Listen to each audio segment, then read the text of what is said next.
He shall purify the house with the bird's blood, the fresh water, the live bird, the cedar wood, the hyssop, and the scarlet yarn. Then he is to release the live bird in the open fields outside the town. In this way, he will make atonement for the house, and it will be clean. These are the regulations for any defiling skin disease, for a sore, for defiling moles in fabric or in a house, and for a swelling, a rash, or a shiny spot to determine when something is clean or unclean. These are the regulations for defiling skin diseases and defiling moles.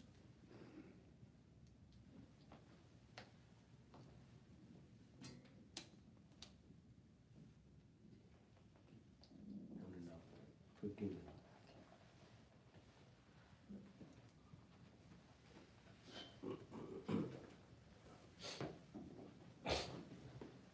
Leviticus chapter 15. The Lord said to Moses and Aaron, "Speak to the Israelites and say to them, when any man has an unusual body discharge, such as a discharge is unclean, whether it continue flowing from his body or is blocked, it will make him unclean. This is how his discharge will bring about uncleanness. Any bed the man with discharge lies on will be unclean, and anything he sits on will be unclean. Anyone who touches his bed must wash their clothes and bathe with water, and they will be unclean till evening. Whoever sits on anything that man will with a discharge has sat on must wash their clothes and bathe with water, and they will be unclean till evening. Whoever touches the man who has a discharge must wash their clothes and bathe with water, and they will be unclean till evening. If the man with a discharge spits on anyone who is clean, they must wash their clothes and bathe with water, and they will be unclean till evening. Everything the man sits on when riding will be unclean, and whoever touches any of the things that were under him will be unclean till evening. Whoever picks up those things must wash their clothes and bathe with water, and they will be unclean till evening. Anyone the man with a discharge touches without rinsing his hands with the water must wash their clothes and bathe with water, and they will be unclean till evening. A clay pot that the man touches must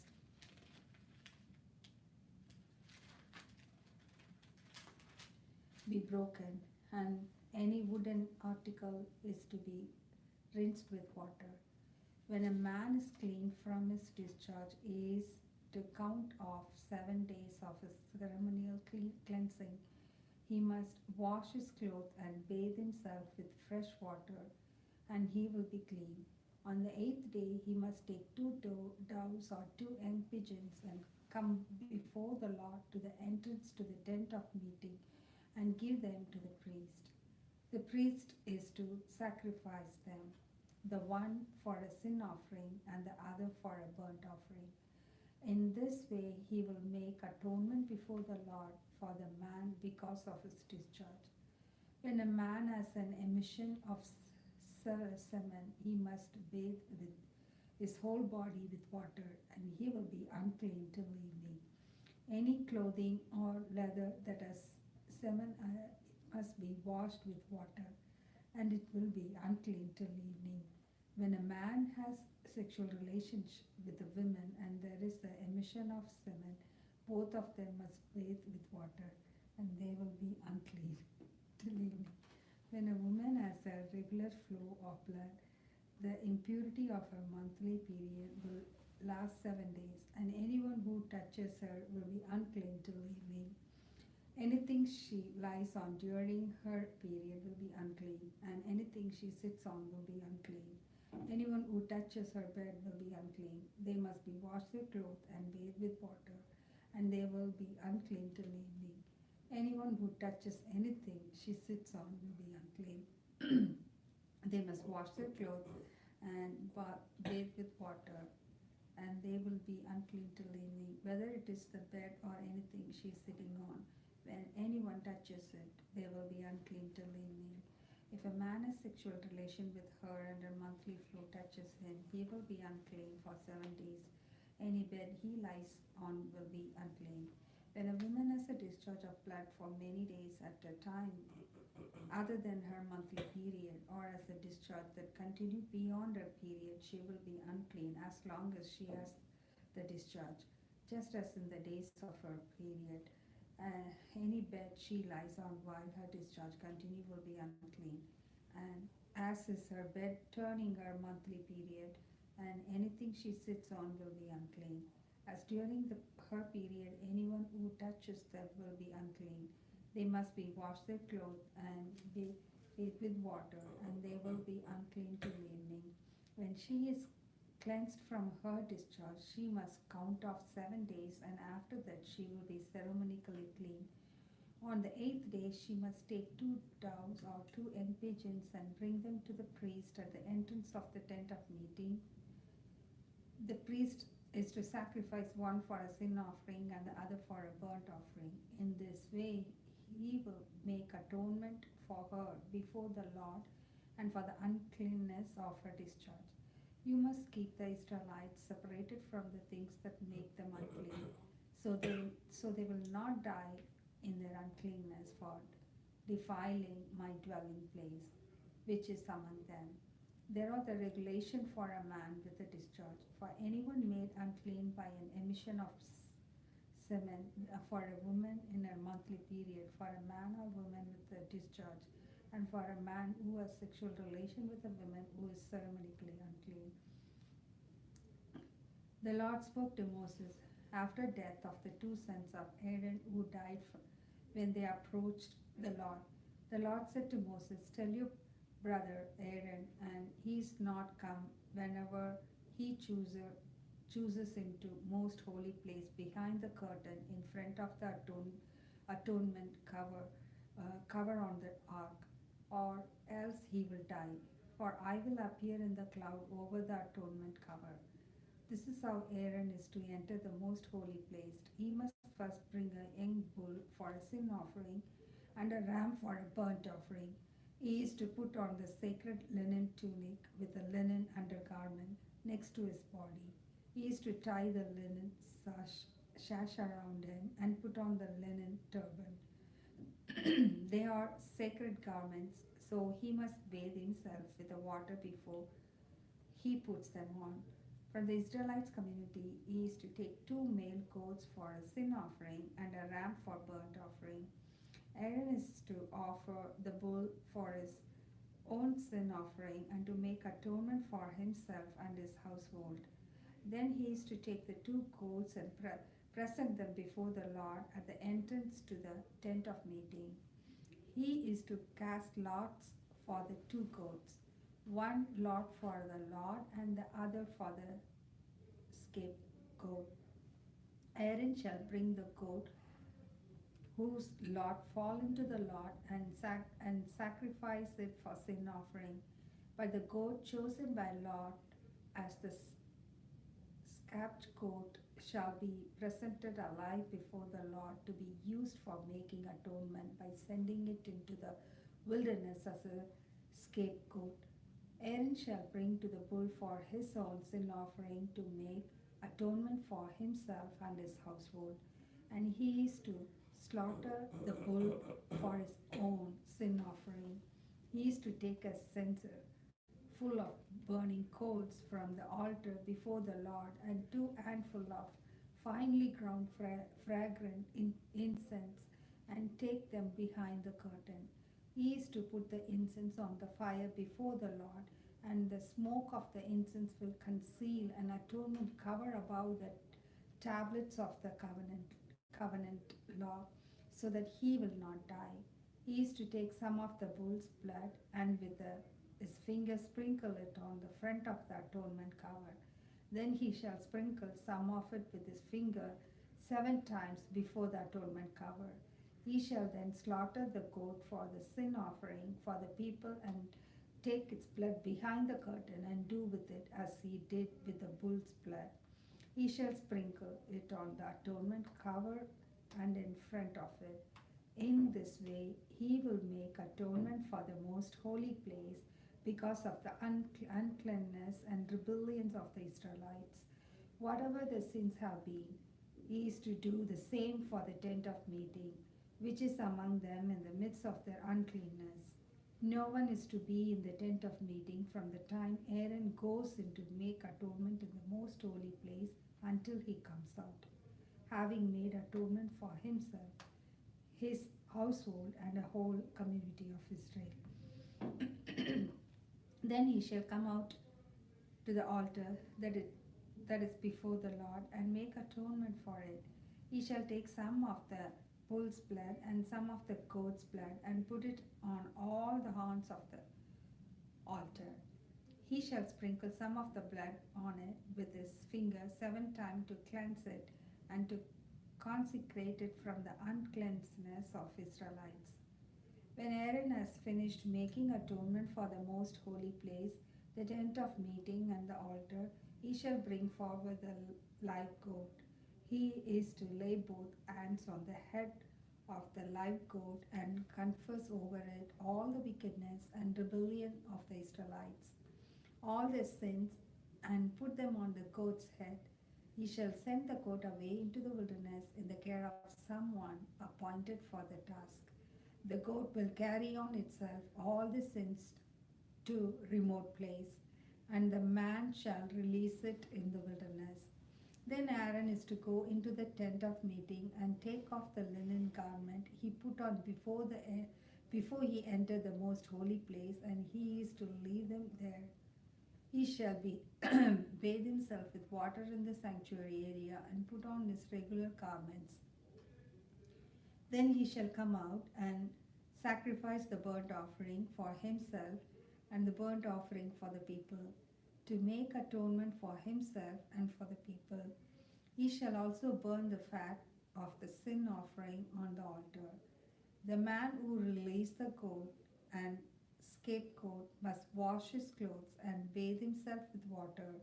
Afterwards he may come into the camp, the bull and the goat for the sin offering, whose blood was brought into the most holy place to make atonement, must be taken outside the camp.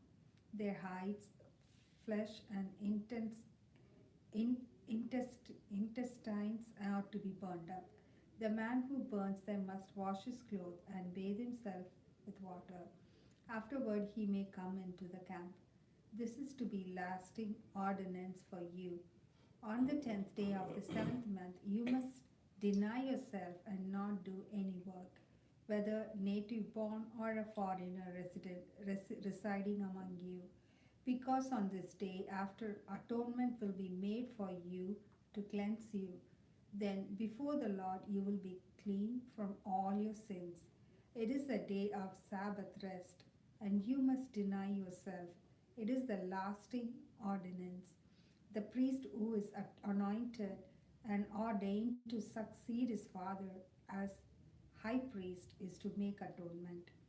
He is to put on the sacred linen garments and make atonement for the most holy place, for the tent of meeting and the altar, and for the priest and all the members of the community. This is to be lasting ordinance for you, atonements to be made once a year for all the sins of Israelites. And it was done, and the Lord commanded Moses. The Lord said to Moses, "Speak to Aaron and his sons and all the Israelites and say to them, this is what the Lord has commanded. Any Israelite who sacrifices an ox, a lamb, or a goat in the camp or outside of it, instead of bringing it to the entrance to the tent of meeting to present it as an offering to the Lord in front of the tabernacle of the Lord, the person shall be considered guilty of bloodshed. They have shed blood and must be cut off from their people. This is so the Israelites will be bringing to the Lord the sacrifices they are now making in the open fields. They must bring them to the priest, that is, to the Lord. at the entrance to the tent of meeting and sacrifice them as fellowship offerings. The priest is to splash the blood against the altar of the Lord at the entrance to the tent of meeting and burn the fat as the aroma pleasing to the Lord. They must no longer offer any of the sacrifice to the goat idols to whom they prostitute themselves.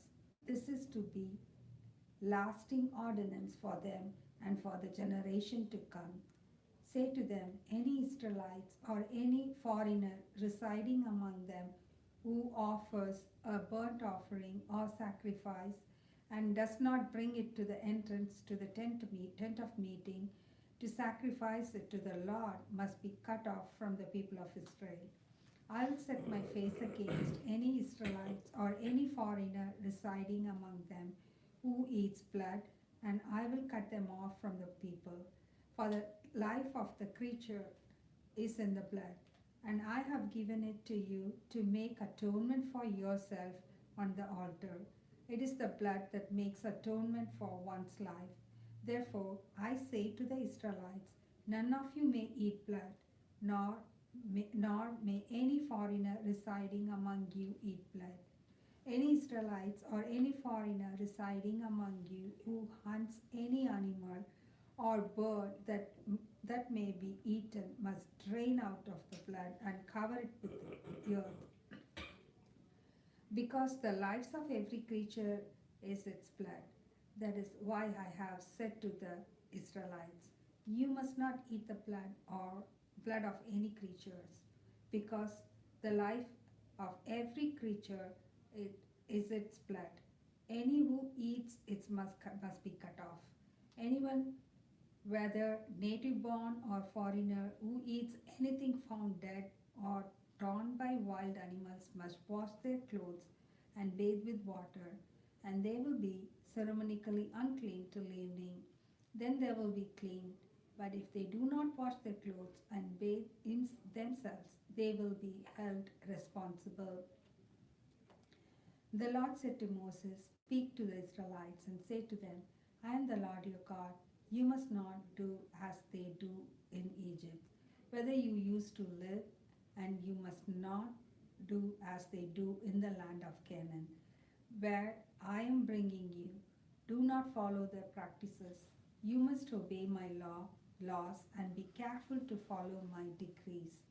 I am the Lord your God. Keep my decrees and laws. For the person who obeys them will be lived by them. I am the Lord. No one is to be approached any close relative to have sexual relation. I am the Lord. Do not disown your father by having sexual relation with your mother. She is your mother. Do not have relations with her. Do not have sexual relation with your father's wife. That would dishonor your father. Do not have sexual relation with your sister, either your father's daughter or your mother's daughter, whether she was born in the same home or elsewhere. Do not have sexual relation with your son's daughter or your daughter's daughter. That would dishonor you. Do not have sexual relations with the daughter of your father's wife, born to your father. She is your sister. Do not have sexual relations with your father's sister. She is your father's close relative. Do not have sexual relations with your mother's sister, because she is your mother's close relative. Do not dishonor your father's brother by approaching his wife to have a sexual relation. She is your aunt. Do not have sexual relation with your daughter-in-law. She is your son's wife. Do not have relation with her. Do not have sexual relation with your brother's wife. That would dishonor on your brother. Do not have sexual relation with both a woman and a daughter. Do not have sexual relation with either a son's daughter or her daughter's daughter. They are all close relatives. That's wickedness. Do not take your wife's sister as a rival wife and have sexual relation with her while your wife is living. Do not approach a woman to have a sexual relations during the uncleanness of a monthly period. Do not have sexual relation with your neighbor's wife and defile yourself with her. Do not give any of your children to be sacrificed to Molech, for you must not profane the name of your Lord, name of your God. I am the Lord. Do not have sexual relation with a man as one does with the women. That is detestable. Do not have sexual relations with an animal and defile yourself with it. A woman must not present herself to an animal to have a sexual relation with it. That is a perversion. Do not defile yourself in any of these ways, because this is how the nations that I'm going to drive out before you became defiled. Even the land was defiled, so I punished it for its sin, and the land vomited out its inhabitant. But you must keep my decrees and my laws. The native born and the foreigners residing among you must not do any of these detestable things. For all these things were done by the people who lived in the land before you, and the land became defiled. And if you defile the land, it will vomit you out as it vomited out the nation that were before you. Everyone who does any of this detestable thing, such person must be cut off from their people. Keep my requirements and do not follow any of the detestable customs that were practiced before you came, and do not defile yourself with them. I am the Lord your God. The Lord said to Moses, speak to the entire assembly of Israel and say to them, be holy, because I, the Lord your God, am holy. Each of you must respect your mother and father, and you must observe my Sabbaths. I am the Lord your God. Do not turn to idol or make metal gods for yourself. I am the Lord your God. When you sacrifice the fellowship offering to the Lord, sacrifice it in such a way that will be accepted on your behalf. It shall be eaten on the day you sacrifice it or the next day. Anything left over until the third day must be burnt up. If any of it is eaten on the third day, it is impure and will not be accepted.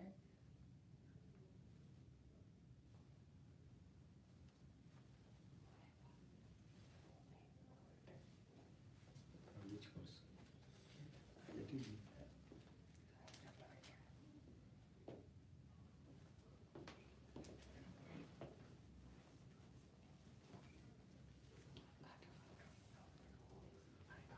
Eighth verse. Okay. 19.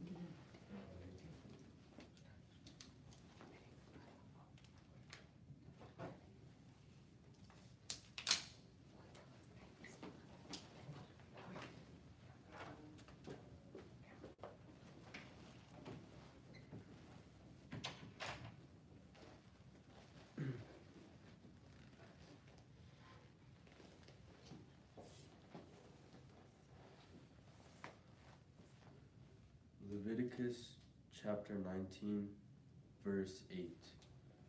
Whoever eats it will be held responsible because they have discreated what is holy to the Lord. They must be cut off from their people.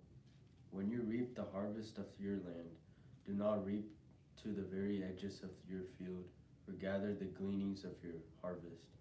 Do not go over your vineyard a second time to pick up the grapes that have fallen. Leave them for the poor and the foreigner. I am the Lord your God. Do not steal, do not lie, do not deceive one another. Do not swear falsely by my name, and so profane the name of your God. I am the Lord.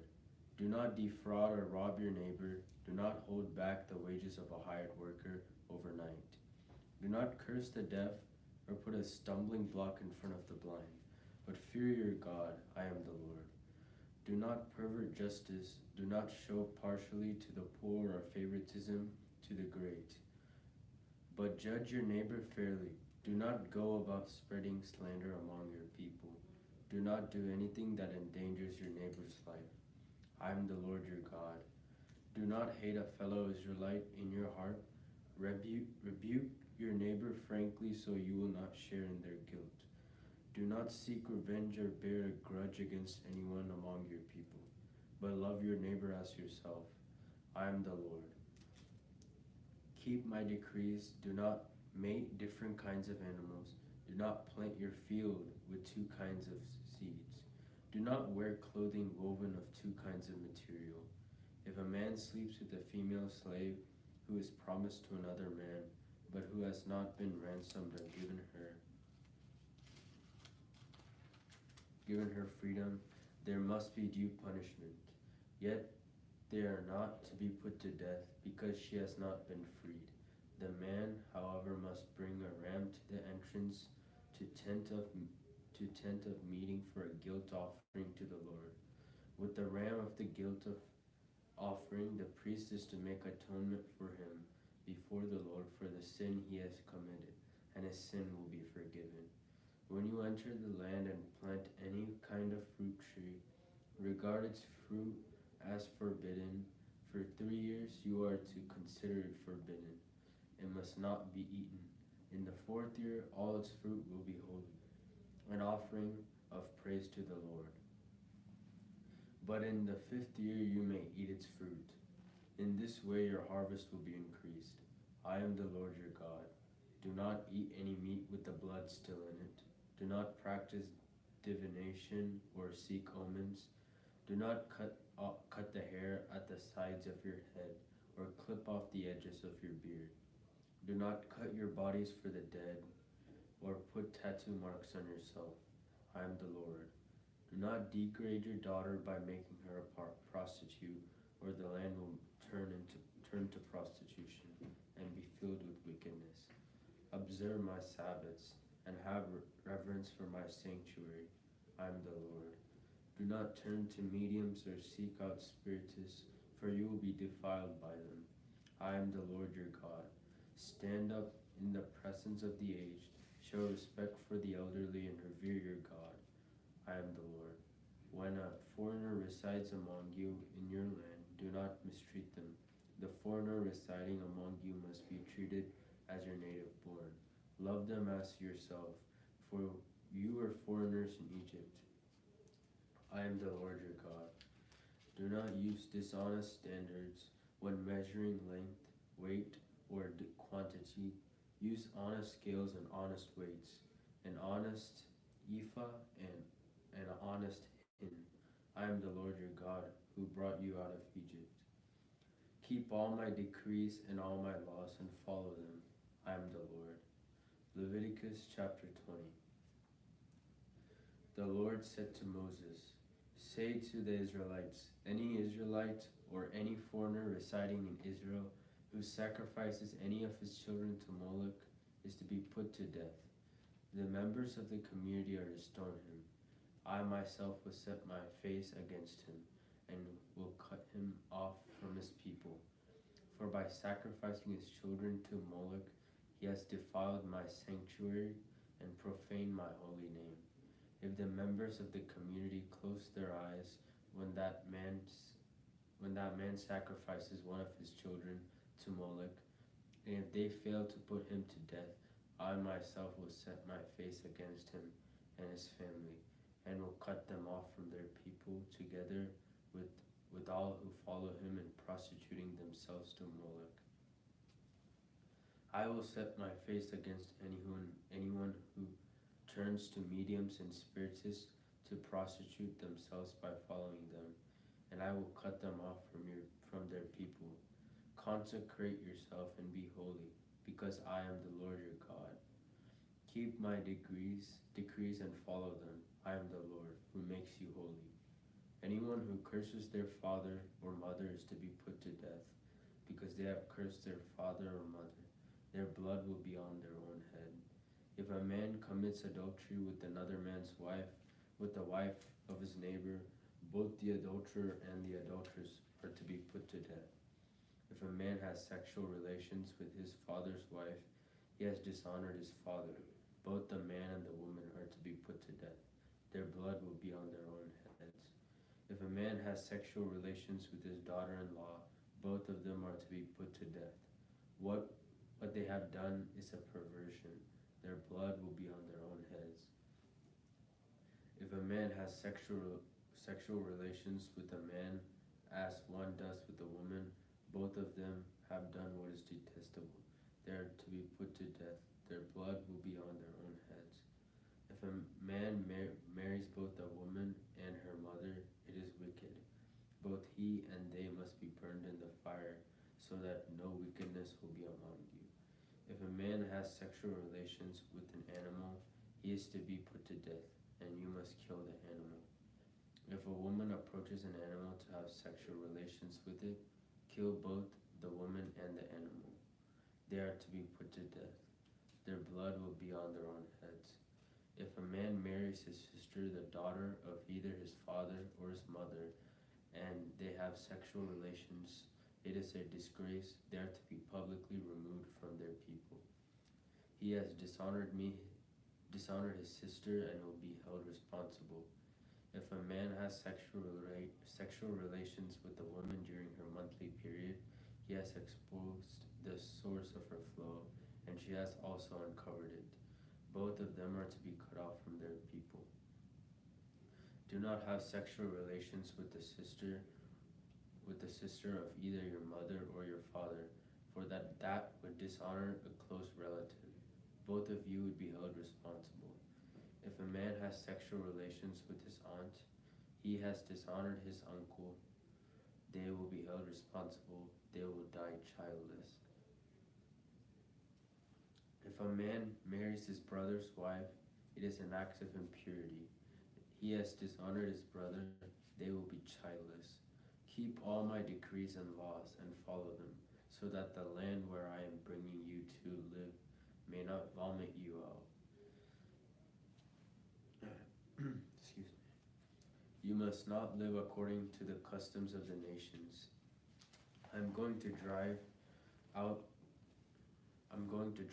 before you, because they did all these things. I abhorred them. But I said to you, you will possess their land.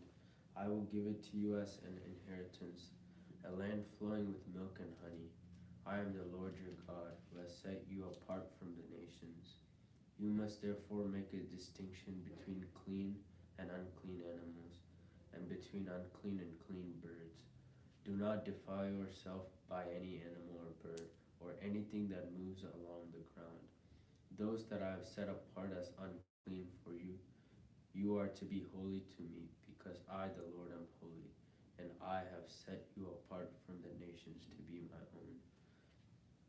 A man or a woman who is a medium or spiritist among you must be put to death. You are to stone them. Their blood will be on their own heads. Leviticus chapter 21. The Lord said to Moses, Speak to the priests, the sons of Aaron, and say to them, A priest must not make himself ceremonially unclean for any of his people who die, except for a close relative, such as his mother or father, his son or daughter, his brother, or an unmarried sister who is dependent on him, since she has no husband. For her he may make himself unclean. He must not make himself unclean for people related to him by marriage, and so defile himself. Excuse me. Priests must not shave their heads, or shave off the edges of their beard, or cut their bodies. They must be holy to their God, and must not profane the name of their Lord, because they present the food offerings to the Lord, the food of their God. They are to be holy. They must not marry women defiled by prostitution, or divorced from their husbands, because priests are holy to their God. Regard them as holy, because they offer up the food of your God. Consider them holy, because I am the Lord. I, the Lord, am holy, I who make you holy. If a priest's daughter defiles herself by becoming a prostitute, she disgraces her father. She must be burned in the fire. The high priest, the one among his brothers, who has had the anointing oil poured on his head, and he who has been ordained to wear the priestly garments, must not let his hair become unkempt, or tear his clothes. He must not enter a place where there is a dead body.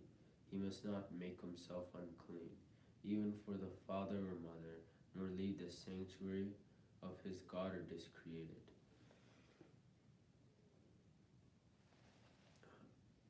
Because He has been dedicated by the anointing oil of his God. I am the Lord. The woman he marries must be a virgin. He must not marry a widow, a divorced woman, or woman defiled by prostitution, but only a virgin from his own people, so that he will not defile his offspring among his people. I am the Lord who makes him holy. The Lord said to Moses, say to Aaron, for the generations to come, none of your descendants who has a defect may come near to offer the food of his God. No man who has any defect may come near, no man who is blind or lame, disfigured or deformed, no man with a crippled foot or hand, or who is hunchback or a dwarf,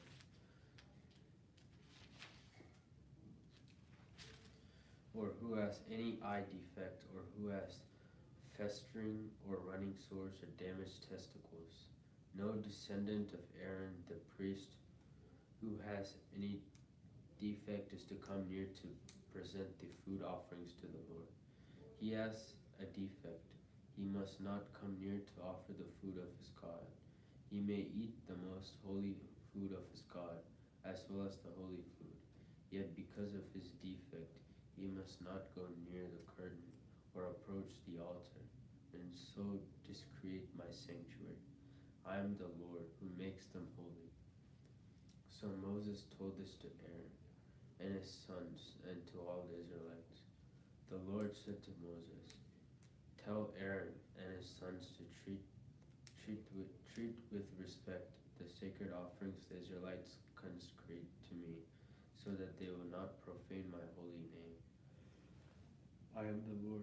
Say to them, for the generations to come, if any of your descendants is ceremonially unclean, yet comes near the sacred offering that the Israelites consecrate to the Lord, that person must be cut off from my presence. I am the Lord. If a descendant of Aaron has a defiling skin disease or a bodily discharge, he may not eat the sacred offerings until he is cleansed. He will also be unclean if he touches something defiled by a corpse or by anyone who has mission of sin, or if he touches any crawling thing that makes him unclean, or any person who makes him unclean, whatever the uncleanness may be, the one who touches any such thing will be unclean till evening. Ready? Is it time? Yeah. Well, a couple more minutes. Okay. The one who touches any such thing will be unclean till evening. He must not eat any of the sacred offerings unless he has bathed himself with water. When the sun goes down, he will be clean. And after that he may eat the sacred offerings, for there is food. He must not eat anything found dead or torn by wild animals, and so become unclean through it. I am the Lord. The priests are to perform my service in such a way that they do not become guilty and die for treating it with contempt. I am the Lord who makes them holy. No one outside a priest's family may eat the sacred offering, nor may the guests of a priest or his hired worker eat it. But if a priest buys a slave with money, or if slaves are born in his household, they may eat his food. If a priest's daughter marries anyone other than a priest, she may not eat any of the sacred contributions. But if a priest's daughter becomes a widow or is divorced, yet has no children, she returns to live in her father's household as in her youth, she may eat her father's food. No unauthorized person, however, may eat it. Anyone who eats a sacred offering by mistake must make a restitution to the priest for the offering and add a fifth of the value to it.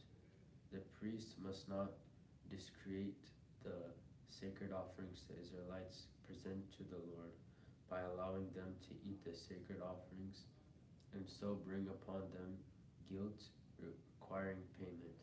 I am the Lord who makes them holy. Okay.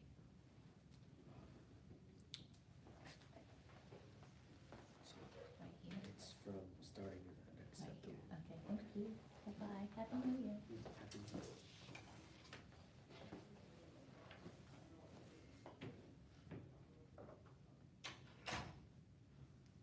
The Lord said to Moses, "Speak to Aaron and his sons and to all the Israelites and say to them, if any of you, whether an Israelite or a foreigner residing in Israel, presents a gift for a burnt offering to the Lord, either to fulfill a vow or as a free will offering, you must present a male without defect from the cattle, sheep, or goats, in order that it may be accepted on your behalf.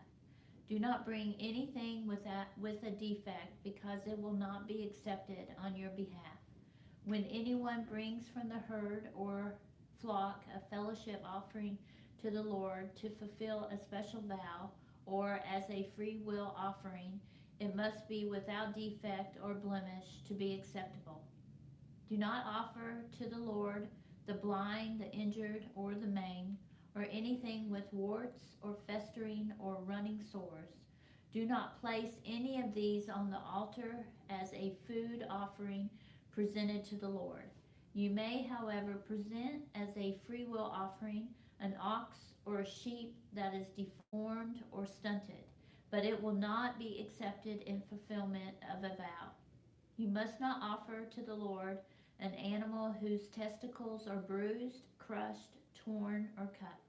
You must not do this in your own land, and you must not accept such animals from the hand of a foreigner and offer them as the food of your God. They will not be accepted on your behalf, because they are deformed and have defects.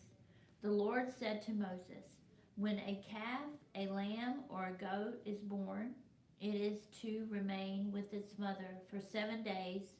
From the 8th day on, it will be acceptable as a food offering presented to the Lord.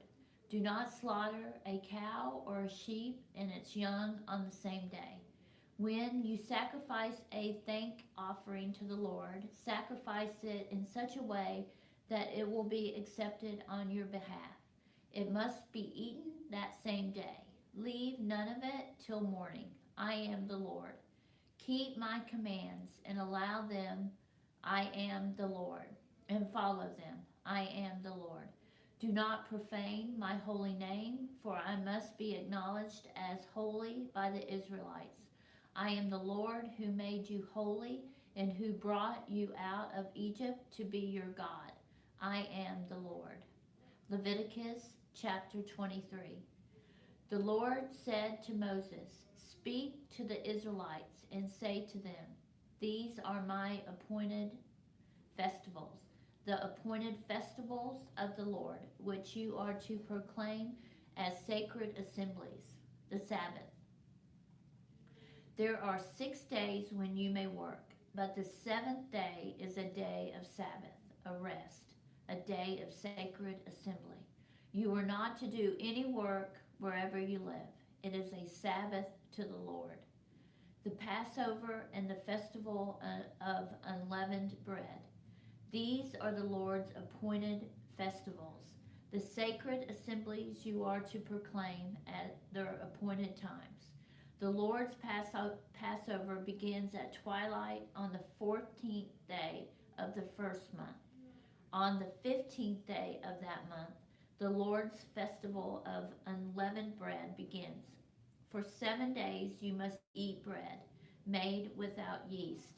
On the first day, hold a sacred assembly and do no regular work. For 7 days, present a food offering to the Lord. And on the 7th day, hold a sacred assembly and do no regular work. Offering the first fruits. The Lord said to Moses, speak to the Israelites and say to them, when you enter the land I am going to give you, and you reap its harvest, bring to the priest a sheaf of the first grain you harvest. He is to wave the sheaf before the Lord. so it will be accepted on your behalf. The priest is to wave it on the day after the Sabbath. On the day you wave the sheaf, you must sacrifice as a burnt offering to the Lord a lamb a year old without defect, together with its grain offering of 2/10 of an ephah of the finest flour mixed with olive oil, a food offering presented to the Lord, a pleasing aroma, and its drink offering of a quarter of hin of wine. You must not eat any bread or toasted or new grain until the very day you bring this offering to your God. This is to be a lasting ordinance for the generations to come, wherever you live. The Festival of Weeks. From the day after the Sabbath, the day you brought the sheaf of the wave of offering, count off 7 full weeks. Count off 50 days up to the day after the 7th Sabbath, and then present an offering of new grain to the Lord.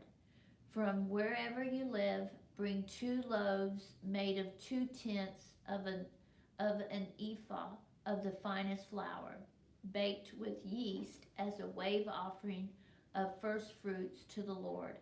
Present with this bread 7 male lambs, each a year old and without defect, 1 young bull and 2 rams. They will be a burnt offering to the Lord, and together with their grain offering and drink offerings, a food offering, an aroma pleasing to the Lord. Then sacrifice 1 male goat for a sin offering, and 2 lambs, each a year old, and for a fellowship offering, the priest is to wave the 2 lambs before the Lord as a wave offering, together with the bread of the first fruits. They are a sacred offering to the Lord for the priest. On the same day, you are to proclaim a sacred assembly and do no regular work. This is to be a lasting ordinance for the generations to come, wherever you live. When you reap the harvest of your land, do not reap to the very edges of your field, or gather the gleanings of your harvest.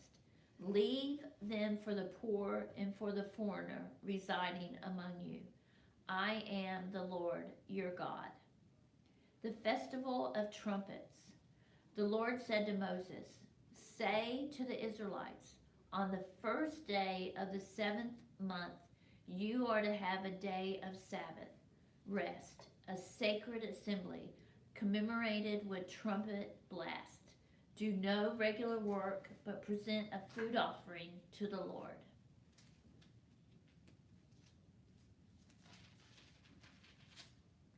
The Lord said to Moses,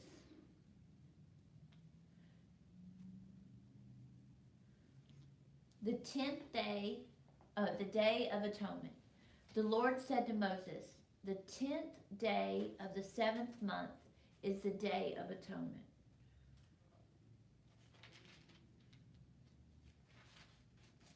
Hold a sacred assembly and deny yourselves, and present a food offering to the Lord. Do not do any work on that day, because it is a day of atonement, when atonement is made for you before the Lord your God. Those who do not deny themselves on that day must be cut off from their people. I will destroy from among their people anyone who does any work on that day. You shall do no work at all. This is to be a lasting ordinance for the generations to come. Wherever you live, it is a day of Sabbath rest for you, and you must deny yourselves from the evening,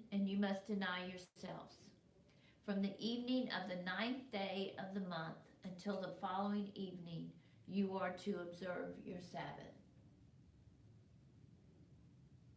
The Festival of Tabernacles. The Lord said to Moses, say to the Israelites, on the 15th day of the 7th month, The Lord's festival of tabernacles begins, and it lasts for 7 days. The first day is a sacred assembly do no regular work. For 7 days present food offerings to the Lord, and on the 8th day hold a sacred assembly and present a food offering to the Lord. It is a closing special assembly. Do no regular work.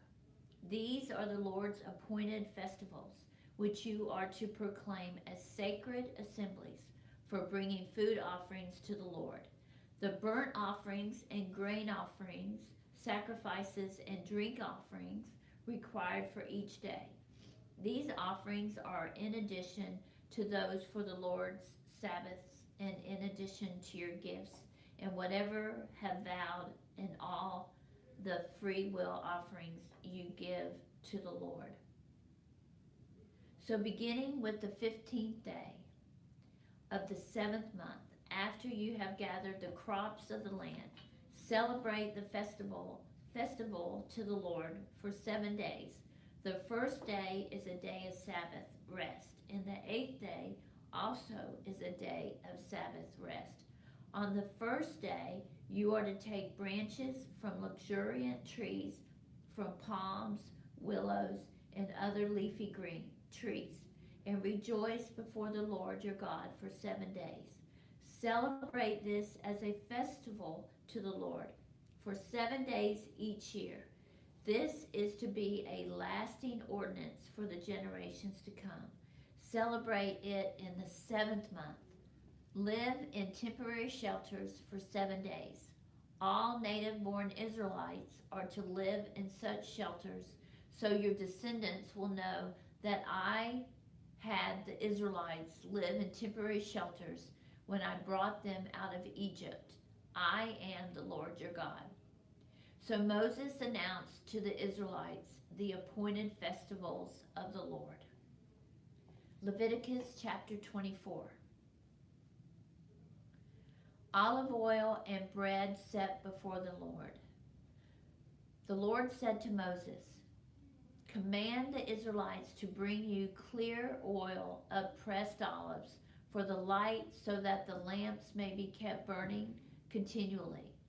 Outside the curtain, the shields, the Ark of the Covenant, law, and the tent of meeting, Aaron is to tend the lamps before the Lord from evening till morning, continually. This is to be a lasting ordinance for the generations to come. The lamps on the pure gold lampstand before the Lord must be tended continually. Take the finest flour and bake 12 loaves of bread, using 2/10 of an ephah for each loaf. Arrange them in 2 stacks, 6 in each stack, on the table of pure gold before the Lord. By each stack, put some pure incense as a memorial portion to represent the bread and to be a food offering presented to the Lord.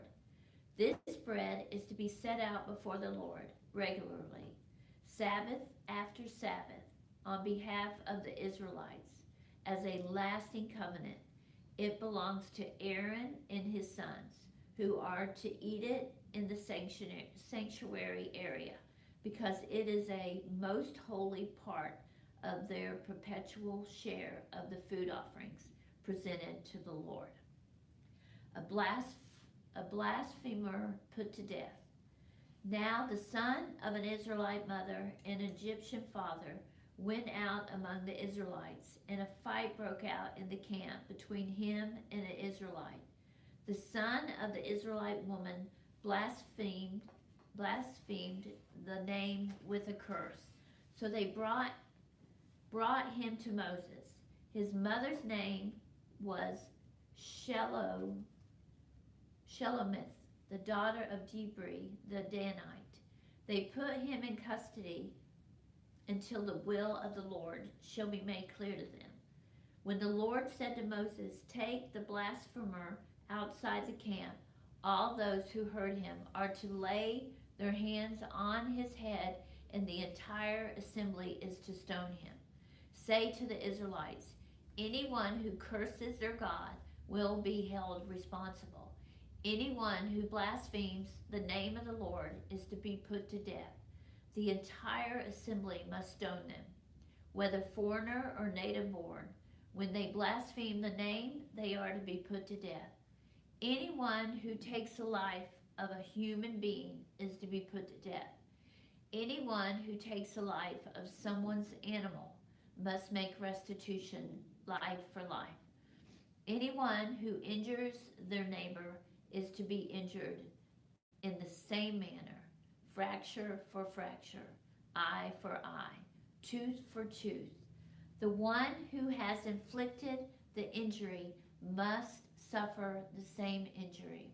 Whoever kills an animal must make restitution, but whoever kills a human being is to be put to death. You are to have the same law for the foreigner and the native born. I am the Lord your God. Then Moses spoke to the Israelites, and they took the blasphemer outside the camp and stoned him. The Israelites did as the Lord commanded Moses. Leviticus chapter 25, the Sabbath year. The Lord said to Moses at Mount Sinai, speak to the Israelites and say to them, when you enter the land I am going to give you, the land itself must observe a Sabbath to the Lord. For 6 years sow your fields, and for 6 years prune your vineyards, and gather their crops. But in the 7th year the land is to have a year of Sabbath rest, a Sabbath to the Lord. Do not sow your fields or prune your vineyards. Do not reap what grows of itself or harvest the grapes of your untended vines. The land is to have a year of rest. Whatever the land yields during the Sabbath year will be food for you. For yourself, your male and female servants, and the hired worker and temporary resident who live among you, as well as for your livestock and the wild animals in your land. Whatever the land produces may be eaten. The year of Jubilee. Count off 7 Sabbath years, 7 times 7 years, so that the 7 Sabbath years amount to a period of 49 years. Then have the trumpet sounded everywhere on the 10th day of the 7th month, on the Day of Atonement. Sound the trumpet throughout your land. Consecrate the 50th year and proclaim liberty throughout the land to all its inhabitants. It shall be a jubilee for you. Each of you is to return to your family property and to your own clan.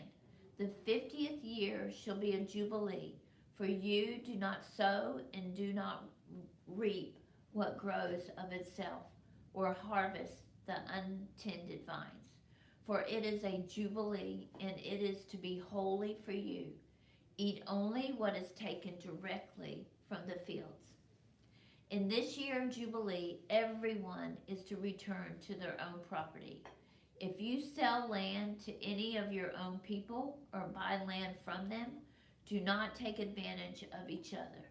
You are to buy from your own people on the basis of the number of years since the Jubilee, and they are to sell to you on the basis of the number of years left for harvesting crops.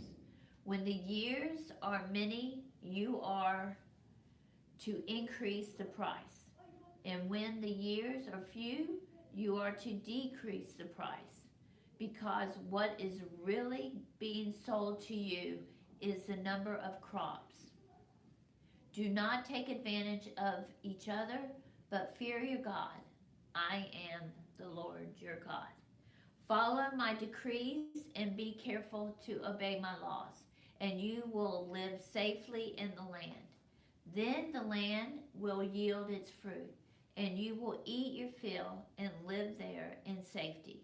You may ask, What will we eat in the 7th year if we do not plant or harvest our crops? I will send you such a blessing in the 6th year that the land will yield enough for 3 years. While you plant, and during the 8th year, you will eat from the old crop and will continue to eat from it until the harvest of the 9th year comes in. Then the land must not be sold permanently, because the land is mine, and you reside in my land as foreigners and strangers.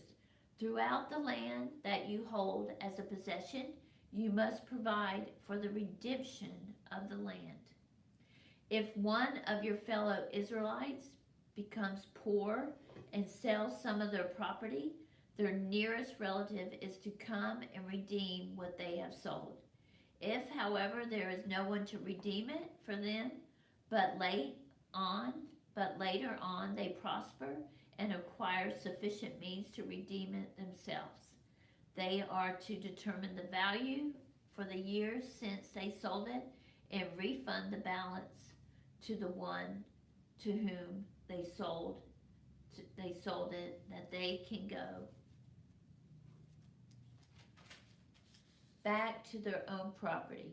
But if they do not acquire the means to repay, what was sold will remain in the possession of the buyer until the year of Jubilee. It will be returned in the Jubilee, and they can then go back to their property. Anyone who sells a house in a walled city retains the right of redemption a full year after its sale. During that time, the seller may redeem it. If it is not redeemed before a full year has passed, the house to the buyer and the buyer's descendants. The house in the walled city shall belong permanently to the buyer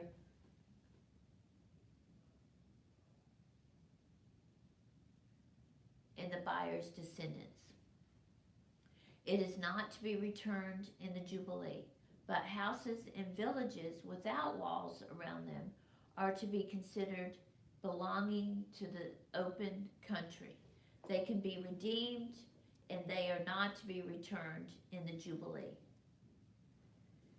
The Levites always have the right to redeem their houses in the Levitical towns which they possess. So the property of the Levites is redeemable. That is a house sold in any town they hold, and it is to be returned in the Jubilee, because the houses in the towns of the Levites are their property among the Israelites. But the pasture land belonging to their towns must not be sold. It is their permanent possession. If any of your fellow Israelites become poor and are unable to support themselves among you, help them as you would a foreigner and a stranger, so that they can continue to live among you. Do not take interest or any profit from them, but fear your God, so that they may continue to live among you. You must not lend them money at interest or sell them food at a profit. I am the Lord your God, and who brought you out of Egypt to give you land of Canaan and to be your God. If any of your fellow Israelites become poor and sell themselves to you, do not make them work as slaves. They are to be treated as hired workers or temporary residents among you. They are to work the land, and their children are to be released. And they will go back to their own clans and to the property of their ancestors, because the Israelites are my servants, whom I brought out of Egypt, and they must not be sold as slaves. Do not rule over them ruthlessly, but fear your God. Your male and female slaves are to come from the nations around you. From them you may buy slaves. You may also buy some of the temporary residents living among you and members of their clans, both in the country, and they will become your property. You can bequeath them to your children as inherited property and can make them your slaves for life. But you must rule over your fellow Israelites ruthlessly. If a foreigner residing among you becomes rich and any of your fellow Israelites become poor and sell themselves to the foreigner or to a member of the foreigner's clan, they retain the right of any redemption. After that, they have sold themselves. One of the relatives may redeem them. One of their relatives may redeem them. An uncle or a cousin or any blood relative in their clan may redeem them. Or if they prosper, they may redeem them themselves. They and their buyer are to count the time from year they sold themselves up to the year of Jubilee. The price for their release is to be based on the rate paid to a hired worker for that number of years. If many years remain, they must pay for their redemption a larger share of the price they paid for them. If only a few years remain until the year of Jubilee, they are to compute that and pay for the redemption accordingly. They are to be treated as workers hired from year to year. You must see to it that those to whom they owe the service do not rule over them ruthlessly. Even if someone is not redeemed in any of these ways, they and the children are to be released in the year of Jubilee, that the Israelites belong to me as servants. They are my servants whom I brought out of Egypt. I am the Lord your God.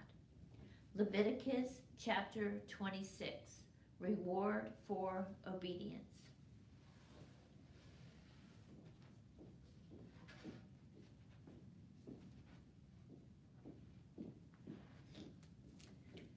Do not make idols, set up an image or sacred stone for yourselves.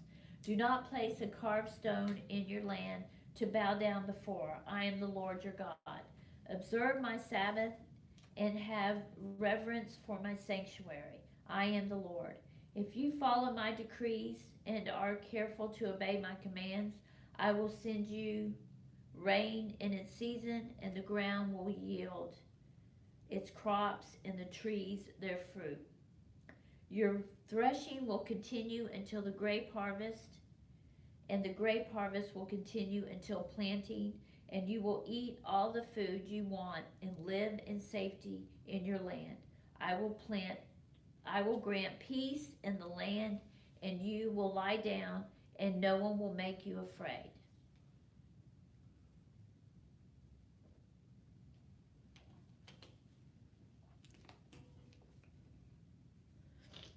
I will remove wild beasts from the land and the sword, and will not pass through your country. You will pursue your enemies, and they will fall by the sword before you. 5 of you will chase 100, and 100 of you will chase 10,000, and your enemies will fall by the sword before you. I will look on you with favor and make you fruitful and increase your numbers, and I will keep my covenant with you. You will still be eating last year's harvest when you will have to move it out to make room for the new. I will put my dwelling place among you and will not abhor you. I will walk among you and be your God, and you will be my people. I am the Lord your God, and brought you out of Egypt so that you would no longer be slaves to Egyptians. I broke the bars of your yoke and enabled you to walk with heads held high. Punishment for disobedience. But if you will not listen to me and carry out these commands, and if you reject my decrees and abhor my laws, and fail to carry out all my commands, and so violate my covenant, then I will do this to you. I will bring on you sudden terror, wasting diseases, and fever that will destroy your sight and sap your strength. You will plant seed in vain because your enemies will eat it. I will set my face against you so that you will be defeated by your enemies. Those who hate you will rule over you, and you will flee even when no one is pursuing you. If after all this you will not listen to me, I will punish you for your sins 7 times over. I will break down your stubborn pride and make the sky above you like iron and the ground beneath you like bronze. Your strength will be spent in vain because your soil will not yield its crops, nor will the trees of your land yield their fruit. If you remain hostile toward me and refuse to listen to me, I will multiply your afflictions 7 times over as your sins deserve.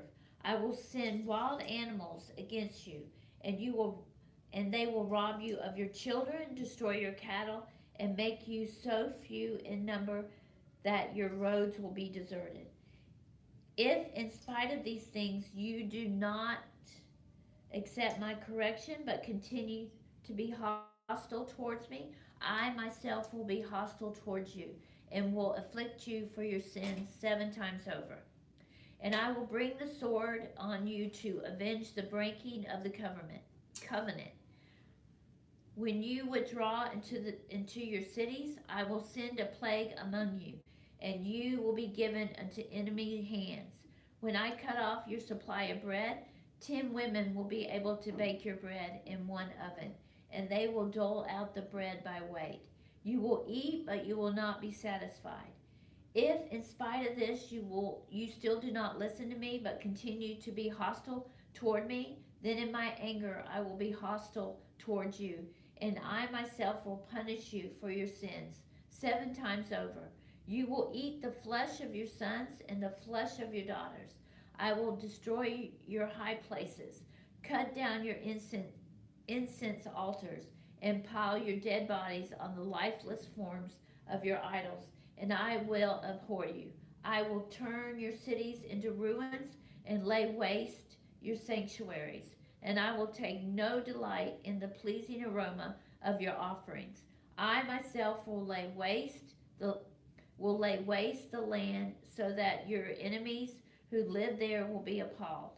I will scatter you among the nations and will draw out my sword and pursue you. Your land will be laid waste and your cities will lie in ruins. Then the land will enjoy its Sabbath years, all the time that it lies desolate, and you are in the country of your enemies. Then the land will rest and enjoy its Sabbath. All the time that it lies desolate, the land will have the rest it did not have during the Sabbaths you lived in it. As for those who are left, I will make their hearts so fearful in the lands of mine enemies that the sound of a wind-blown leaf will put them to flight. They will run as though fleeing from the sword, and they will fall even though no one is pursuing them. They will stumble over one another as though fleeing from the sword, even though no one is pursuing them, so you will not be able to stand before your enemies. You will perish among the nations. The land of your enemies will devour you. Those of you who are left will waste away in the land of your enemies, because of their sins, also because of their ancestors' sin. They will waste away. But if they confess their sins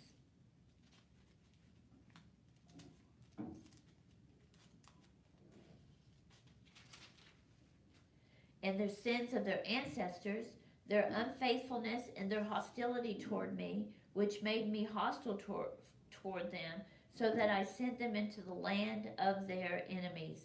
Then, when their uncircumcised hearts are humbled and they pay for their sin, I will remember my covenant with Jacob and my covenant with Isaac and my covenant with Abraham, and I will remember the land.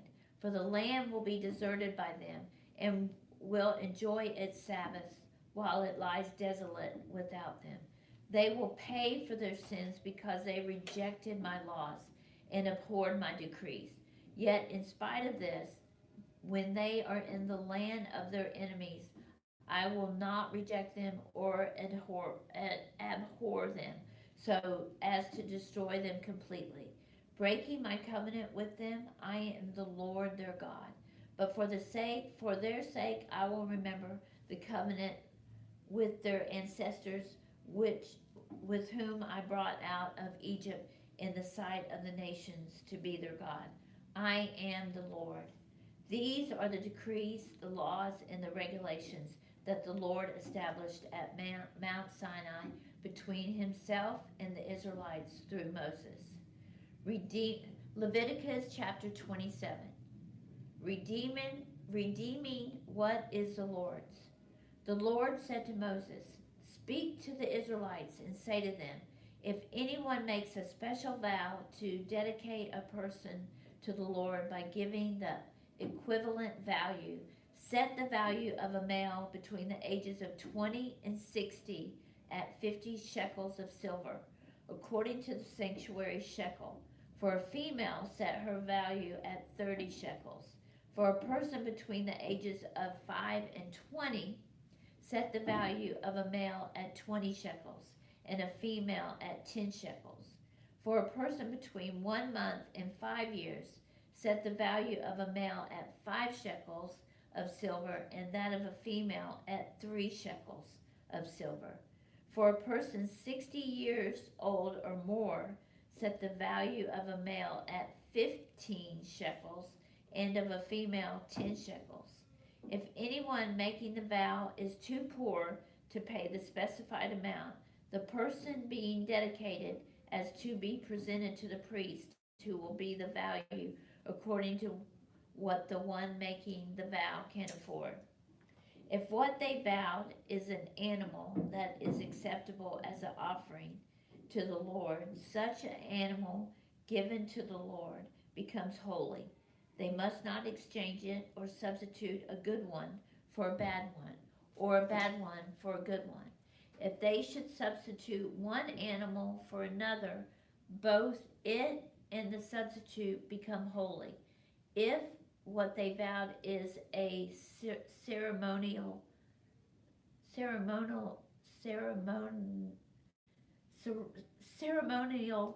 unclean animal, one that is not acceptable as an offering to the Lord, the animal must be presented to the priest, who will judge its quality as good or bad.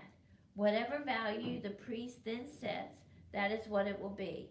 If the owner wishes to redeem the animal, a fifth must be added to its value. If anyone dedicates the house as something holy to the Lord, the priest will judge its quality as good or bad. Whatever value the priest then sets, so it will remain.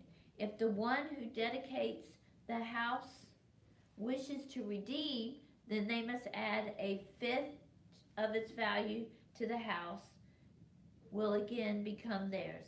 If anyone dedicates to the Lord part of their family land, its value to be set according to the amount of seed required for it. 50 shekels of silver to a homer of barley seed. If they dedicate a field during the year of Jubilee, the value that has been set remains. But if they dedicate a field after the Jubilee, the priest will determine the value according to the number of years that remain until the next year of Jubilee. Its set value will be reduced. If the one who dedicates the field wishes to redeem it, then they must add a fifth to its value, and the field will again become theirs. If, however, they do not redeem the field, or if they've been sold, or if they have sold it to someone else, it can never be redeemed. When the field is released in the Jubilee, it will become holy, like a field devoted to the Lord. It will become priestly property. If anyone dedicates to the Lord a field they have bought which is not part of their family land, the priest will determine its value up to the year of Jubilee. And the owner must pay its value on that day as something holy to the Lord. In the year of Jubilee, the field will revert to the person from whom it was bought, the one whose land it was. Every value is to be set according to the sanctuary shekel, 20 gerahs to the shekel. No one, however, may dedicate the firstborn of an animal, since the firstborn already belongs to the Lord. Whether an ox or a sheep, it is the Lord's.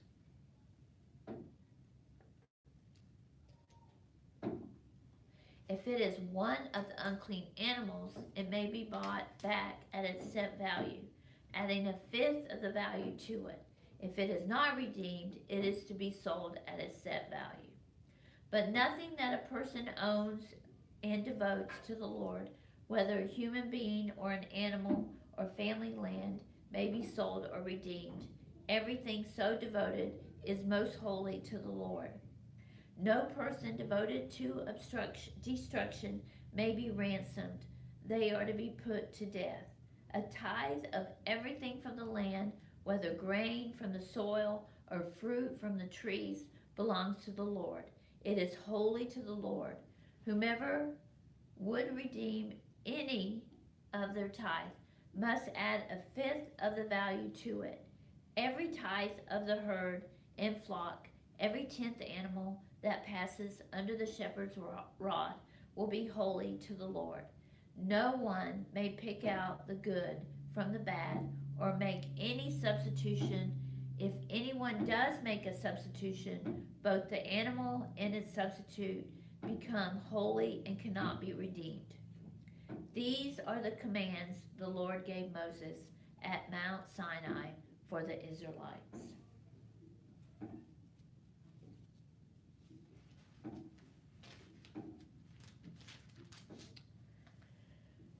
Numbers. The book of Numbers, chapter 1. The census. The Lord spoke to Moses in the tent of meeting in the desert of Sinai on the first day of the second month of the second year, after the Israelites came out of Egypt. He said, "Take a census of the whole Israelite community by their clans and families, listing every man by name, one by one. You and Aaron are to count according to the divisions of all the men in Israel who are 20 years old or more and able to serve in the army. One man from each tribe, each of them the head of his family, is to help you. These are the names of the men who are to assist you. From Reuben, Elizur, son of Shedeur. From Simeon, Shelumiel, son of Zurishaddai. From Judah, Nahshon, son of Amminadab. From Issachar, Nathaniel, son of Zuar. From Zebulun, Eliab, son of Helon. From the sons of Joseph, from Ephraim, Elishama, son of Ammihud. From Manasseh, Gamaliel, son of Peduzar.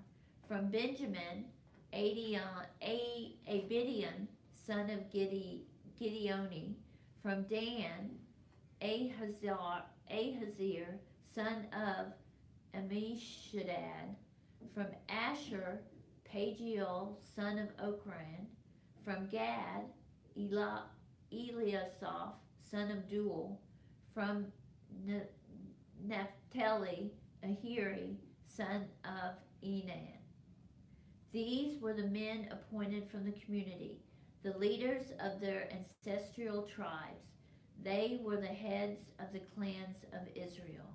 Moses and Aaron took these men whose names had been specified, and they called the whole community together on the first day of the second month. The people registered their ancestry by their clans and families And the men 20 years old or more were listed by name, one by one, as the Lord commanded Moses. And so he counted them in the desert of Sinai. From the descendants of Reuben, the firstborn of Israel, all the men 20 years old or more who were able to serve in the army were listed by name, one by one, according to the records of their clans and families. The number from the tribe of Reuben was 46,500. From the descendants of Simeon, all the men 20 years old or more who were able to serve in the army were counted and listed by name, one by one, according to the records of the clans and families. The number from the tribe of Simeon was 59,300.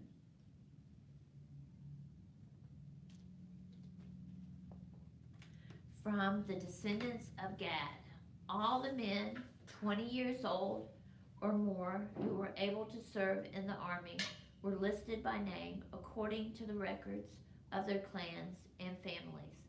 The number from the tribe of Gad was 45,650. From the descendants of Judah, all the men 20 years old or more who were able to serve in the army were listed by name according to the records of their clans and families. The number from the tribe of Judah was 74,600. From the descendants of Issachar, all the men 20 years old or more who were able to serve in the army were listed by name according to the records of their clans and families. The number from the tribe of Issachar was 54,400. From the descendants of Zebulun, all the men 20 years old or more who were able to serve in the army were listed by name according to the records of their clans and families. The number from the tribe of Zebulun was 57,400. From the sons of Joseph, from the descendants of Ephraim, all the men 20 years old or more who were able to serve in the army were listed by name according to the records of their clans and families. The number from the tribe of Ephraim was 40,500. From the descendants of Manasseh, all the men 20 years old or more who were able to serve in the army were listed by name according to the records of their clans and families. The number from the tribe of Manasseh was 32,200. From the descendants of Benjamin, all the men 20 years old or more who were able to serve in the army were listed by name according to the records of their clans and families. The number from the tribe of Benjamin was 35,400. From the descendants of Dan, all the men 20 years old or more who were listed to serve in the army were listed by name according to the records of the clans and families. The number from the tribe of Dan was 62,700.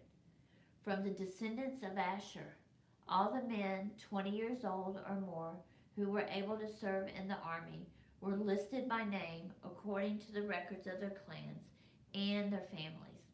The number from the tribe of Asher was 41,500. From the descendants of Naphtali, all the men 20 years old or more who were able to serve in the army were listed by name according to the records of their clans and families. The number from the tribe of Naphtali was 53,400.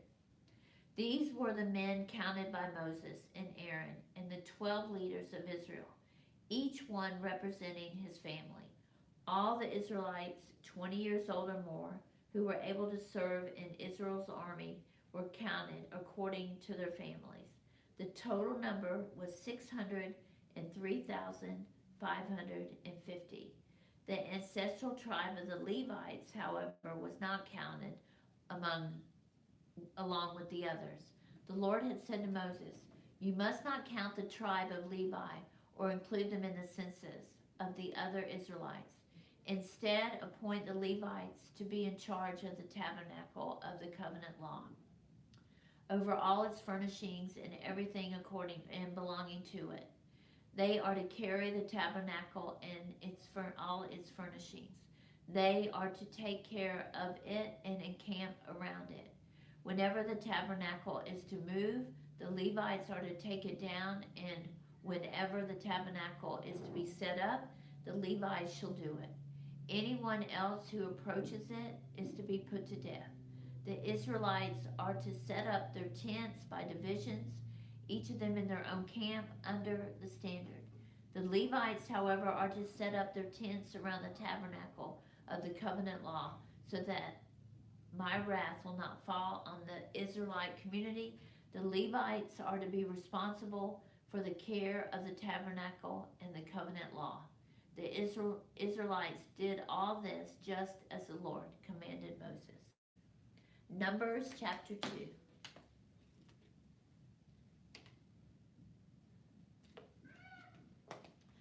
The arrangement of the tribal camps. The Lord said to Moses and Aaron, the Israelites are to camp around the tent of meeting some distance from it, each of them under the standard and holding the banners of the family.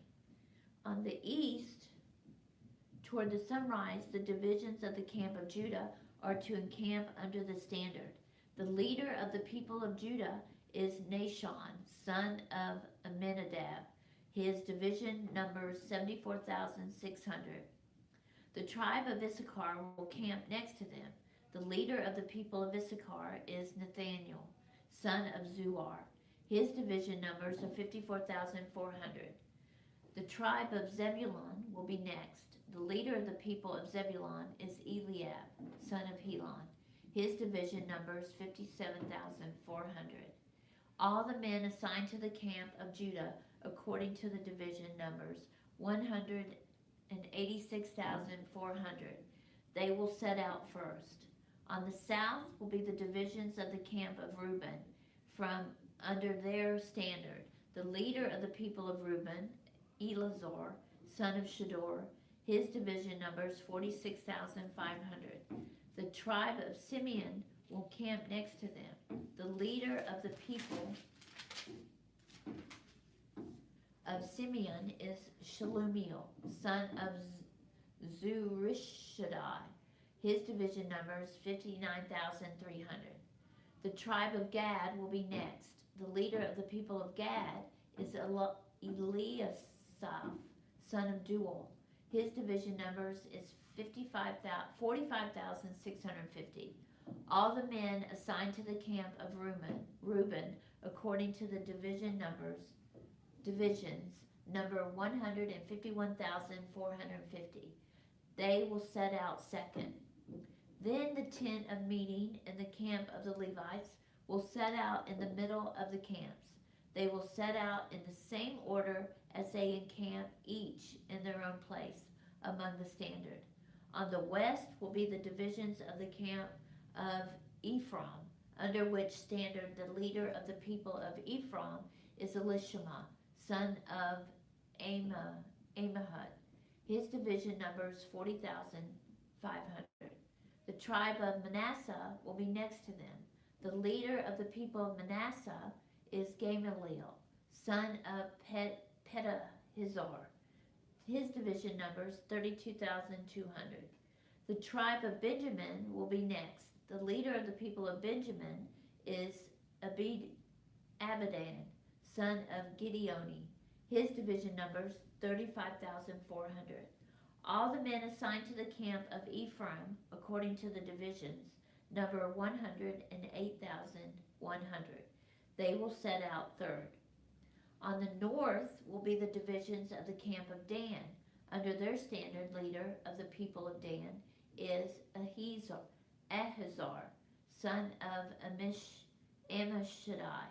His division numbers 62,700. The tribe of Asher will camp next to them. The leader of the people of Asher is Pagel, son of Okran. His division numbers 41,500. The tribe Naphtali will be next. The leader of the people of Naphtali is Ahira, son of Enan. His division numbers 53,400. All the men assigned to the camp of Dan number 157,600. They will set out last under their standards. These are the Israelites, counted according to their families. All the men in the camps by their divisions number 603,550. The Levites, however, were not counted along with the other Israelites, as the Lord commanded Moses. So the Israelites did everything the Lord commanded Moses. That is the way they encamped under their standards, and that is the way they set out, each of them with their clan and family. Numbers chapter 3. The Levites. This is the account of the family of Aaron and Moses at the time the Lord spoke to Moses at Mount Sinai. The names of the sons of Aaron were Nadab, the firstborn, Abihu, Eleazar, and Ithamar. Those were the names of Aaron's sons. The anointed priests who were adorned to serve as priests, Nadab and Abihu, however, died before the Lord when they made an offering with unauthorized fire before him in the desert of Sinai. They had no sons, so Eleazar and Ithamar served as priests during the lifetime of their father Aaron. The Lord said to Moses, "Bring the tribe of Levi and present them to Aaron the priest to assist him. They are to perform duties for him and for the whole community at the tent of meeting by doing the work of the tabernacle. They are to take care of the furnishings, of all the furnishings of the tent of meeting, fulfilling the obligations of the Israelites by doing the work of the tabernacle. Give the Levites to Aaron and his sons. They are the Israelites who are to be given wholly to him. Appoint Aaron and his son to serve as priests. Anyone else who approaches the sanctuary is to be put to death." The Lord also said to Moses, "I have taken the Levites from among the Israelites in place of the first male offspring of every Israelite woman. The Levites are mine, for all the firstborn are mine. When I struck down all the firstborn in Egypt, I set apart for myself the very firstborn in Israel, whether human or animal."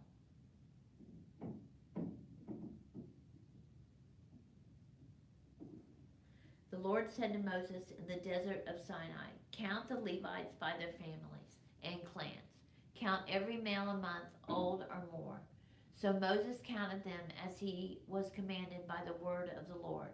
These were the names of the sons of Levi: Gershon, Kohath, and Merari. These were the names of the Gershonite clans: Libni and Shimei. The Kohathite clans: Amram, Izhar, Hebron, and Uziel. The Merarite clans: Mahli and Mushi. These were the Levite clans according to their families. To Gershon belonged the clans of the Libnites and Shemites. These were the Gershonite clans. The number of all the males a month old or more who were counted was 7,500. The Gershonite clans were to camp on the west behind the tabernacle. The leader of the families of Gershonites were Elisaph, son of Lael. At the tent of meeting, the Gershonites were responsible for the care of the tabernacle and tent, its coverings and curtain at the entrance of the tent of meeting, the curtains of the courtyard, the curtains of the entrance to the altar, and the ropes, everything related to their use. To Kohath belonged the clans and the Amorites, Ezrahites, Hebronites, and Uzalites. These were Kohathite clans. The number of all the males a month old or more were 8,600. The Kohathites were responsible for the care of the sanctuary. The Kohathite clans were to camp on the south side of the tabernacle. The leader of the families of the Kohathite clans was Elizaphan, son of Uziel. They were responsible for the care of the ark, the table, the lampstand, the altars, the articles of the sanctuary used in ministering the curtain, and everything related to their use. The chief leader of the Levites was Eleazar, son of Aaron the priest. He was appointed over those who were responsible for the care of the sanctuary. Is it time? Yeah.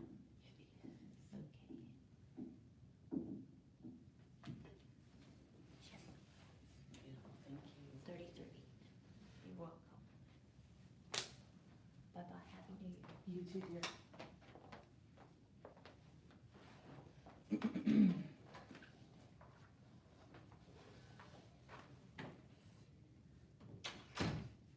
To Merari belonged the clans of Mahalites and the Mushites. These were the Merarite clans. The number of all the males a month old or more were counted as 6,200. The leaders of the family of the Merarite clans were Zuriel, son of Abiel. They were to camp on the north side of the tabernacle. The Merarites were appointed to take care of the frames of the tabernacle, its crossbars, posts, bases, all its equipment, and everything related to their use, as well as the posts of the surrounding courtyard with their bases, tent pegs, and ropes. Moses and Aaron and his sons were to camp to the east of the tabernacle toward the sunrise in front of the tent of meeting. They were responsible for the care of the sanctuary on behalf of the Israelites. Anyone else who approached the sanctuary was to be put to death. The total number of Levites counted at the Lord's command by Moses and Aaron according to their clans, including every male a month old or more, was 22,000. The Lord said to Moses, "Count all the firstborn Israelite males who are a month old or more, and make a list of their names. Take the Levites for me in place of all the firstborn of the Israelites, and the livestock of the Levites in place of all the firstborn livestock of the Israelites. I am the Lord." So Moses counted all the firstborn of the Israelites as the Lord commanded him. The total number of the firstborn males a month old or more, listed by name, was 22,273. The Lord also said to Moses, "Take the Levites in place of all of the firstborn of Israel, and the livestock of the Levites in place of their livestock. The Levites are to be mine. I am the Lord. To redeem the firstborn Israelites who exceed the number of the Levites, collect 5 shekels for each one, according to the sanctuary shekel, which weighs 20 gerahs. Give the money for the redemption of the additional Israelites to Aaron and his sons." So Moses collected the redemption money from those who exceeded the number redeemed by the Levites. From the firstborn of the Israelites, he collected silver weighing 1,365 shekels, according to the sanctuary shekel. Moses gave the redemption money to Aaron and his sons, and he was commanded by the word of the Lord. Chapter 4, the Kohathites. The Lord said to Moses and Aaron, "Take a census of the Kohathite branch of the Levites by their clans and families. Count all the men from 30 to 50 years of age who come to serve in the work at the tent of meeting. This is the work of the Kohathites at the tent of meeting, the care of the most holy things. When the camp is to move, Aaron and his sons are to go in and take down the shielding curtain and put it over the ark of the covenant law. Then they are to cover the curtain with a durable leather, spread a cloth of solid blue over that, and put the poles in place. Over the table of the presence, they are to spread a blue cloth and put it on the plates. dishes, and bowls, and the jars of the drink offerings. The bread that is continually there is to remain on it. They are to spread a scarlet cloth over them, cover that with the durable leather, and put the poles in place.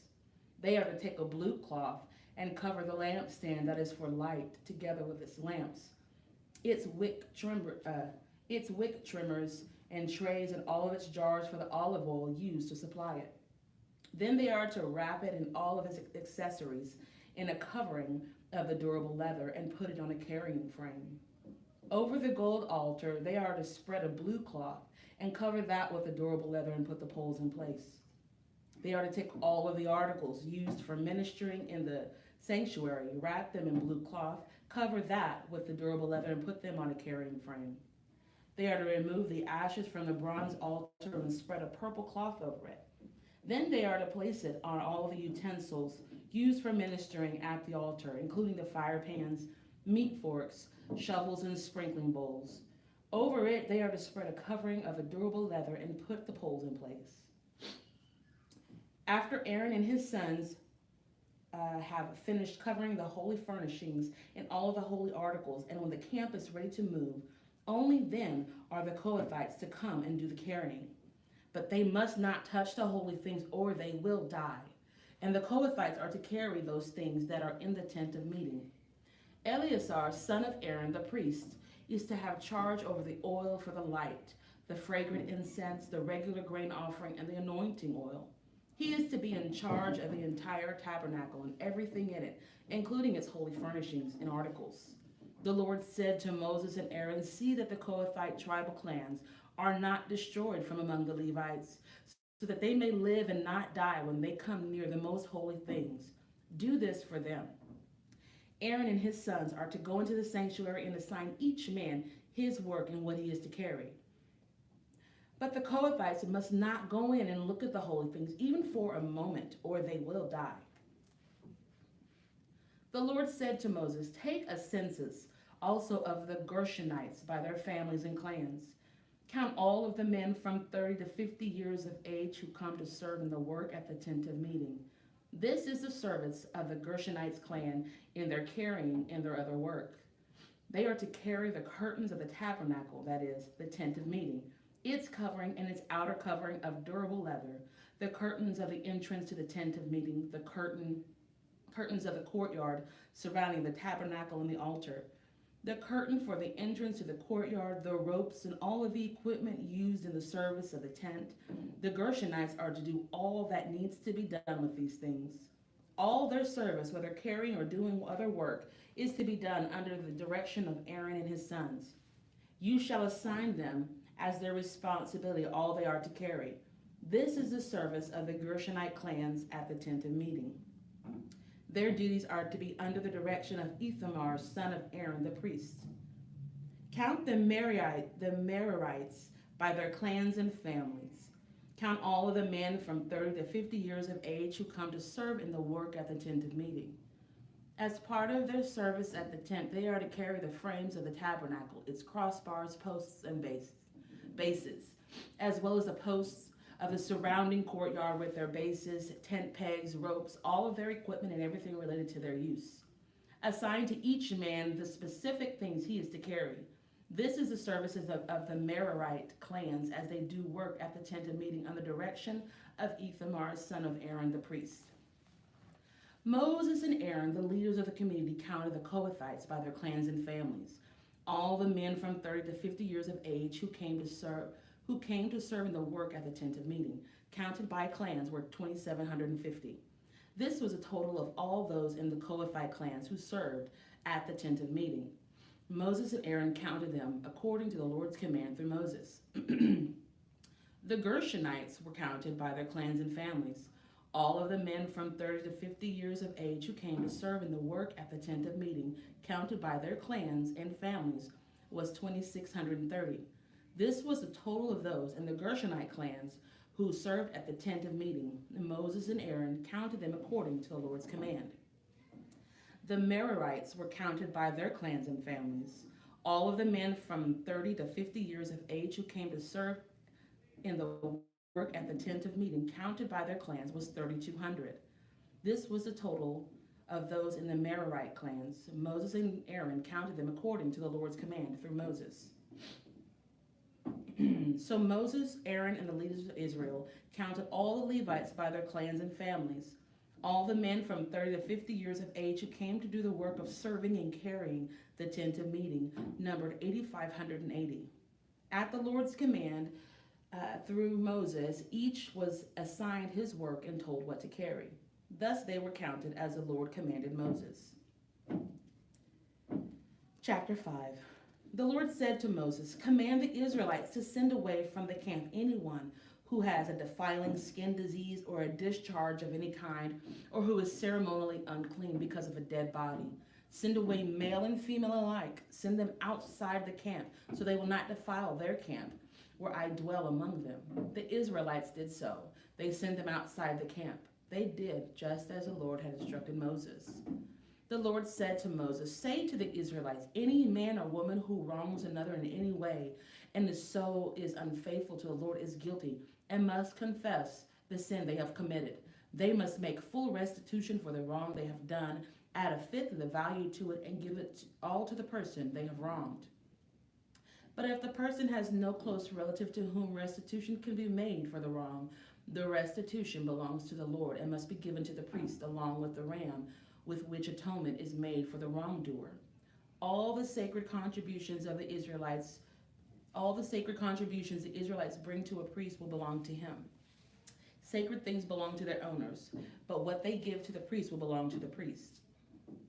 Then the Lord said to Moses, "Speak to the Israelites and say to them, if a man's wife goes astray and is unfaithful to him, so that another man has sexual relations with her, and this is hidden from her husband, and her impurity is undetected, since there is no witness against her and she has not been caught in the act, and if feelings of jealousy come over her husband and he suspects his wife and she is impure, or if he is jealous and suspects her even though she is not impure, then he is to take his wife to the priest.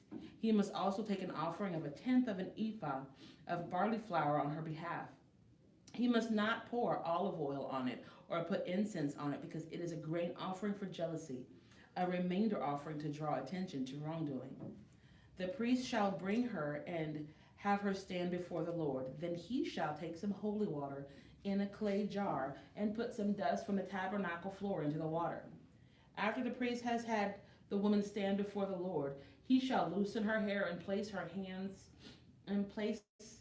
in her hands the remainder offering, the grain offering for jealousy, while he himself holds the bitter water that brings a curse. The priest shall put the woman under oath and say to her, if no other man has had sexual relations with you have not gone astray and become impure while married to your husband, may this bitter water that brings a curse not harm you.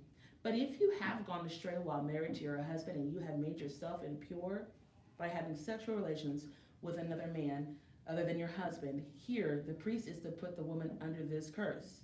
May the Lord cause you to become a curse among your people when he makes your womb miscarry and your abdomen swell. May this water that brings a curse into your body so that your abdomen swells and your womb miscarries. Then the woman is to say, Amen, so be it. The priest is to write these curses on a scroll and then wash them off into the bitter water. He shall make the woman drink the bitter water that brings a curse, and this water that brings a curse and causes bitter suffering will enter her. The priest is to take from her hands the grain offering of jealousy, wave it before the Lord, and bring it to the altar.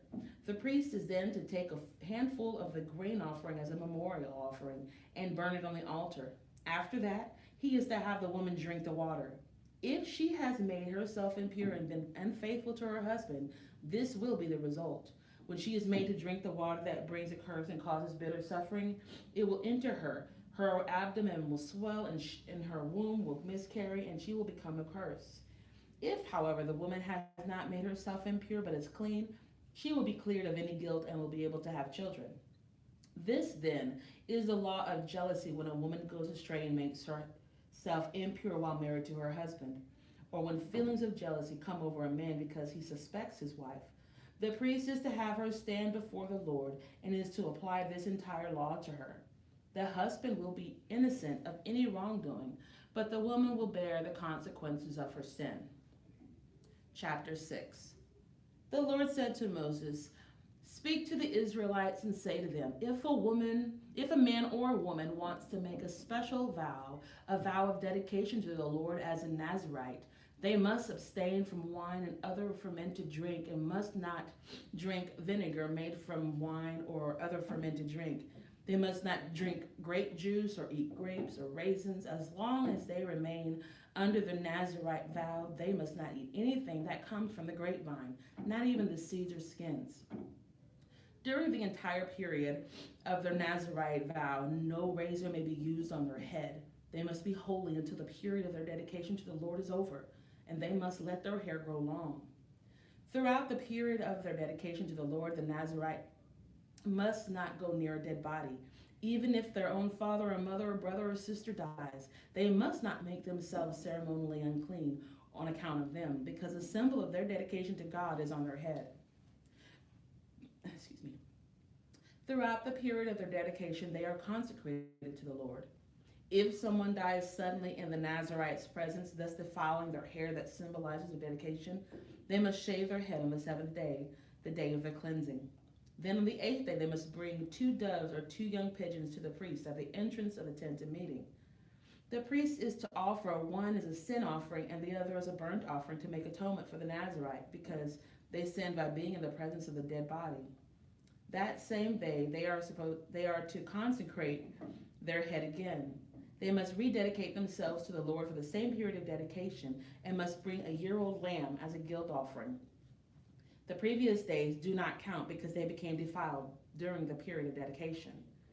Now, this is the law of the Nazirite when the period of their dedication is over. They are to be brought to the entrance of the tent of meeting. There they are to present their offerings to the Lord, a year-old lamb without defect or a burnt offering, a year-old ewe lamb without defect for a sin offering, a ram without defect for a fellowship offering, together with their grain offerings and drink offerings in a basket of bread made with the finest flour and without yeast, thick loaves with olive oil mixed in, and thin loaves brushed with olive oil. The priest is to present all of these before the Lord and make the sin offering and the burnt offering.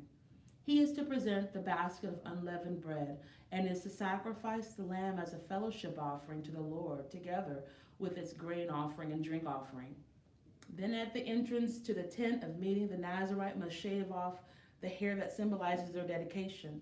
They are to take the hair and put it in the fire that is under the sacrifice of the fellowship offering. After the Nazirite has shaved off the hair that symbolizes their dedication, the priest is to place in their hands a boiled shoulder of a ram, and 1 thick loaf and 1 thin loaf from the basket, both made without yeast. The priest shall then wave these before the Lord as a wave offering. They are holy and belong to the priest, together with the breast that was waved and the thigh that was presented. After that, the Nazirite may drink wine.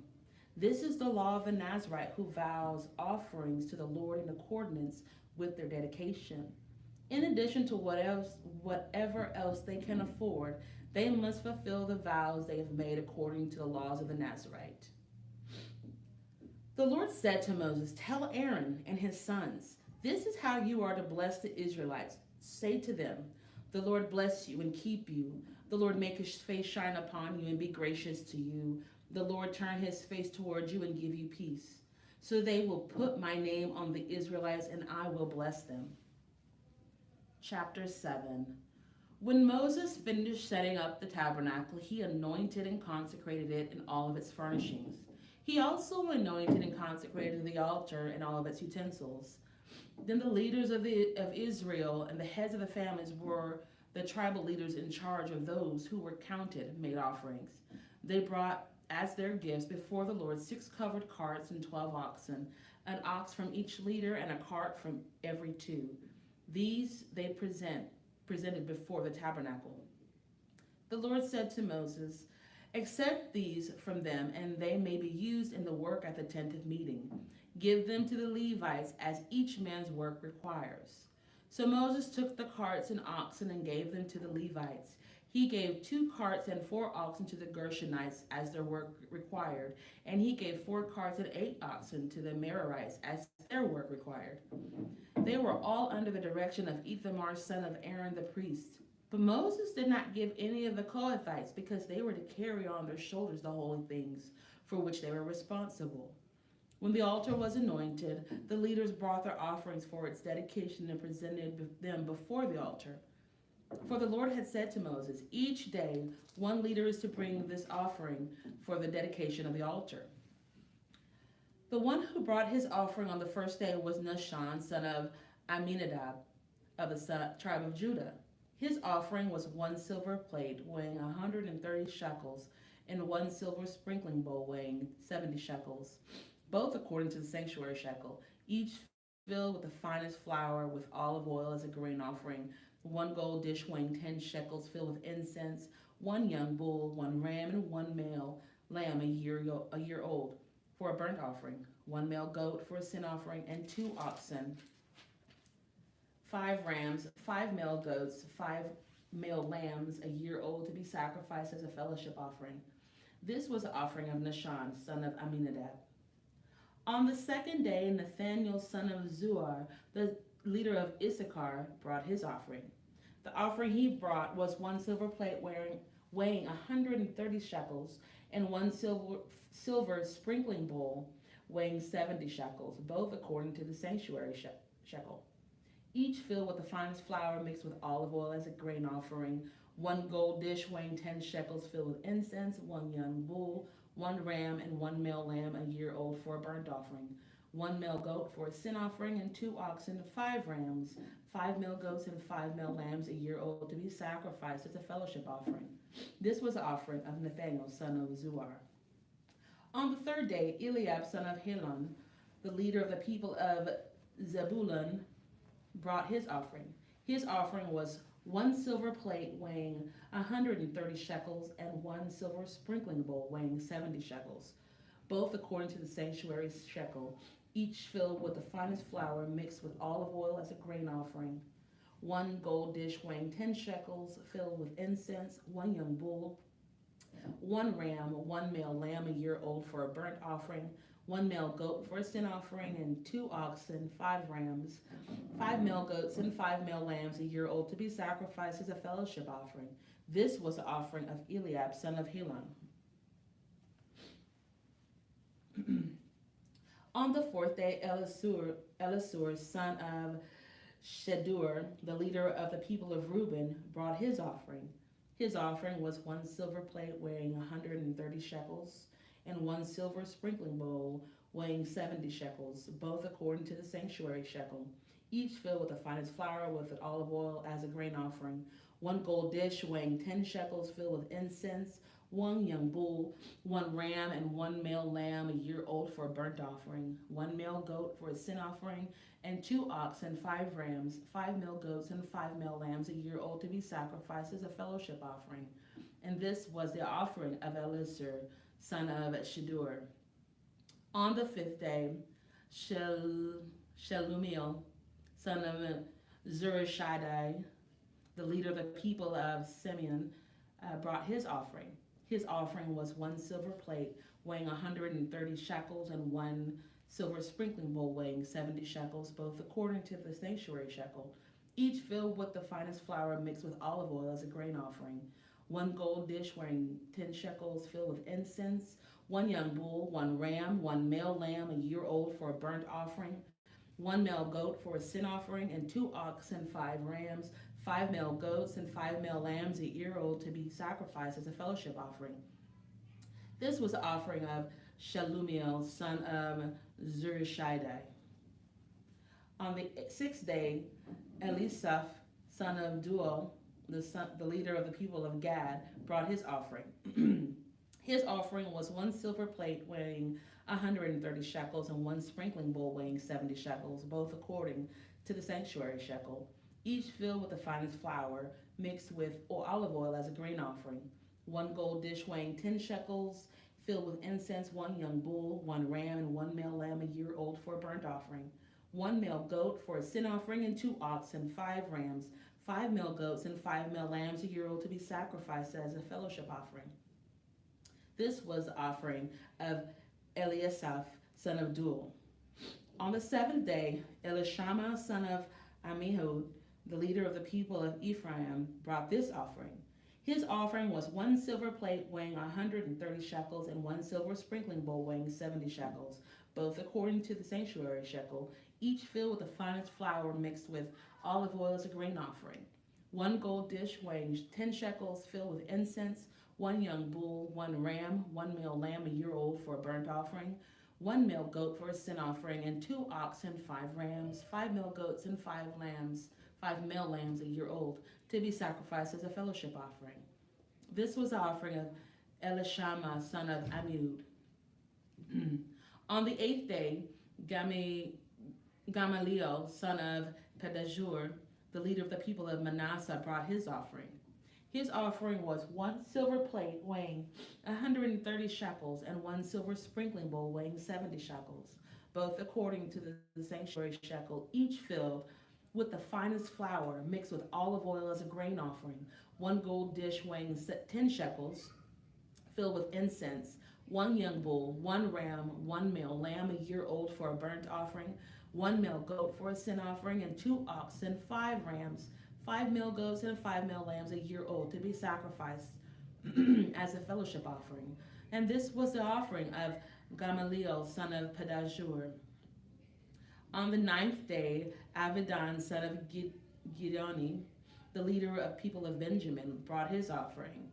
His offering was 1 silver plate weighing 130 shekels and 1 silver sprinkling bowl weighing 70 shekels, both according to the sanctuary shekel, each filled with the finest flour mixed with olive oil as a grain offering. 1 gold dish weighing 10 shekels filled with incense, 1 young bull, 1 ram, and 1 male lamb a year old for a burnt offering, 1 male goat for a sin offering, and 2 oxen, 5 rams, 5 male goats, and 5 male lambs a year old, to be sacrificed as a fellowship offering. And this was the offering of Abidan, son of Gideoni. On the 10th day, Ahisur, son of Ammishaddai, the leader of the people of Dan, brought his offering. His offering was 1 silver plate weighing 130 shekels and 1 silver sprinkling bowl weighing 70 shekels, both according to the sanctuary shekel, each filled with the finest flour mixed with olive oil as a grain offering. 1 gold dish weighing 10 shekels, filled with incense, and 1 young bull, 1 ram, and 1 male lamb a year old for a burnt offering. 1 male goat for a sin offering, and 2 oxen, 5 rams, 5 male goats, and 5 male lambs a year old, to be sacrificed as a fellowship offering. This was the offering of Ahisur, son of Ammishaddai. On the 11th day, Pagiel, son of Okran, the leader of the people of Asher, brought his offering. His offering was 1 silver plate weighing 130 shekels and 1 silver sprinkling bowl weighing 70 shekels, both according to the sanctuary shekel, and each filled with the finest flour mixed with olive oil as a grain offering. 1 gold dish weighing 10 shekels filled with incense, 1 young bull, 1 ram, 1 male lamb a year old for a burnt offering, 1 male goat for a sin offering, and 2 oxen, 5 rams, 5 male goats, and 5 male lambs a year old, to be sacrificed as a fellowship offering. This was the offering of Pagiel, son of Okran.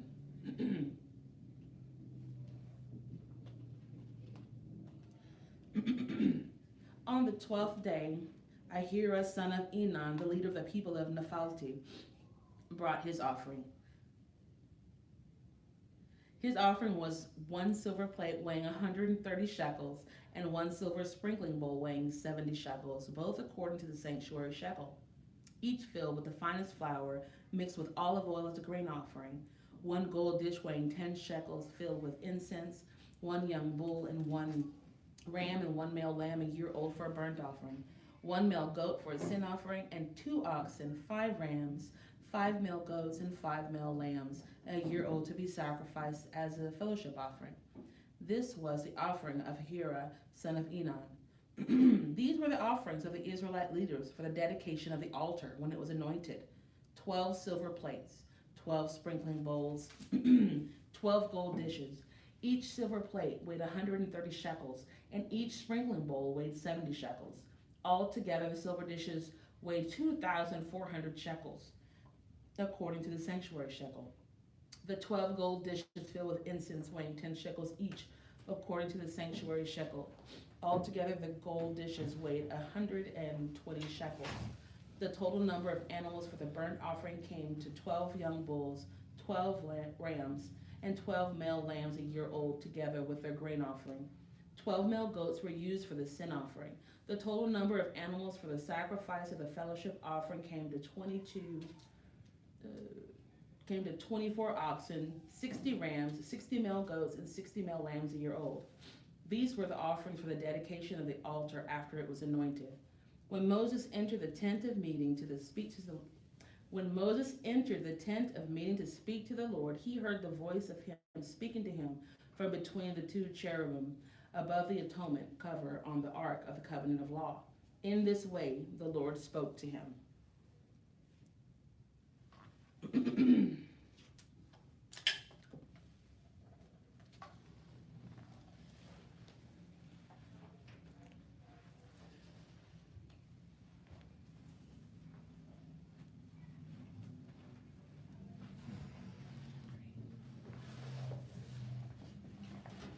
Chapter 8. The Lord said to Moses, "Speak to Aaron and say to him, when you set up the lamps, see that all 7 light up the area in front of the lampstand." Aaron did so. He set up the lamps so that they faced forward on the lampstand, just as the Lord commanded Moses. This is how the lampstand was made. It was made of hammered gold. From its base to its blossoms. The lampstand was made exactly like the pattern the Lord had shown Moses. The Lord said to Moses, "Take the Levites from among all the Israelites and make them ceremoniously clean. To purify them, do this: sprinkle the water of cleansing on them, then have them shave their whole bodies and wash their clothes, and so they will purify themselves.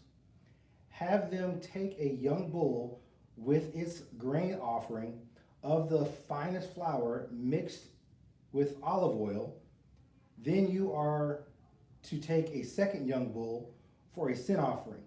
Bring the Levites to the front of the tent of meetings and assemble the whole Israelite community. You are to bring the Levites before the Lord, and the Israelites are to lay their hands on them. Aaron is present.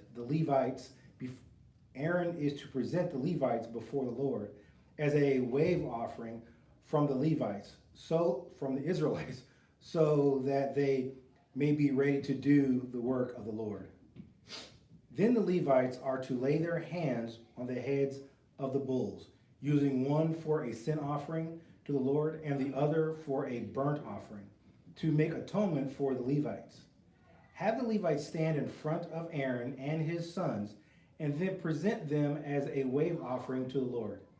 In this way, you are to set the Levites apart from the other Israelites, and the Levites will be mine.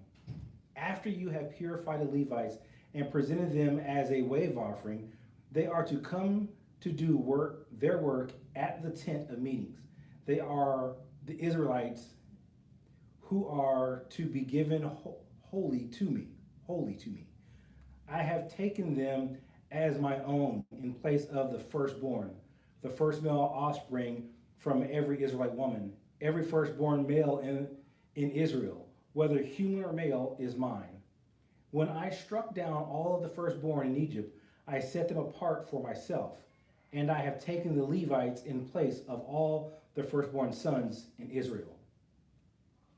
From among all the Israelites, I have given the Levites as gifts to Aaron and his sons to do the work at the tent of meetings on behalf of the Israelites, and to make atonement for them, so that no plague will strike the Israelites when they go near the sanctuary. Moses, Aaron, and the whole Israelite community did with the Levites just as the Lord commanded Moses. The Levites purified themselves and washed their clothes. Then Aaron presented them as a wave offering before the Lord, and made atonement for them to purify them. After that, the Levites came to do their work at the tent of meetings under the supervision of Aaron and his sons. They did with the Levites just as the Lord commanded Moses. The Lord said to Moses, this applies to the Levites. Men 25 years old or more shall come to take part in the work of the tent of meetings. But at the age of 50, they must retire from their regular service and work no longer. They may assist their brothers in performing their duties at the tent of meetings, but they themselves must not do the work. This, then, is how you are to assign the responsibilities of the Levites. The Lord spoke to chapter 9. The Lord spoke to Moses in the desert of Sinai in the first month of the second year after they came out of Egypt. He said, "Have the Israelites celebrate the Passover at the appointed time. Celebrate it at the appointed time at twilight on the 14th day of this month, in accordance with all its rules and regulations." So Moses told the Israelites to celebrate the Passover, and they did so in the desert of Sinai at twilight on the 14th day of the first month. The Israelites did everything just as the Lord commanded Moses. But some of them could not celebrate the Passover on that day because they were ceremonially unclean on account of a dead body. So they came to Moses and Aaron that same day, and said to Moses, "We have become unclean because of a dead body. But why should we be kept from presenting the Lord's offering with the other Israelites at the appointed time?" Moses answered them, "Wait until I find out what the Lord commands concerning you." Then the Lord said to Moses, "Tell the Israelites, when any of you are descendants are unclean because of a dead body or are away on a journey, they are still to celebrate the Lord's Passover. But they are to do it on the 14th day of the second month at twilight. They are to eat the lamb together with unleavened bread and bitter herbs. They must not leave any of it until morning, or break of its bones. When they celebrate the Passover, they must follow all the regulations. But if anyone who is ceremonially clean and not on a journey fails to celebrate the Passover, they must be cut off from their people for not presenting the Lord's offering at the appointed time. They will bear the consequences of their sin. A forerunner residing among you is also to celebrate the Lord's Passover in accordance with the rules and regulations. You must have the same regulations for both the foreigner and the native born. On the day the tabernacle, the tent of covenant law, was set up, the cloud covered it. From evening until morning, the cloud above the tabernacle looked like fire. That is how it continued to be. The cloud covered it, and the night it looked like fire. Whenever the cloud lifted from above the tent, the Israelites set out. Whatever the cloud settled, the Israelites encamped. At the Lord's command, the Israelites set out, and at his command, they encamped. As long as the cloud stayed over the tabernacle, they remained in camp. When the cloud remained over the tabernacle a long time, the Israelites obeyed the Lord's order and did not set out. Sometimes the cloud was over the tabernacle only a few days. At the Lord's command, they would encamp, and then at his command, they would set out. Sometimes the cloud stayed only for evening until morning, and when it lifted in the morning, they set out. Whether by day or by night, whether the cloud lifted, they set out. Whether the cloud stayed over the tabernacle for days or a month, or a year, the Israelites would remain in camp and not set out. But when it lifted, they would set out. At the Lord's command, they encamped, and at the Lord's command, they set out. They obeyed the Lord's order in accordance with his command through, through Moses.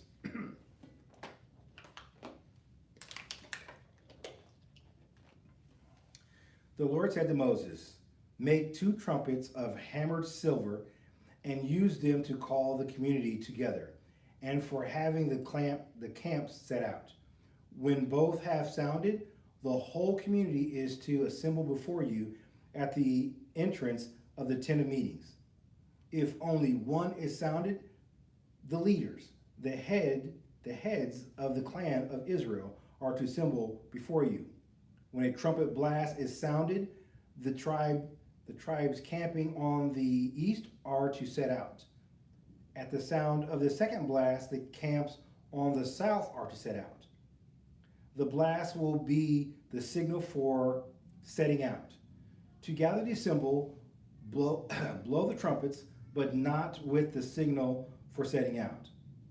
The sons of Aaron, the priests, are to blow the trumpets. This is to be a lasting ordinance for you and generations to come. When you go into battle in your own land against an enemy who is oppressing you, sound a blast on the trumpets. Then you will go remembering by the Lord your God and rescued from their enemies. Also at your times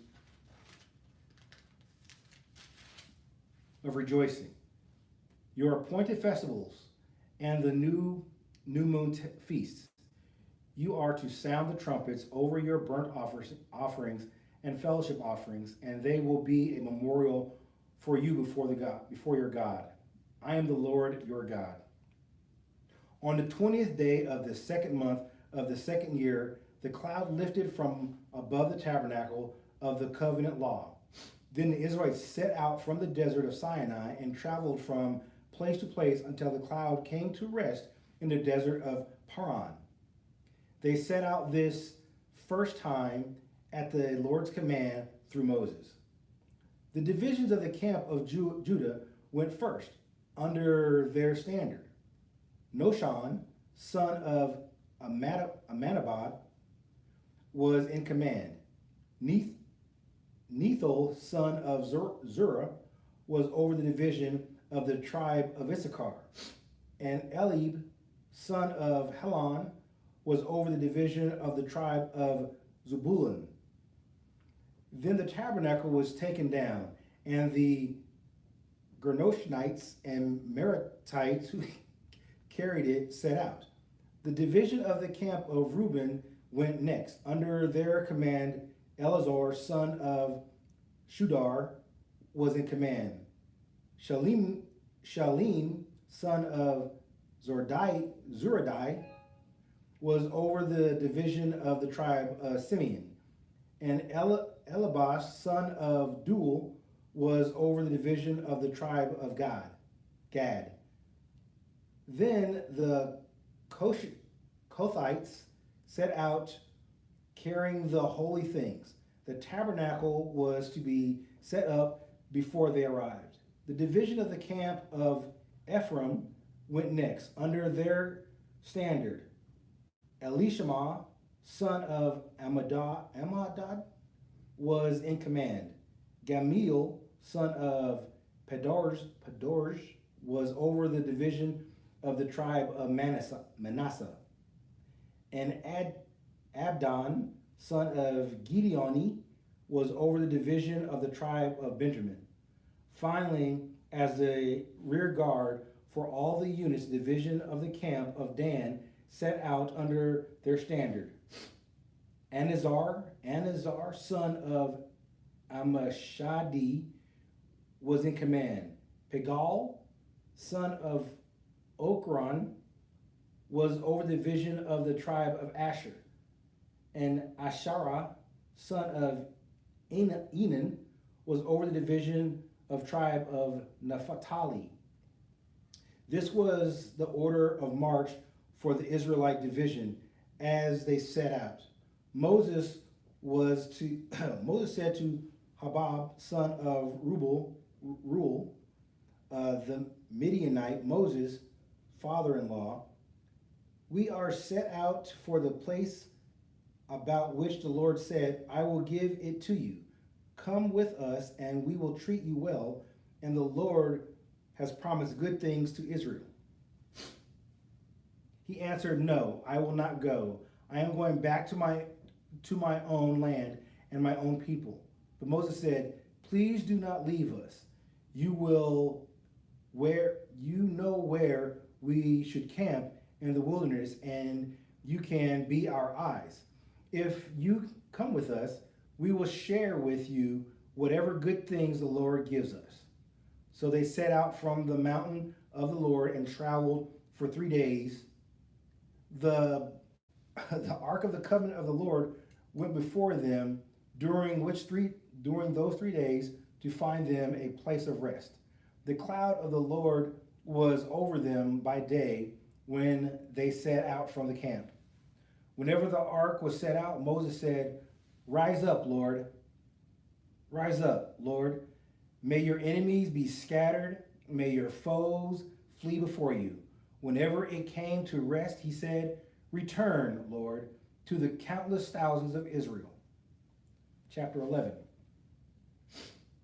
Now the people complained about their hardships in the hearing of the Lord. And when he heard them, his anger was aroused. Then fire from the Lord burned among them and consumed some of the outskirts of the camp. When the people cried out to Moses, he prayed to the Lord, and the fire died down.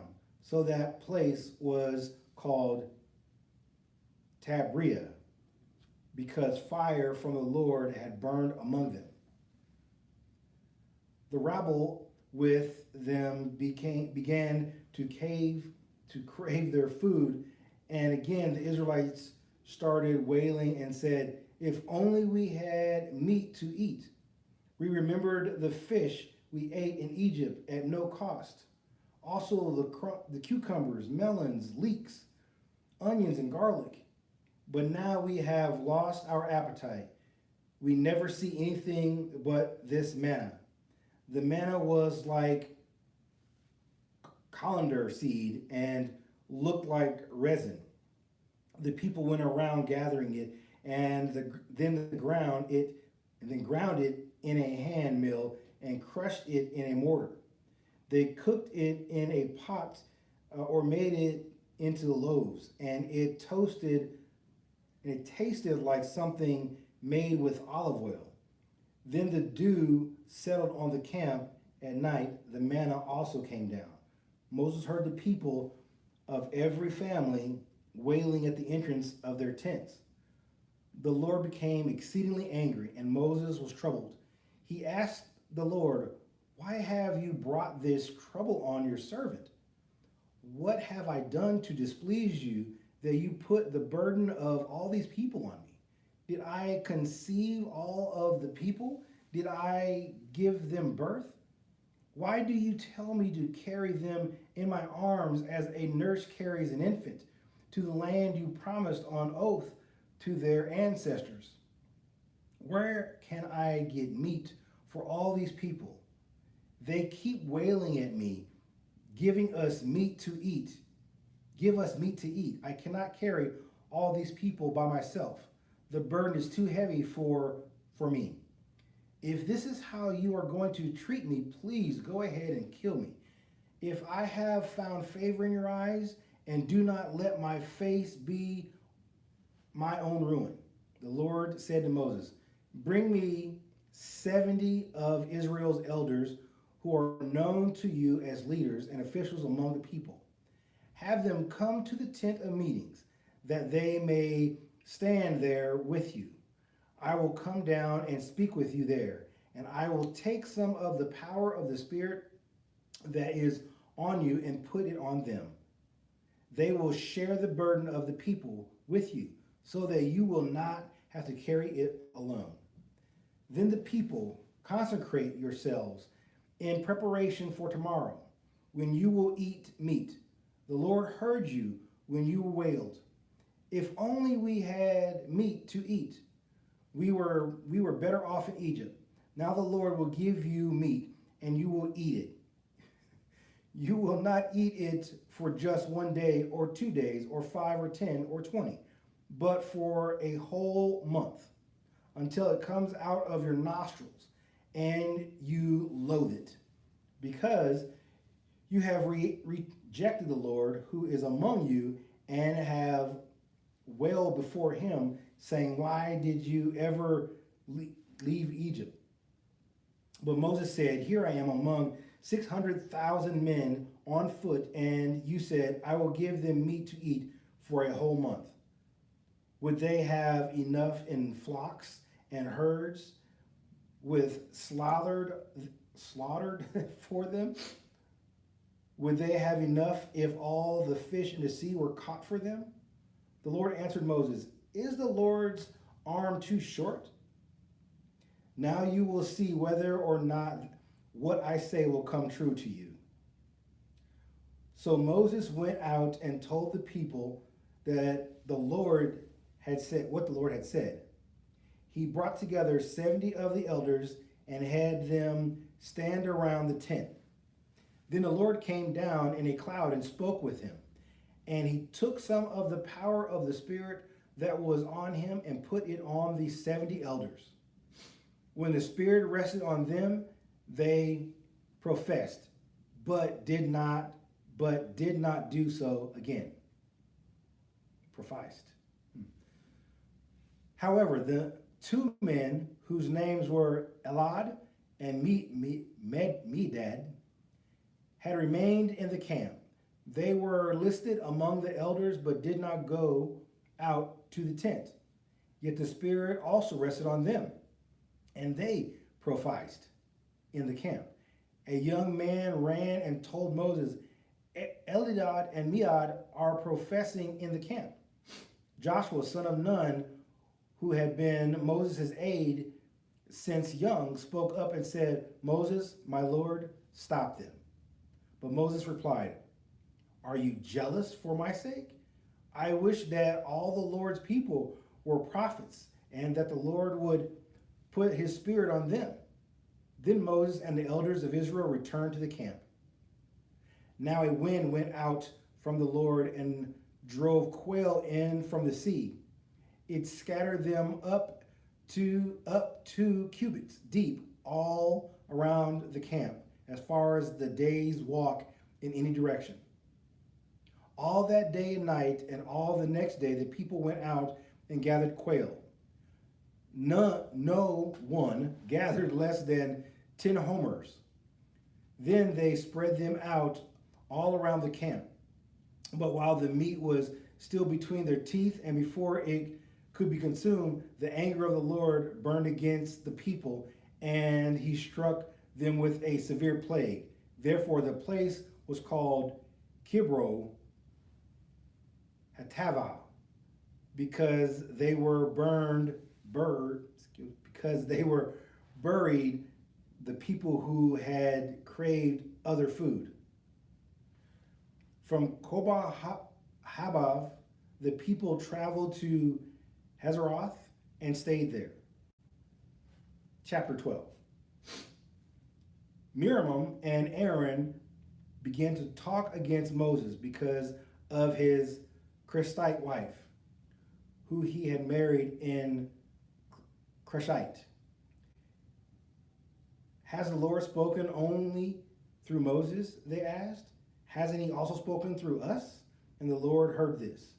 Now Moses was a humble man, more humble than anyone else on the face of the earth. At once the Lord said to Moses, Aaron and Miriam, come out of the tent of meetings. All 3 of you. So the 3 of them went out. Then the Lord came down in a pillar of cloud.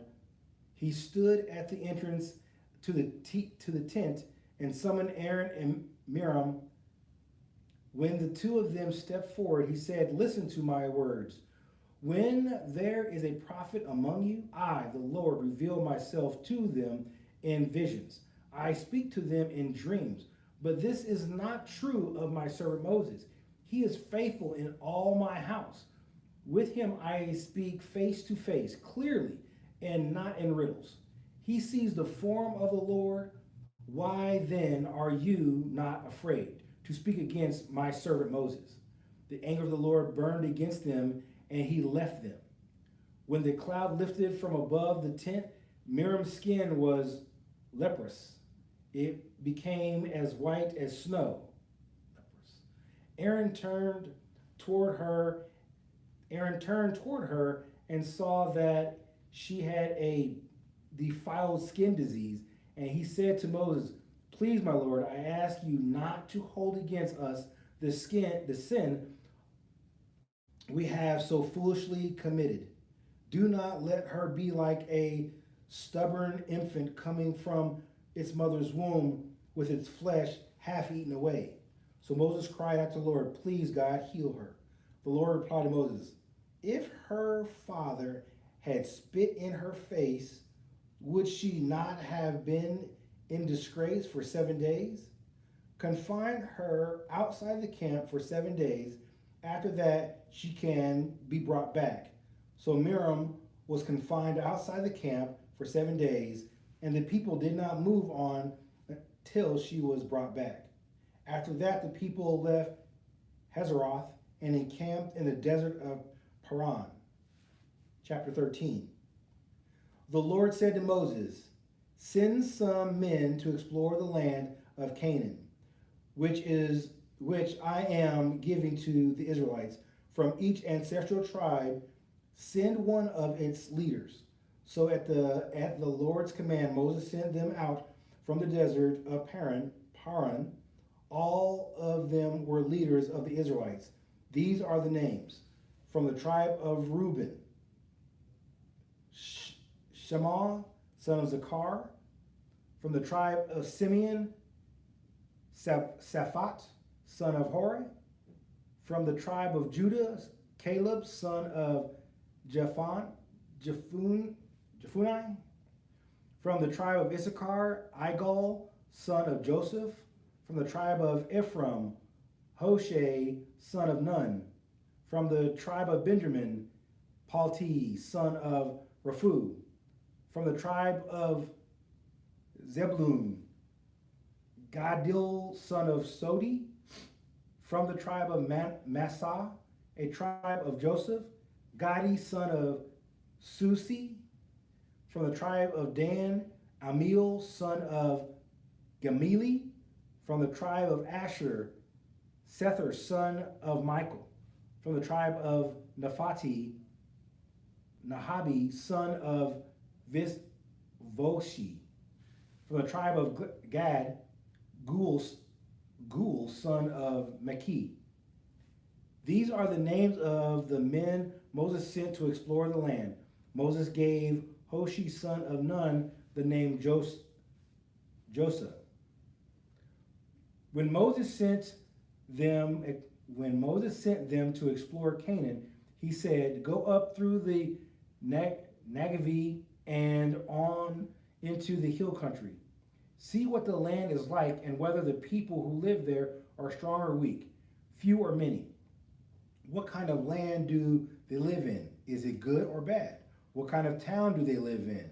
Are they unwailing or fortified? How is the soil? Is it fertile or poor? Are there trees in it or not? Do your best to bring back some of the fruit of the land, if it was the season of the first ripe grapes." So they went up and explored the land from the desert of Zion as far as Rahab, toward Lobi Hamath. They went up through the Negev and came to Hebron, where Armi, Shishai, and Tamai, the descendants of Ankin, lived. Hebron had been built 7 years before Zoan in Egypt. When they reached the valley of Zikol, they cut off a branch bearing a single cluster of grapes. 2 of them carried it on a pole between them, among the same pomegranates and figs. That place was called the Valley of Eshcol because of the cluster of grapes the Israelites cut off there. At the end of the 4th day, they returned from exploring the land. I can stop right there. No, I'm going to go to 14. They came back to Moses and Aaron and the whole Israelite community at Kadesh in the desert of Paran. There they reported to them and to the whole assembly and showed them the fruit of the land. They gave Moses this account. We went into the land to which you sent us, and it does flow with milk and honey. Here is the fruit, but the people who live there are powerful, and the cities are fortified and very large. We even saw descendants of Anak there. The Amalekites live in the Negev. The Hittites, Jebusites, and Amorites live in the hill country, and the Canaanites live near the sea along the Jordan. Then Caleb silenced the people before Moses and said, "We should go up and take possession of the land, for we can certainly do it." But the men who had gone up with him said, "We cannot attack those people. They are stronger than we are." And they spread among the Israelites a bad report about the land they had explored. They said, "The land we explored devours those living in it. All the people we saw there are of great size.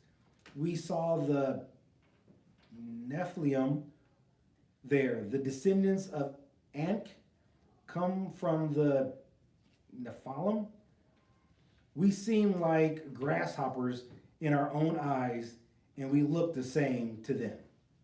There we go. 14.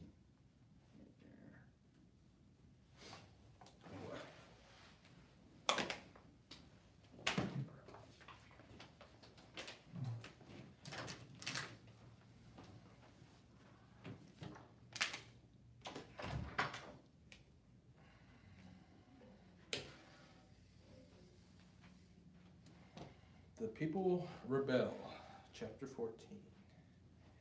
That night, all the members of the community raised their voices and wept aloud. All the Israelites grumbled against Moses and Aaron, and the whole assembly said to them, "If we only had died in Egypt, or in this wilderness, why is the Lord bringing us to this land only to let us fall by the sword? Our wives and children will be taken as plunder. Wouldn't it be better for us to go back to Egypt?" And they said to each other, "We should choose a leader and go back to Egypt." Then Moses and Aaron fell face down in front of the whole Israelite assembly gathered there.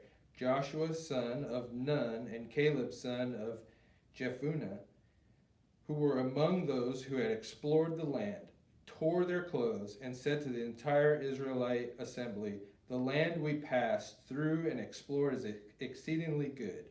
If the Lord is pleased with us, he will lead us into that land, and land flowing with milk and honey, and will give it to us. Only do not rebel against the Lord, and do not be afraid of the people of the land, because we will devour them. Their protection is gone, but the Lord is with us. Do not be afraid of them." But the whole assembly talked about stoning them. Then the glory of the Lord appeared at the tent of meeting to all the Israelites. The Lord said to Moses, "How long will these people treat me with contempt? How long will they refuse to believe in me, in spite of all the signs I have performed among them?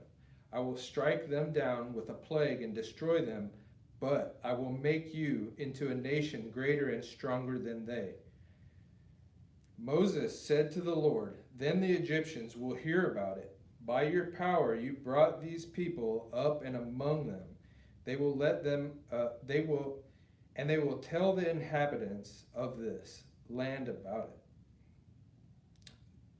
They have already heard that you, Lord, are with these people, and that you, Lord, have been seen face to face, that your cloud stays over them, and that you go before them in the pillar of cloud by day and a pillar of fire by night.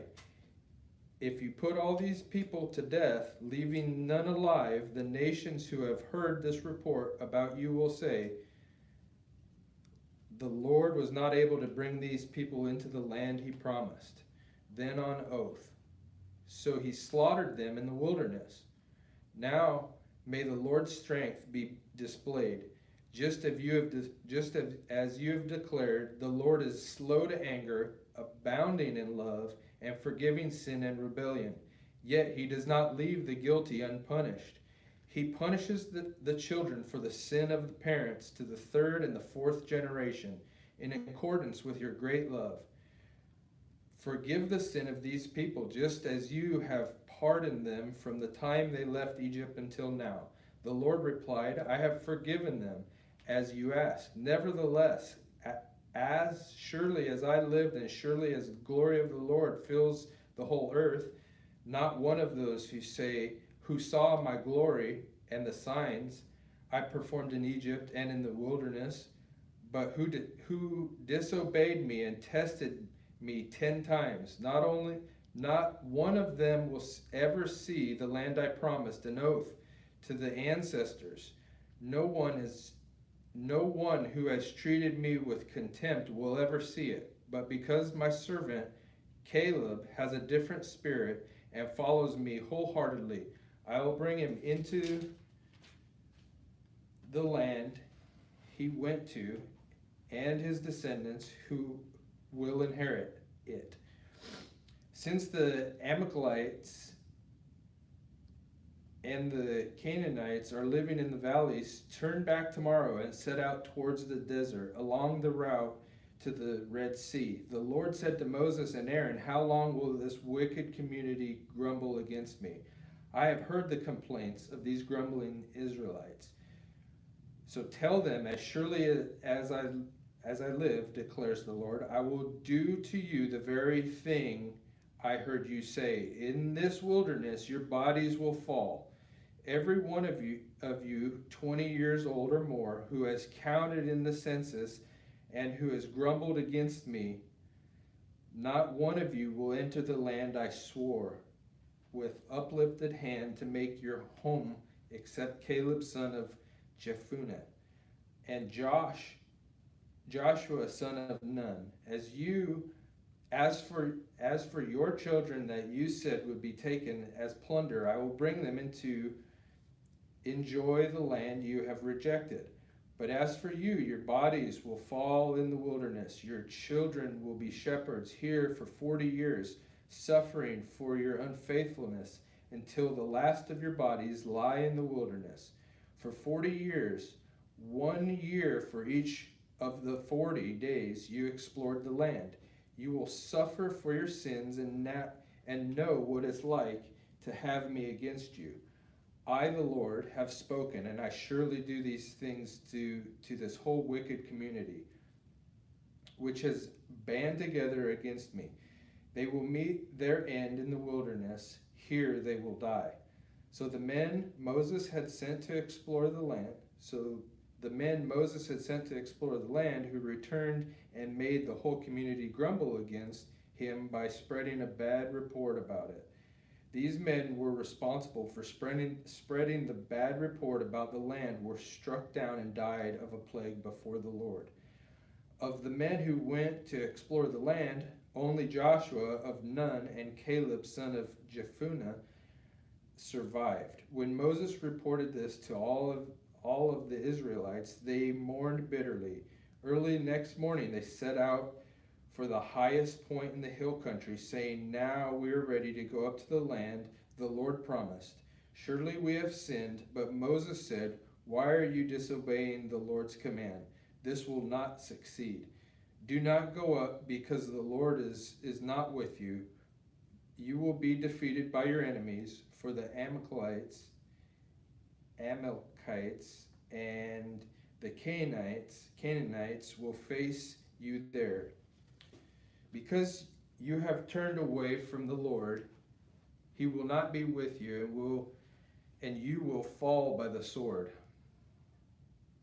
Nevertheless, in their presumption, they went up toward the highest point in the hill country, though neither Moses nor the ark of the Lord's covenant moved from the camp. Then the Amalekites and the Canaanites who lived in the hill country came down and attacked them and beat them down all the way to Hormah. Supplementary offerings. The Lord said to Moses, "Speak to the Israelites and say to them, after you enter the land I am giving you as a home, and you present to the Lord food offerings from the herd or the flock, as an aroma pleasing to the Lord, whether burnt offerings or sacrifices for special vows or free will offerings or festival offerings. Then the person who brings an offering shall present to the Lord grain offering of a tenth of an ephah of the finest flour mixed with a quarter of a hint of olive oil. With each lamb of the burnt offering or the sacrifice, prepare a quarter of hin or wine as a drink offering. With a ram, prepare a grain offering of 2/10 of an ephah of the finest flour mixed with 1/3 of hin or olive oil, and 1/3 of a hin of wine as a drink offering. Offer it as an aroma pleasing to the Lord. When you prepare a young bull as a burnt offering or sacrifice for a special vow or fellowship offering to the Lord, bring with the bull a grain offering of 3/10 of an ephah of the finest flour mixed with half a hin of olive oil, and also bring a half a hin of wine as a drink offering. This will be food offering, an aroma pleasing to the Lord. Each bull or ram, each lamb or young goat is to be prepared in this manner. Do this for each one, for as many as you prepare. Everyone who is native born must do things in this way when they present a food offering as an aroma pleasing to the Lord. For the generations to come, whenever a foreigner or anyone else living among you presents a food offering as an aroma pleasing to the Lord, they must do exactly as you do. The community is to have the same rules for you and for the foreigner residing among you. This is the last ordinance for the generations to come. You and the foreigner shall be the same before the Lord. The same laws and regulations will apply both to you and the foreigner residing among you. The Lord said to Moses, "Speak to the Israelites and say to them, when you enter the land to which I am taking you, and you eat the food of the land, present a portion as an offering to the Lord. Present a loaf from the first of your ground meal, and present it as an offering from the threshing floor. Throughout the generations to come, you are to give this offering to the Lord for the first of your ground meal." Offerings for unintentional sins. Now, if you, as a community, unintentionally fail to keep any of these commands the Lord gave Moses, any of the Lord's commands to you through him from the day the Lord gave them and continuing through the generations to come, and if this is done unintentionally without the community being aware of it, then the whole community is to offer a young bull for a burnt offering as an aroma pleasing to the Lord, along with its prescribed grain offering and drink of offering, and a male goat for a sin offering.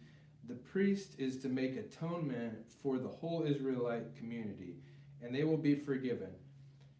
For it is not intentional, and they have presented to the Lord for their wrong a food offering and a sin offering. The whole Israelite community and the foreigners residing among them will be forgiven because all the people were involved in the unintentional wrong. But if just one person sins unintentionally, that person must bring a year-old female goat for sin offering. The priest is to make an atonement before the Lord for the one who erred by sin unintentionally. And when atonement has been made, that person will be forgiven. One and the same law applies to everyone who sins unintentionally, whether a native-born Israelite or a foreigner residing among you. But anyone who sins defiantly, whether native-born or foreigner, blasphemes the Lord and must be cut off from the people of Israel. Because they have despised the Lord's word and broke his commands, they must surely be cut off. Their guilt remains on them. The Sabbath breaker put to death. While the Israelites were in the wilderness, a man was found gathering wood on the Sabbath day. Those who found him gathering wood brought him to Moses and Aaron and the whole assembly, and they kept him in custody because it was not clear that what should be done with him. Then the Lord said to Moses, "The man must die. The whole assembly must stone him outside the camp." So the assembly took him outside the camp and stoned him to death, as the Lord commanded Moses. Tassels on garments. The Lord said to Moses, "Speak to the Israelites and say to them, throughout the generations to come, you are to make tassels on the corner of your garments, with a blue cord on each tassel. You will have these tassels to look at, so you will remember all the commands of the Lord, that you may obey them and not prostitute yourselves by chasing after the lusts of your own hearts and eyes. Then you will remember to obey all my commands and will be consecrated to your God. I am the Lord your God, who brought you out of Egypt to be your God. I am the Lord your God." Korah, Dathan, and Abiram. Korah, son of Israel, the son of Korath, the son of Levi, and certain Reubenites, Dathan and Abiram, son of Eliab, and the son of Peleth, became insolent and rose up against Moses. With them there were 250 Israelite men, well-known community leaders, who had been appointed members of the council. They came as a group to oppose Moses and Aaron and said to them, "You have gone too far. The whole community is holy, every one of them, and the Lord is with them. Why then do you set yourselves above the Lord's assembly?" When Moses heard this, he fell face down. Then he said to Korah and all of his followers, In the morning the Lord will show who belongs to him and who is holy, and he will have that person come near him. The man he chooses he will cause to come near him. You, Korah, and all your followers are to do this. Take censers, and tomorrow put burning coals and incense in them before the Lord. The man the Lord chooses will be the one who is holy. You Levites have gone too far. Moses said to Korah, "Now listen, you Levites, isn't it enough for you that the God of Israel has separated you from the rest of the Israelite community and brought you near himself to do the work at the Lord's tabernacle and stand before the community and minister to them? He has brought you and all of your fellow Levites near him, but now you are trying to get the priesthood too. It is against the Lord that you and all of your followers have banded together, who is Aaron, that you should grumble against him. Then Moses summoned Dathan and Abiram, the sons of Eliab, but they said, "We will not come. Isn't it enough that you have brought us up and out of the land flowing with milk and honey to kill us in the wilderness?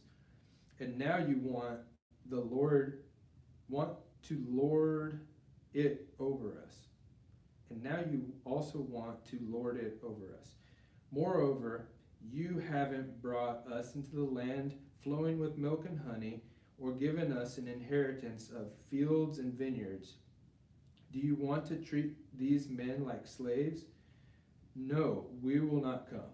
Then Moses became very angry and said to the Lord, "Do not accept their offerings.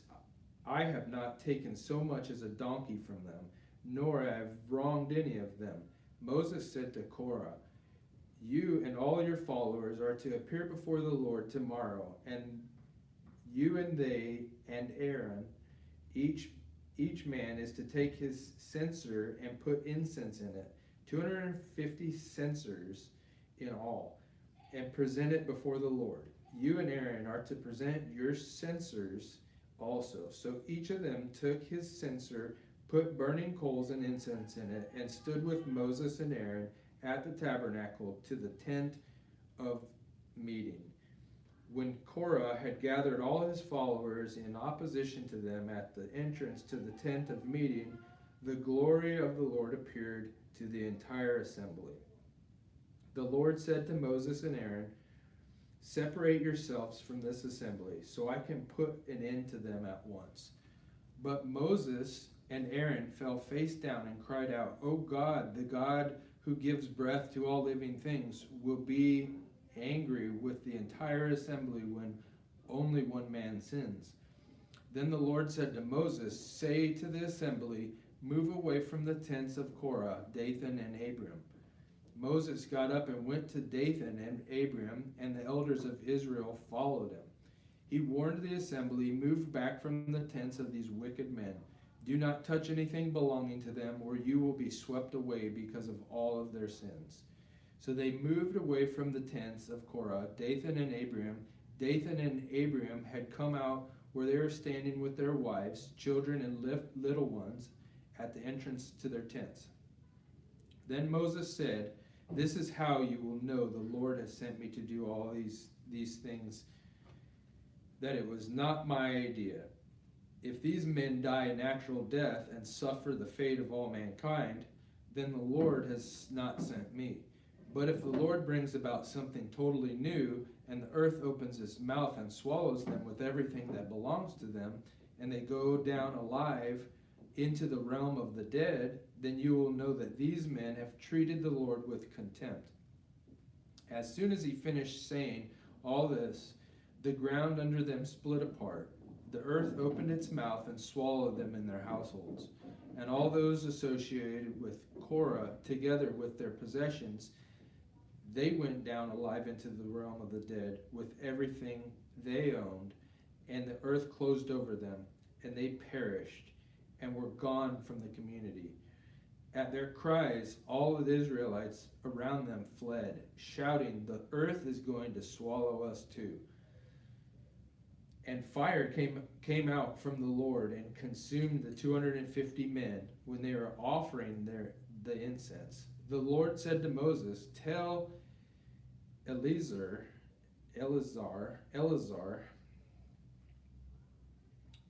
son of Aaron, the priest, to remove the censers from the charred remains and scattered coals some distance away. For the censers are holy, the censers of the men who sinned at the cost of their life. Hammer the censers into the sheets to overlay the altar, for they were presented before the Lord and have become holy. Let them be a sign to the Israelites." So Eleazar and the priests collected the bronze censers brought to those who had been burned to death, and they had them hammered out to overlay the altar. As the Lord directed him through Moses, this was to remind the Israelites that no one except a descendant of Aaron should come to burn incense before the Lord. or he would become like Korah and his followers. The next day, the whole Israelite community grumbled against Moses and Aaron. "You have killed the Lord's people," they said. But when the assembly gathered in opposition to Moses and Aaron and turned toward the tent of meeting, suddenly the cloud covered it, and the glory of the Lord appeared. Then Moses and Aaron went into the front of the tent of meeting, and the Lord said to Moses, "Get away from the assembly, so I can put an end to them at once." And they fell face down. Then Moses said to Aaron, "Take your censer and put incense in it, along with the burning coals from the altar, and hurry to the assembly to make atonement for them. Wrath has come out from the Lord, the plague has started." So Aaron did as Moses said and ran into the midst of the assembly. The plague had already started among the people, but Aaron offered the incense and made atonement for them. He stood between the living and the dead, and the plague stopped. But 14,700 people died from the plague, in addition to those who had died because of Korah. Then Aaron returned to Moses at the entrance to the tent of meeting, for the plague had stopped. The budding of Aaron's staff. The Lord said to Moses, "Speak to the Israelites and get 12 staffs from them, one from the leader of each of their ancestral tribes. Write the name of each man on his staff. On the staff of Levi, write Aaron's name, for there must be a staff for the head of each ancestral tribe. Place them in the tent of meeting in front of the ark of the covenant law, where I meet with you. The staff belonging to the man I choose will sprout, and I will rid myself of the constant grumbling against you by the Israelites." So Moses spoke to the Israelites, and their leaders gave him 12 staffs, and for the leader each of their ancestral tribes. And Aaron's staff was among them. Moses placed their staffs before the Lord in the tent of the covenant law. The next day Moses entered the tent and saw that Aaron's staff, which represented the tribe of Levi, had not only sprouted but had budded, blossomed, and produced almonds. Then Moses brought out all of the staffs from the Lord's presence to all the Israelites. They looked at them, and each of the leaders took his own staff. The Lord said to Moses, "Put back Aaron's staff in front of the ark of the covenant law, to be kept as a sign to the rebellious. This will put an end to their grumbling against me, so that they will not die." Moses did just as the Lord commanded him. The Israelites said to Moses, "We will die. We're lost. We are all lost. Anyone who even comes near the tabernacle of the Lord will die, and we are all going to die." Are we all going to die? Question. Duties of priests and Levites. The Lord said to Aaron, "You, your sons, and your families are here to bear the responsibility for offenses connected with the sanctuary. And you and your sons alone are to bear the responsibility for offenses connected with the priesthood. Bring your fellow Levites from your ancestral tribe to join you and assist you when you and your sons minister before the tent of the covenant law. They are to be responsible to you and to perform all the duties of the tent. But they must not go near the furnishings of the sanctuary or the altar, otherwise both they and you will die. They are to join you and be responsible for the care of the tent of meeting, all the work at the tent, and no one else may come near where you are. You are to be responsible for the care of the sanctuary and the altar, so that my wrath will not fall on the Israelites again. I myself have selected your fellow Levites from among the Israelites as a gift to you, dedicated to the Lord to you, to do the work at the tent of meeting.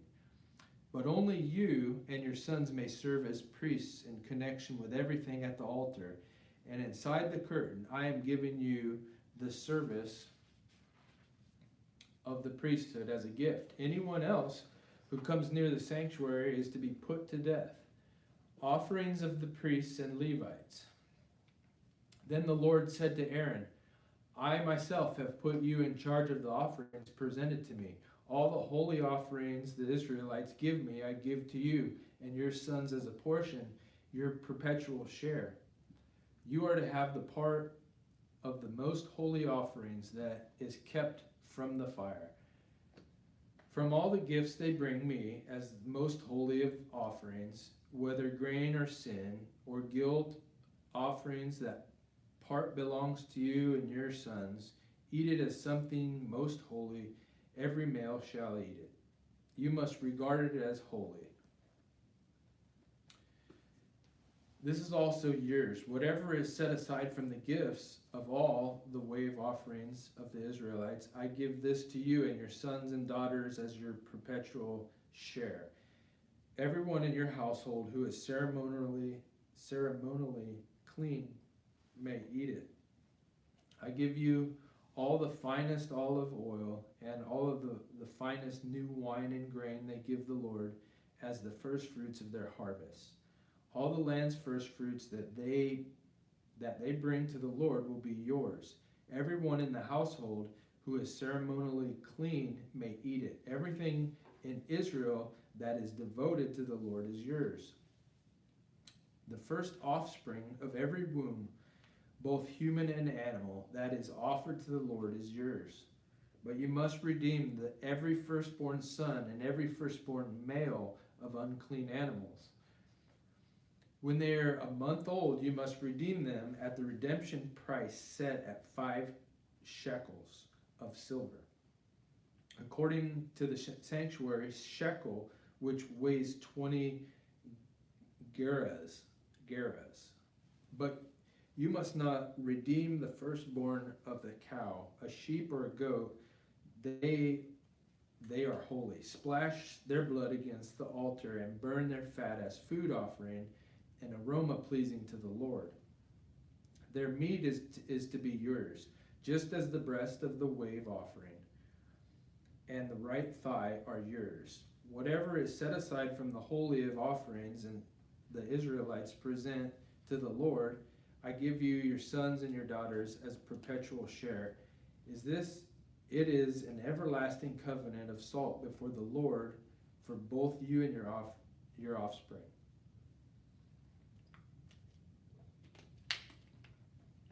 The Lord said to Aaron, you will have no inheritance in the land, nor will you have any share among them. I am your share and your inheritance among the Israelites. I give to the Levites all the tithes in Israel as their inheritance in return for the work they do while serving at the tent of meeting. From now on, the Israelites must not go near the tent of meeting, or they will bear the consequences of their sin and will die.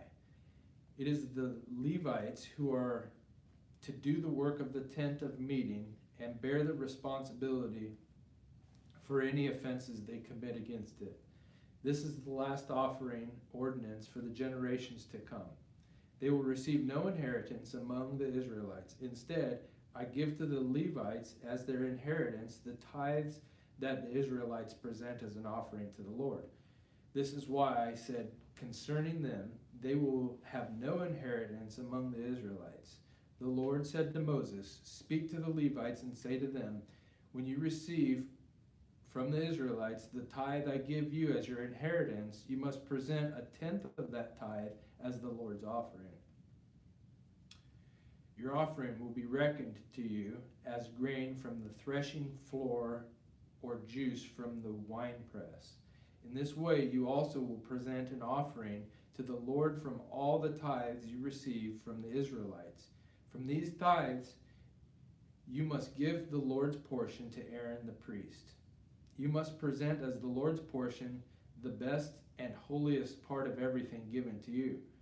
Say to the Levites, when you present the best part, it will be reckoned to you as the product of the threshing floor or the winepress. When you and your households may eat the rest of it anywhere, for it is your wages for your work at the tent of meeting. By presenting the best part of it, you will not be guilty in this matter. Then you will not defile the holy offering of the Israelites, or you will not die. The water cleansing. The Lord said to Moses and Aaron, "This is a requirement of the law that the Lord has commanded. Tell the Israelites to bring you a red heifer without defect or blemish, and that has never been under a yoke.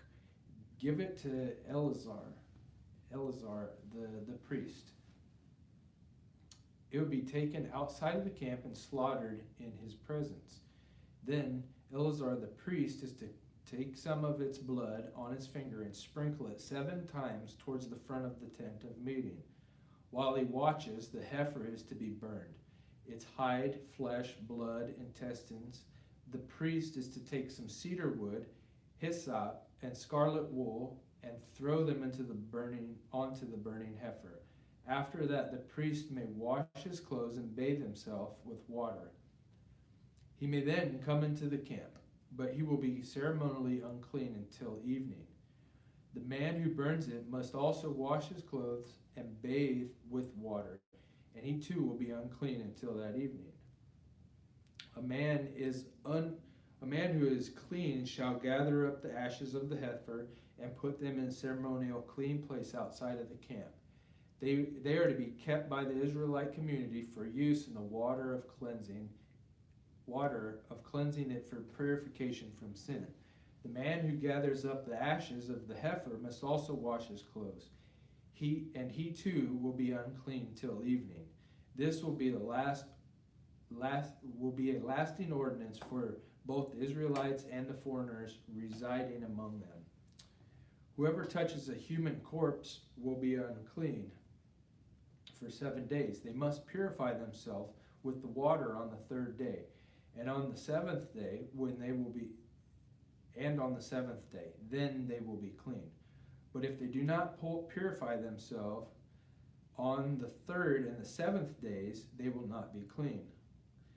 If they fail to purify themselves after touching a human corpse, they defile the Lord's tabernacle.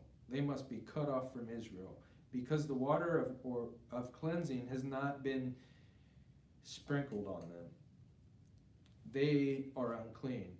Their uncleanliness remains on them. This is the law that applies when a person dies in a tent. Anyone who enters the tent and anyone who is in it will be unclean for 7 days, and every open container without a lid fastened on it will be unclean. Anyone out in the open who touches someone who has been killed with a sword, or someone who has died a natural death, or anyone who touches a human bone or a grave will be unclean for 7 days. For the unclean person, put some ashes from the burnt purification offering into a jar and pour fresh water over them. Then a man who is ceremonially clean is to take some hyssop, dip it in the water, and sprinkle the tent and all of the furnishings and the people who were there. He must also sprinkle anyone who has touched a human bone or a grave, or anyone who has been killed, or anyone who has died a natural death. The man who is clean is to sprinkle those who are unclean on the 3rd and 7th day. And on the 7th day he is to purify them. Those who are being cleansed must wash their clothes and bathe with water, and that evening they will be clean. But if those who are unclean do not purify themselves, then they must be cut off from the community, because they have defiled the sanctuary of the Lord. The water of cleansing has not been sprinkled on them, and they are unclean. This is the lasting ordinance for them. The man who sprinkles the water of cleansing must also wash his clothes, and anyone who touches the water of cleansing will be unclean till evening. Anything that an unclean person touches becomes unclean, and anyone who touches it becomes unclean till evening. Water from the rock. In the 1st month, the whole Israelite community arrived at a desert of Zin, and they stayed at Kadesh. There Miriam died and was buried. Now there was no water for the community, and the people gathered in opposition to Moses and Aaron.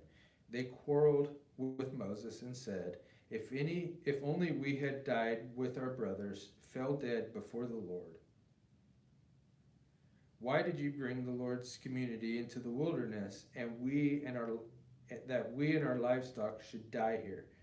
Why did you bring us out of Egypt to this terrible place?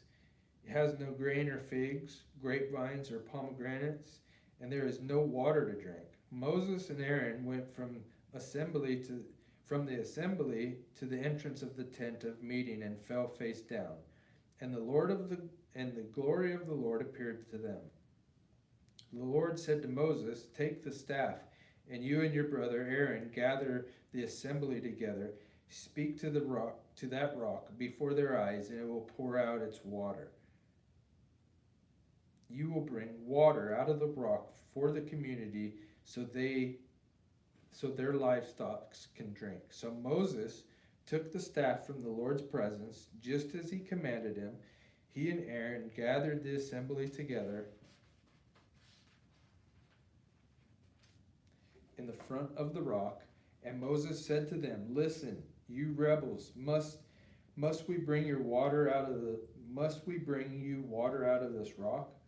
Then Moses raised his arms and struck the rock twice with his staff. Water gushed out, and the community and their livestock drank. But the Lord said to Moses and Aaron, Because you did not trust in me enough to honor me as holy in the sight of the Israelites, you will not bring this community into the land I give them. These were the waters of Meribah, where the Israelites quarreled with the Lord, and were there, and where he was proved holy among them.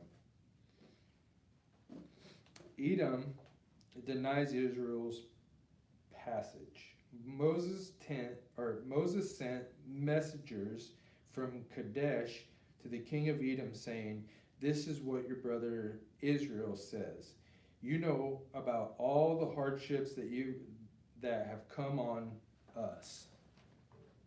Our ancestors went down into Egypt, and we lived there many years. The Egyptians mistreated us and our ancestors, but when we cried out to the Lord, he heard our cry and sent an angel and brought us out of Egypt. Now we are here at Kadesh, a town on the edge of your territory. Please let us pass through your country. We will not go through any field or vineyard or drink water from any well. We will travel along the king's highway and not turn to the right or to the left until we have passed through your territory. But Edom answered, You may not pass through here. If you try, we will march out and attack you with a sword. The Israelites replied, We will go along the main road, and if we our livestock drink any of your water, we will pay for it. We only want to pass through on foot, nothing else. Again they answered, You may not pass through. Then Edom came out against them with a large and powerful army. Since Edom refused to let them go through their territory, Israel turned away from them. The death of Aaron. The whole Israelite community set out from Kadesh and came to Mount Hor. At Mount Hor, near the border of Edom, the Lord said to Moses and Aaron will be gathered to his people. He will not enter the land I give to the Israelites. Because both of you rebelled against my command at the waters of Meribah, get Aaron and his sons Eleazar and take them up Mount Hor. Remove Aaron's garments and put them on his son Eleazar, for Aaron will be gathered to his people. He will die there. Moses did as the Lord commanded. They went up Mount Hor in the sight of the whole community. Moses removed Aaron's garments and put them on his son Eleazar. and Aaron died there on the top of the mountain. Then Moses and Eleazar came down from the mountain, and when the whole community learned about Aaron had died, all the Israelites mourned for him 30 days. Arad destroyed. When the Canaanite king of Arad, who lived in Negev, heard that Israel was coming along the road to Atharim, he attacked the Israelites and captured them. Then Israel made this vow to the Lord: If you will deliver these people into our lands, we will totally destroy their cities. The Lord listened to Israel's plea, and gave the Canaanites over to them. They completely destroyed them and their towns, so the place was named Hormah. The bronze snake. They traveled from Mount Hor along the route to the Red Sea to go around Edom. But the people grew impatient on the way. They spoke against God and against Moses and said, "Why have you brought us out of Egypt to die in the wilderness? There's no bread, there's no water, and we detest this miserable food." Then the Lord sent venomous snakes among them. They bit the people, and many Israelites died. The people came to Moses and said, "We sinned when we spoke against the Lord and against you. Pray that the Lord will take the snakes away from us." So Moses prayed for the people. The Lord said to Moses, "Make a snake and put it on a pole. Anyone who is bitten can look at it and live." So Moses made a bronze snake and put it up on a pole. Then when anyone was bitten by the snake and looked at the bronze snake, they lived. The journey to Moab. The Israelites moved on and camped at Oboth. Then they set out from Oboth and camped in Abraham, in the wilderness that faces Moab towards the sunrise. From there they moved out and camped in Zered Valley. They set out from there and camped alongside Arnon, which is in the wilderness extending into the Amorite territory. The Arnon is the border of Moab. Between Moab and the Amorites, this is why the book of the wars of the Lord says, "Zahab in Suphah, and the ravines, and the Aran and the slopes of the ravines that lead to the settlement of Ar and lie along the border of Moab." From there they continued on to Beer, the well where the Lord said to Moses, "Gather the people together, and I will give them water." Then Israel sang this song: "Spring up, O well, spring about it, and about the well that the princess dug, that the nobles of the people sank, the nobles with scepters and staffs." Then they went from the wilderness to Matnah, from Matnah to Nalael, from Nalael to Bamoth, and from Bamoth to the valley of Moab, where the top of Pisgah overlooks the wasteland. Defeat of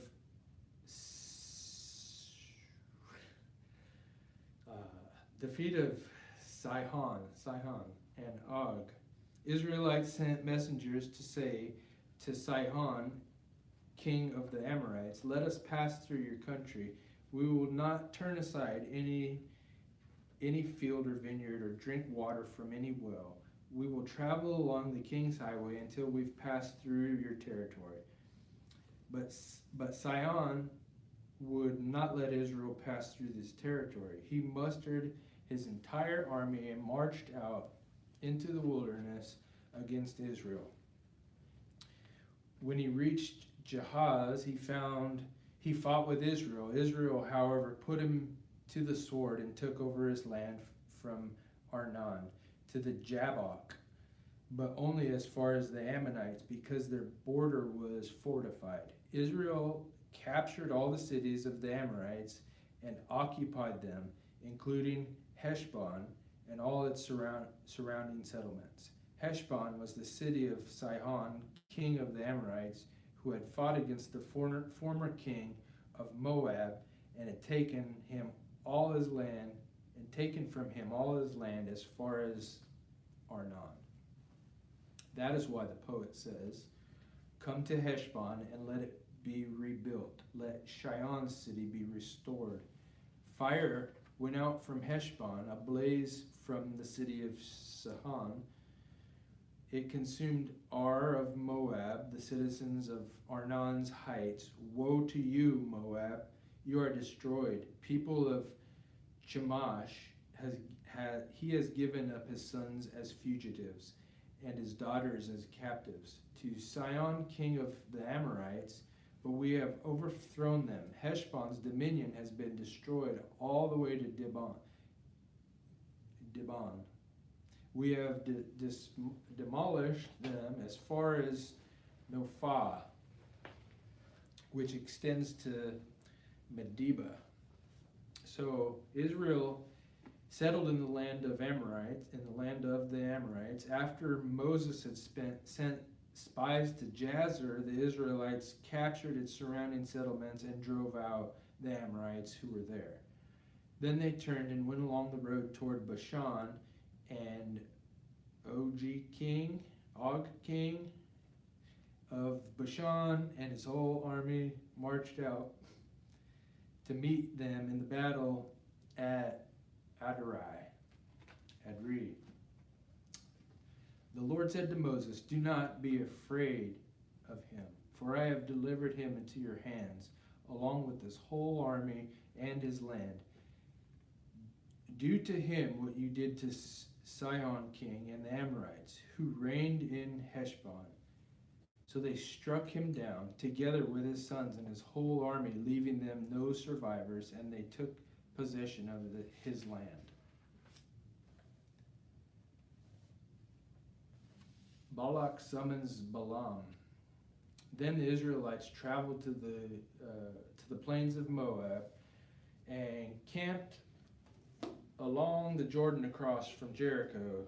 Now Balak, son of Zippor, saw all of this Israel had done to the Amorites, and Moab was terrified because there were many people. Indeed, Moab was filled with dread because of the Israelites. The Moabites said to the elders in Midian, "This horde is going to lick up everything around us, as an ox licks up grass on the field."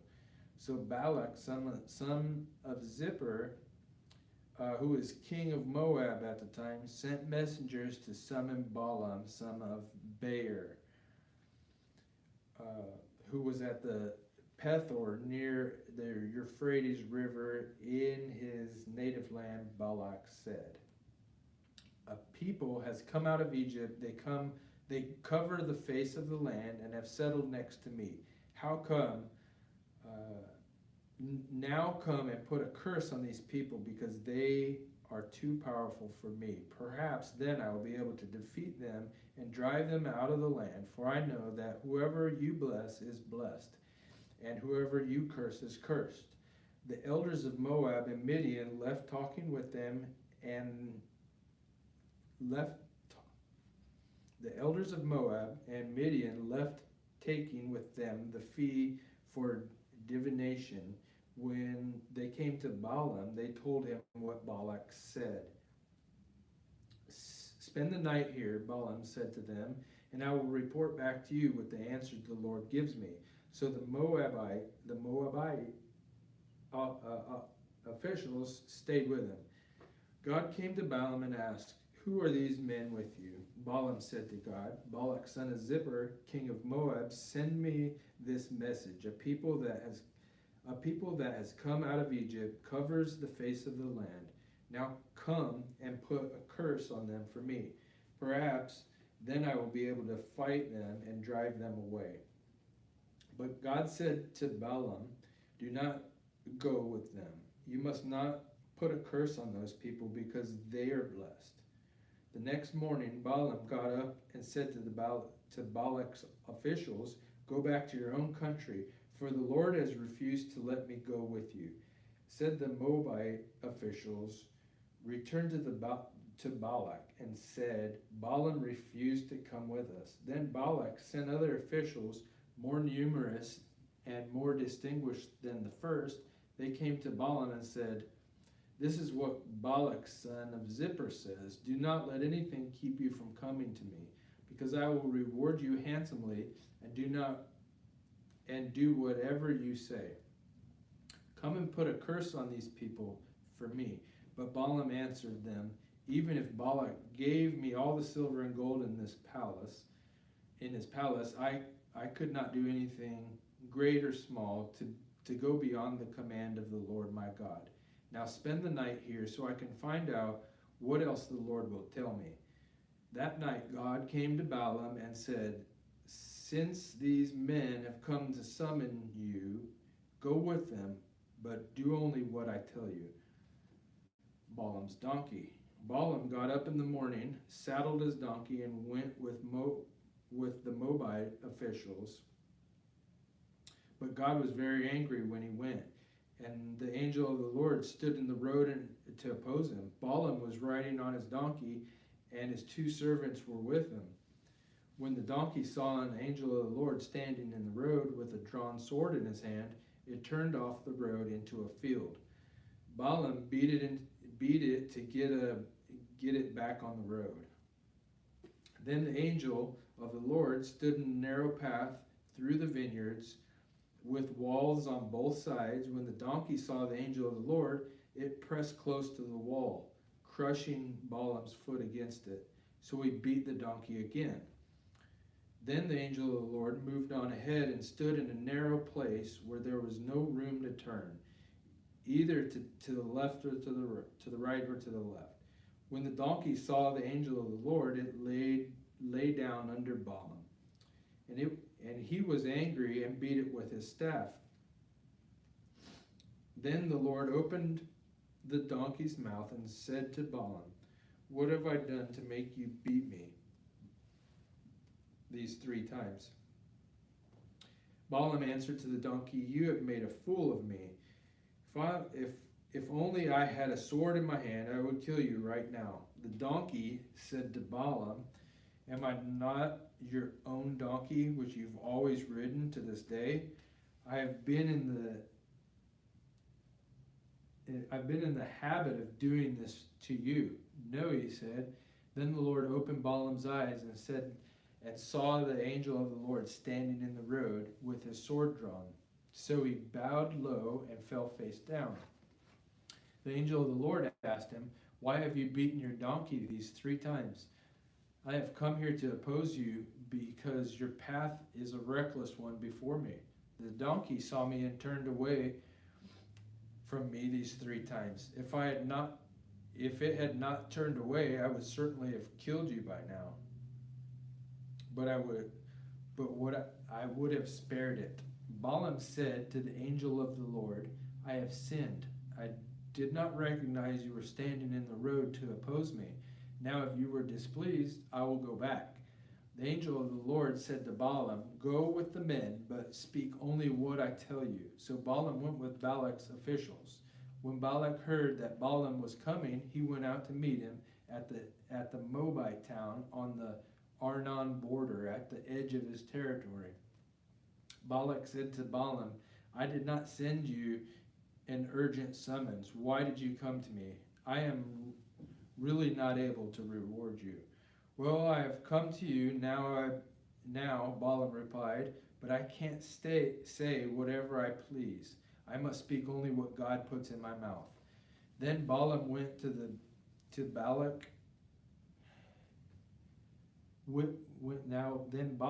with Balak to Kirath Huzoth. Balak sacrificed cattle and sheep and gave some to Balaam and the officials who were with him. The next morning Balak took Balaam to Bamoth Baal, and from there he could see see the outskirts of the Israelite camp. Balaam's first message. Balaam said, build me 7 altars here and prepare 7 bulls and 7 rams for me.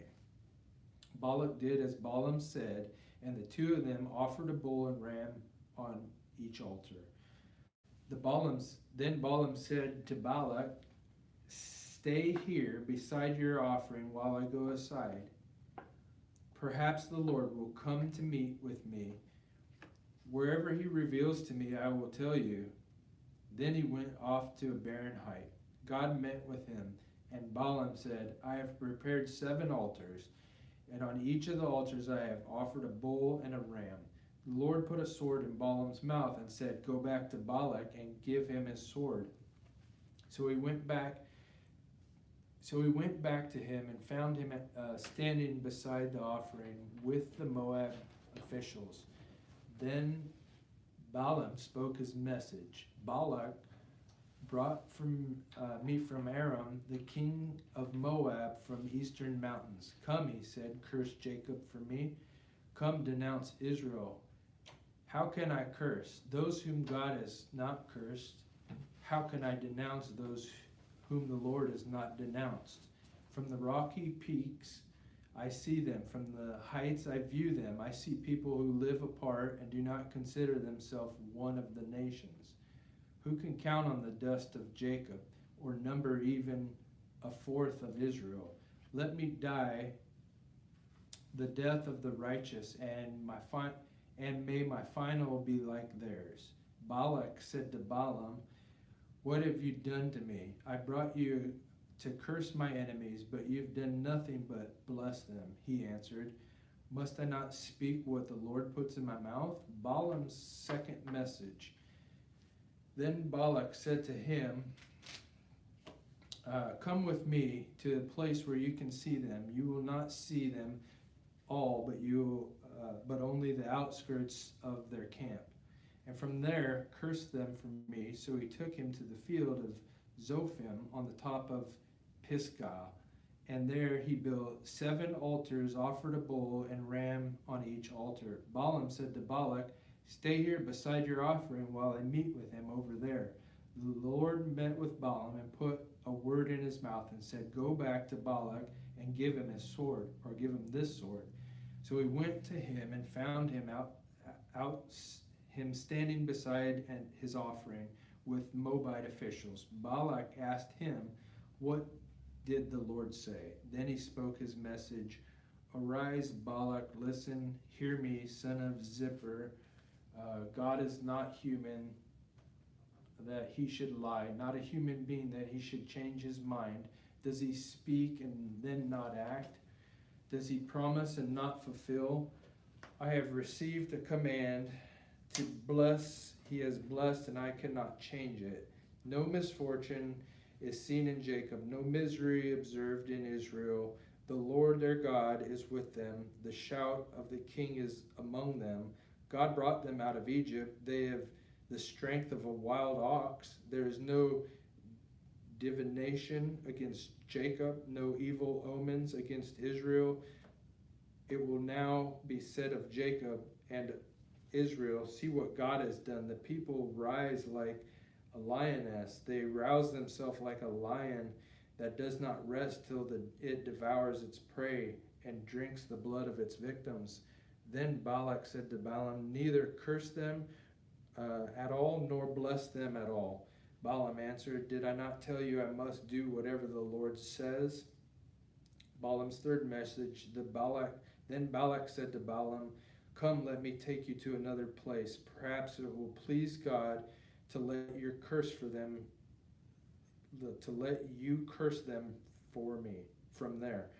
And Balak and Balaam took Balaam to the top of the pier overlooking the wasteland. Balaam said, build me 7 altars here and prepare 7 bulls and 7 rams for me. Balak did as Balaam had said and offered a bull and ram on each altar.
chapter 24. Now when Balaam saw that it pleased the Lord to bless Israel, he did not resort to divination as at other time, but turned his face toward the wilderness. When Balaam looked out and saw Israel encamped tribe by tribe, the Spirit of God came on him, and he spoke his message, the prophecy of Balaam, the son of Beor, the prophecies of one whose eyes see clearly, the prophecy of one who hears the word of God, who sees a vision from the Almighty, who falls prostrate and whose eyes are open. How beautiful are your tents, Jacob, your dwelling places, Israel. Like valleys they spread out, like gardens beside a river, like aloes planted by the Lord. Like cedars beside the waters, water still flow from their buckets. Their seeds will have abundant water. Their king will be greater than Agag. Their kingdom will be exalted. God brought them out of Egypt. They have the strength of wild ox. They devour hostile nations and break their bones in pieces. With their arrows they pierce them. Like a lion, they couch and lie down. Like the lioness who dares to arouse them. May those who bless you be blessed, and those who curse you be cursed. Then Balak anger burned against Balaam. He struck his hands together and said to him, I am summoned you to curse my enemies, but you have blessed them these 3 times. Now leave at once and go home. I said I would reward you handsomely, but the Lord has kept you from being rewarded. Balaam answered Balak, did I not tell the messenger you sent me? Even if Balak gave me all the silver and gold in his palace, I could not do anything on my own accord, good or bad, to go beyond the commands of the Lord. I must say only what the Lord says.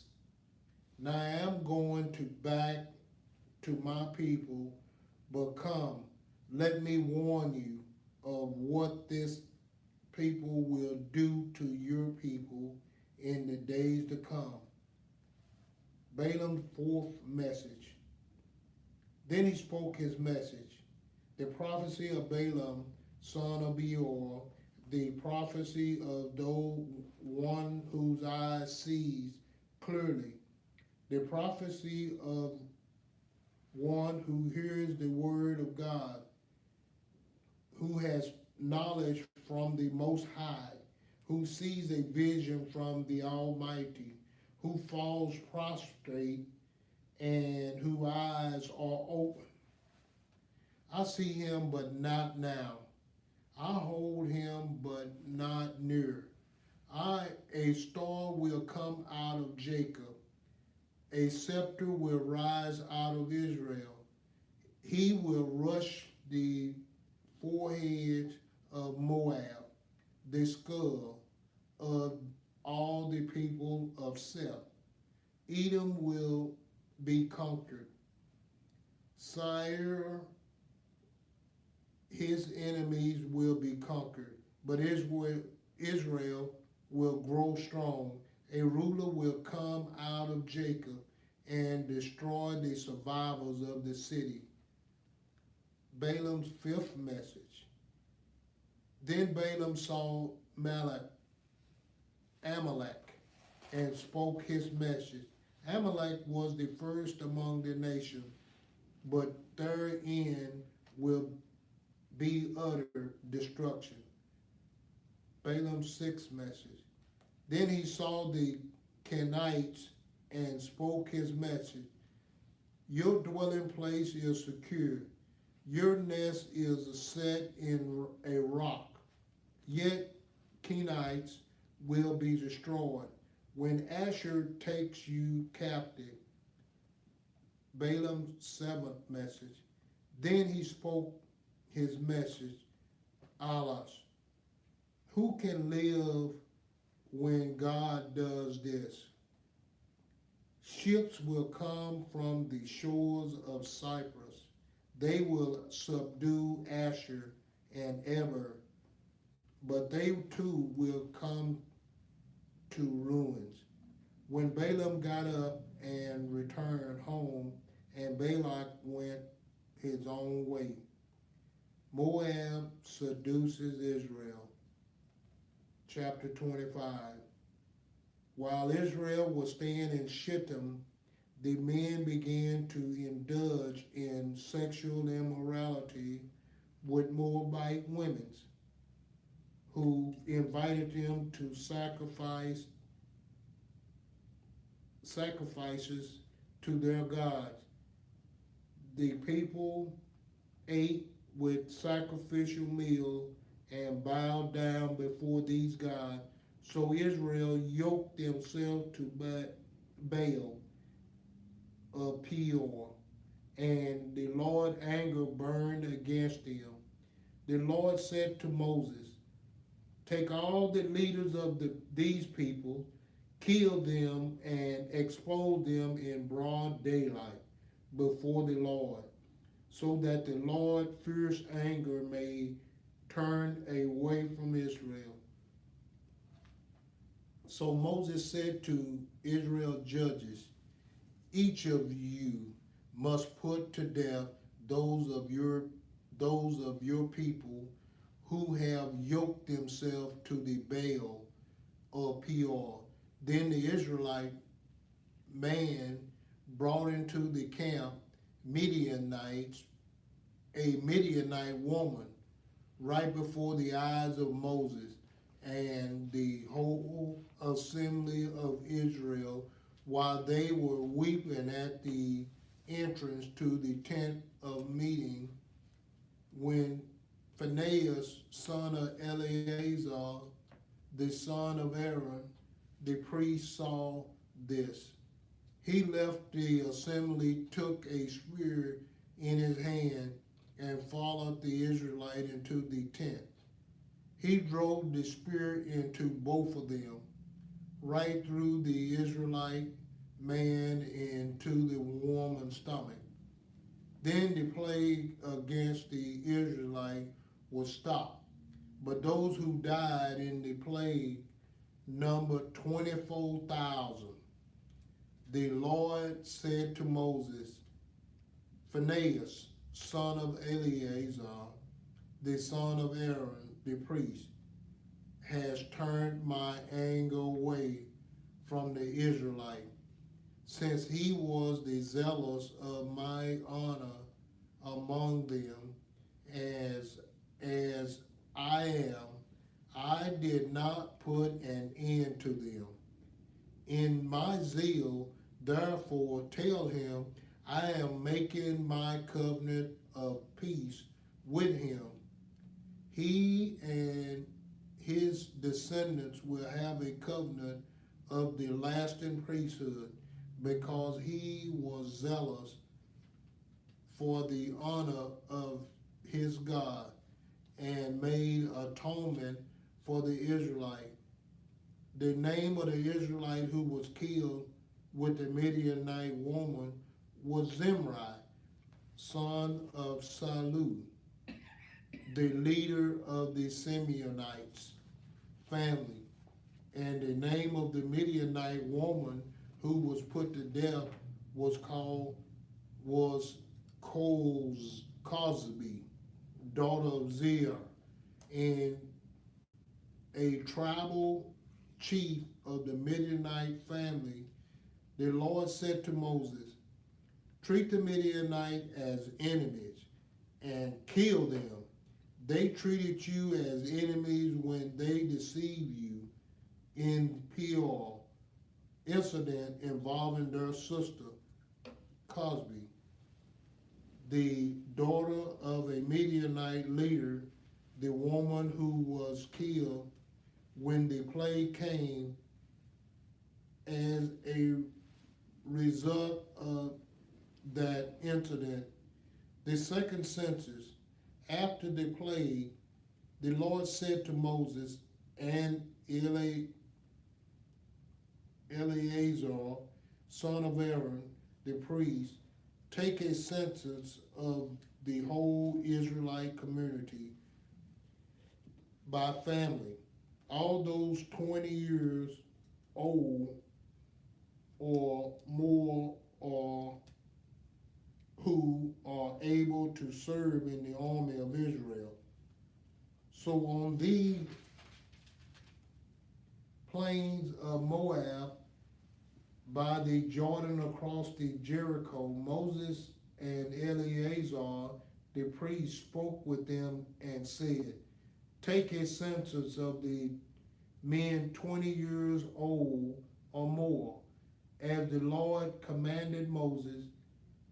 These were the Israelites who came out of Egypt, the descendants of Reuben, the firstborn son of Israel, were through Hanok and Hanokite clan, though Palu and Polite's clan, all through Herzon, the Herzonite clan, through Carmi, the Carmite clan.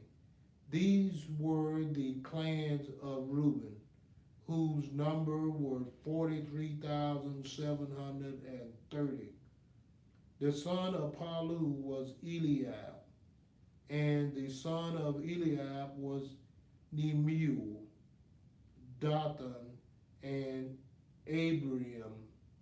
The same Dathan and Abiram were the community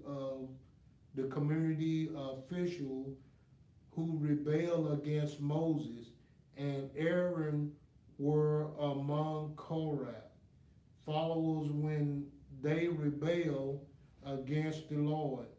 The earth opened its mouth and swallowed them along with Korah, whose followers died when the fire devoured the 250 men, and they served as warning sign.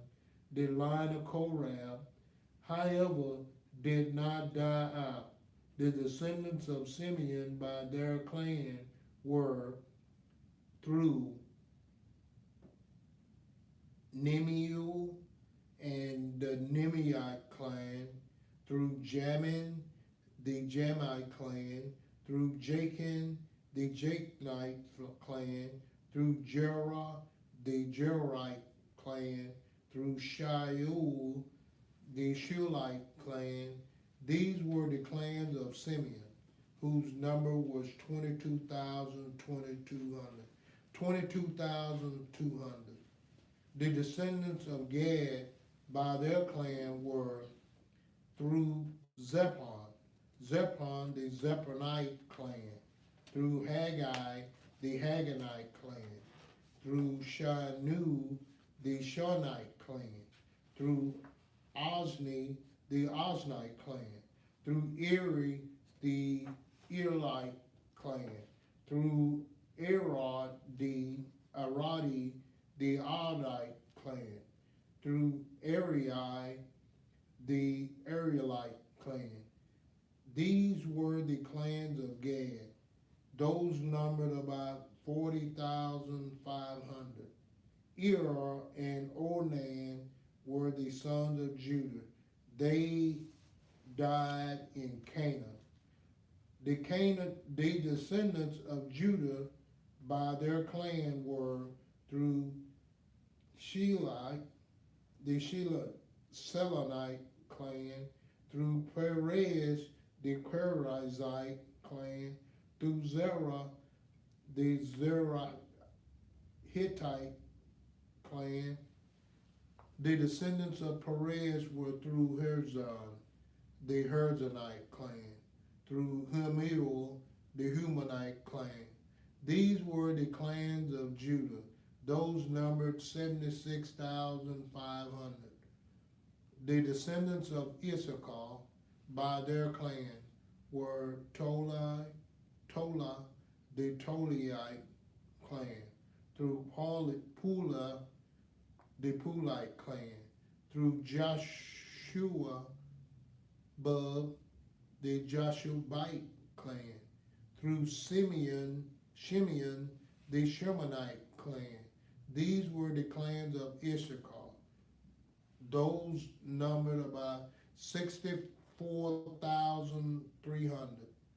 The descendants of Zebulun by their clans were through Sered, the Seredite clan, through Elion, the Elionite clan, through Jeriel, the Jerelite clan.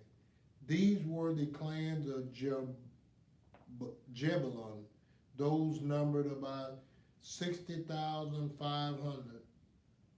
The descendants of Joseph by their clan through Manasseh and Ephraim were the descendants of Manasseh through Machir, the Machirite clan. Machir was the father of Gilead. Through Gilead, the Gileadite clan. These were the descendants of the Gilead. Through Lezer, the Lezerite clan. Through Helek, the Helite clan. Through Ariel, the Arielite clan. Through Shechem, the Shechemite clan. Through Shemediah, the Shemonite clan. Through Hefer, the Heferite clan. Zoliapad, son of Nepher, had no son. He had only daughters, whose names were Mahela, Noah, Helah, Michaela, Tizra. These were the clan of Manasseh. Those numbered about 52,700. These were the descendants of Ephraim by their clan through Shechem, and Shechelite clan, through Becher, the Becherite clan, through Tahan, the Tahanite clan. These were the descendants of Shulab, through Aaron, the Aaronite clan. These were the clans of Ephraim. From those numbered were 32,500. These were the descendants of Joseph by their clan. The descendants of Benjamin by their clan, through Bela, the Belite clan, through Ashabel, the Ashabite clan, through Anaharam, the Anarite clan, through Sheptam, the Sheptamite clan, through Huptam, the Hupmite clan, the descendants of Bela through Od, and Naaman were through Od, the Odite clan, through Naaman, the Naamanite clan. These were the clans of Benjamin, whose number was 45,600. These were the descendants of Dan by their clan through Shechem, the Shechemite clan. These were the clans of Dan. All of them were Shechemite clan, and those numbered were 64,400. The descendants of Asher by their clan were through Emma, and Emma clan through Ishabite, and Ishabite clan through Berai, the Beralite clan, and through the descendants of Bera through the Herberite clan, and through Michaeliah, the Michaelite clan, and through Asher had a daughter named Sarah. These were the clans of Asher. Those numbered about were 53,400. The descendants of Naphtali by their clans were through Jahzeel, the Jahzeelite clan, and through Guni, the Gunite clan, and through Jerzeer, the Jerzeelite clan, and through Shelem, the Shelemite clan. These were the clans of Naphtali, whose numbered about 45,400. The total number of the men of Israel was 601,730. The Lord said to Moses, the land is to be allotted to them as an inheritance based on the number of names. To the larger group, give larger inheritance, and to the smaller group, give smaller ones. Each is to be received its inheritance according to the number of those listed. Be sure that the land is distributed by lots, and what each group inherits will be according to the name for their ancestral tribe. Each inheritance is to be distributed by lots among the larger and smaller groups. These were the Levites who were counted by their clan through Gershom and the Gershomite clan, although Kohath and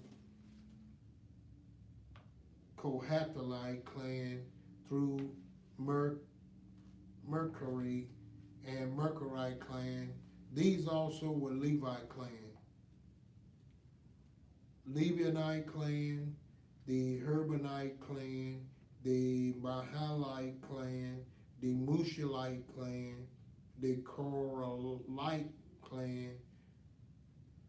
Kohath was the forefather of Aram.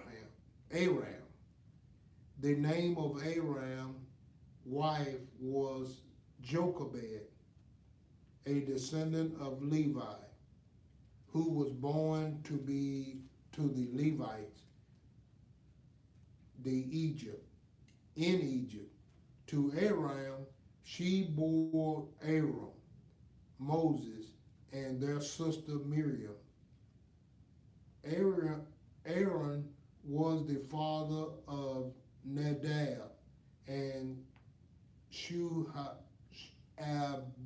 Abihu, Eleazar, and Ithamar. But Nadab and Abihu died when they made an offering before the Lord with unauthorized fire. All the male Levites a month old or more numbered 23,000. They were not counted among the others Israelite because they received no inheritance among them. These are the ones who counted by Moses and Eleazar. The priests, when they counted the Israelite on the plains of Moab by the Jordan across the Jericho, not one of them was among those who counted by Moses. And Aaron the priest, when they counted the Israelite in the desert of Sinai. For the Lord had told those Israelites they would surely die in the wilderness, and not one of them was left, but except Caleb, son of Nathaniah, and Joshua, son of Nun.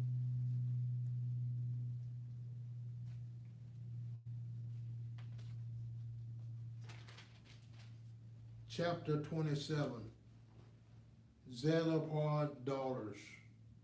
The daughters of Zelophehad had son Nephir, the son Gilead, the son of Gilead, the son of Machir, the son of Manasseh, belonged to the clan of Manasseh's son Joseph. The name of daughters were Michaela, Noah, Hoglah, and Milcah, and Tizra. They came forward and stood before Moses, Eleazar the priest, the leaders, and the whole assembly at the entrance to the tent of meeting, and said, Our father died in the wilderness.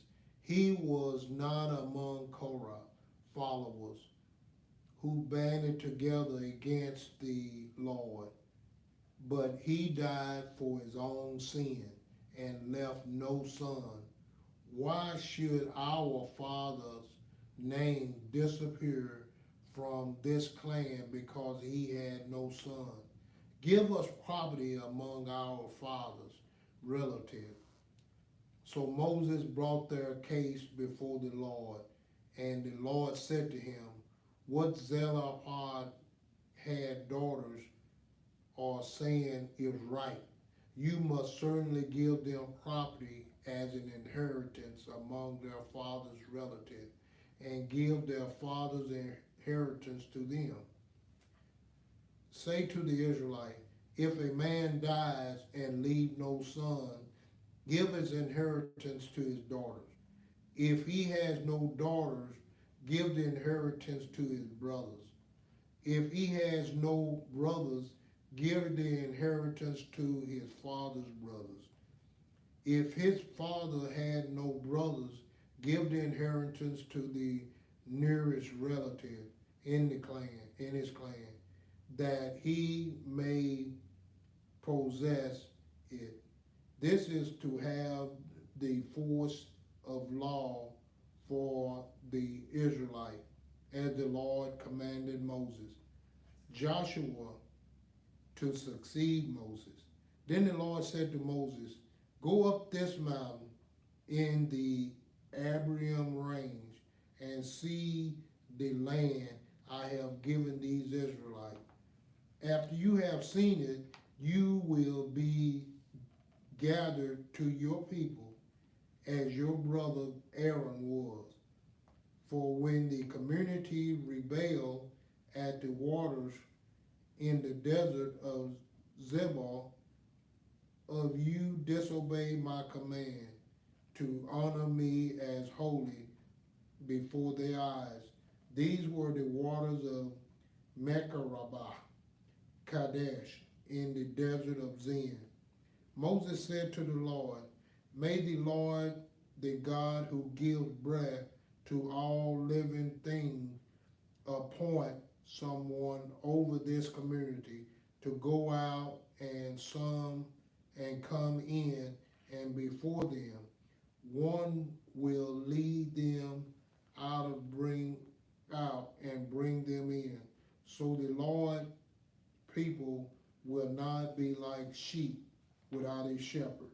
So the Lord said to Moses, take Joshua, son of Nun, and a man in whom is the spirit of leadership. Lay your hand on him and have him stand before Eleazar the priest and the entire assembly, and commission him in the presence and give him some of your authority, so the whole Israelite community will obey him. He is to stand before Eleazar the priest, who will obtain decision for him by inquiring of Urim before the Lord at his command. He and the entire community of the Israelite will go out, and at his command they will come in. Moses did as the Lord commanded him. He took Joshua and had him stand before Eleazar the priest and the whole assembly. Then he laid hands on him and commissioned him as the Lord had instructed Moses, through Moses. Daily offerings. Chapter 28. The Lord said to Moses, give this command to the Israelite and say to them, make sure that you present to me at the appointed time my food offering as an aroma pleasing to me.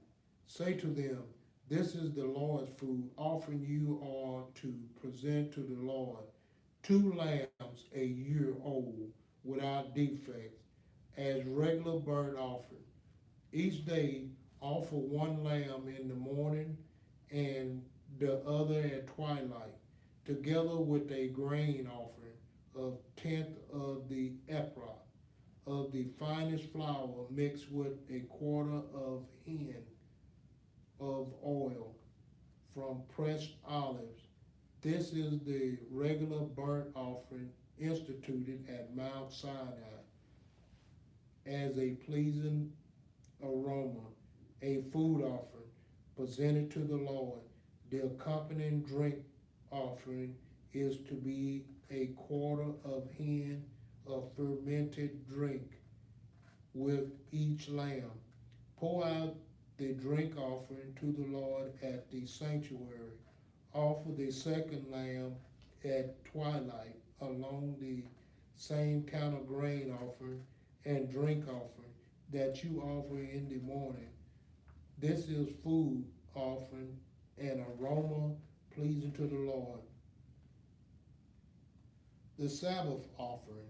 On the Sabbath day, make an offering of 2 lambs, a year old, without defect, together with its drink offering and grain. Offering of 2/10 of ephah of the finest flour mixed with olive oil. This is the burnt offering every Sabbath, in addition to the regular burnt offering and its drink offering. Monthly offering.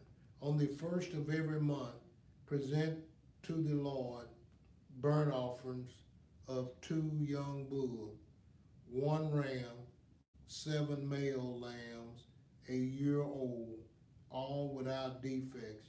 With each bull, there is to be a grain offering of 3/10 of the ephah on the finest flour mixed with oil. With the ram, a grain offering of 2/10 of an ephah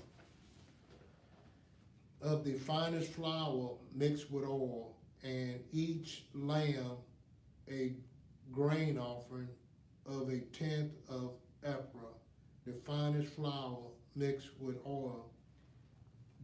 This is for the burnt offering, a pleasuring aroma, a food offering presented to the Lord. With each bull, there is to be a drink offering of half a hin of wine, with the ram a third of hin, and with each lamb a quarter of hin. This is the monthly burnt offering to be made at each moon during the year, besides the regular burnt offering with its drink offering. One male goat is to be presented to the Lord as a sin offering. The Passover. On the 14th day of the first month of the Lord's Passover is to be held on the 15th day of the month. There is to be a festival. For 7 days eat bread made without yeast. On the first day hold a sacred assembly and do no regular work. Present to the Lord a food offering consisting of burnt offering of 2 young bulls, 1 ram, and 7 male lambs, a year old, all without defects. With each bull offering a grain offering of 3/10 of an ephah of the finest flour mixed with oil. With the ram 2/10, and with each of the 7 lambs 1/10. Include 1 male goat as a sin offering to make atonement for you. Offer these in addition to the regular morning burnt offering. In the way, present the food offering every ram for the 7 days as a aroma pleasing to the Lord. It is to be offered in addition to the regular burnt offering and its drink offering. On the 7th day, hold a sacred assembly and no regular work. Festival of Weeks. On the day of first fruit, when you present to the Lord an offering of new grain, during the Festival of Weeks, hold a sacred assembly and do no regular work. Present a burnt offering of 2 young bulls, 1 ram, 7 male rams, a year old, and aroma pleasing to the Lord. With each bull there is to be a grain offering of 3/10 of the ephah of the finest flour mixed with oil. With the ram 2/10, and with each of the 7 rams 1/10. Include 1 male goat to make atonement for you. Offer these together with their drink offering in addition to the regular burnt offering and its grain offering. Be sure the animals are without defects. The Festival of Trumpets. On the first day of the 7th month, hold a sacred assembly and do no regular work. It is a day for you to sound the trumpets as an aroma pleasing to the Lord. Offer a burnt offering of 1 young bull, 1 ram, and 7 male lambs, a year old, all without defects. With the bull, offer a grain offering of 3/10 of an ephah of the finest flour mixed with olive oil. With the ram 2/10, and with each of the 7 lamb 1/10. Include 1 male goat as a sin offering to make atonement for you. These are in addition to the monthly and daily burnt offering, with their grain offering and drink offering specified, or foods offering presented to the Lord, pleasing aroma. The Day of Atonement. On the 10th day of the 7th month, hold a secret assembly. You must deny yourself and do no work. Present as a aroma pleasing to the Lord, a burnt offering of one young bull, one ram, and 7 male lambs, a year old, and all without defects. With the bull offering, offer a grain offering of 3/10 of an ephah of the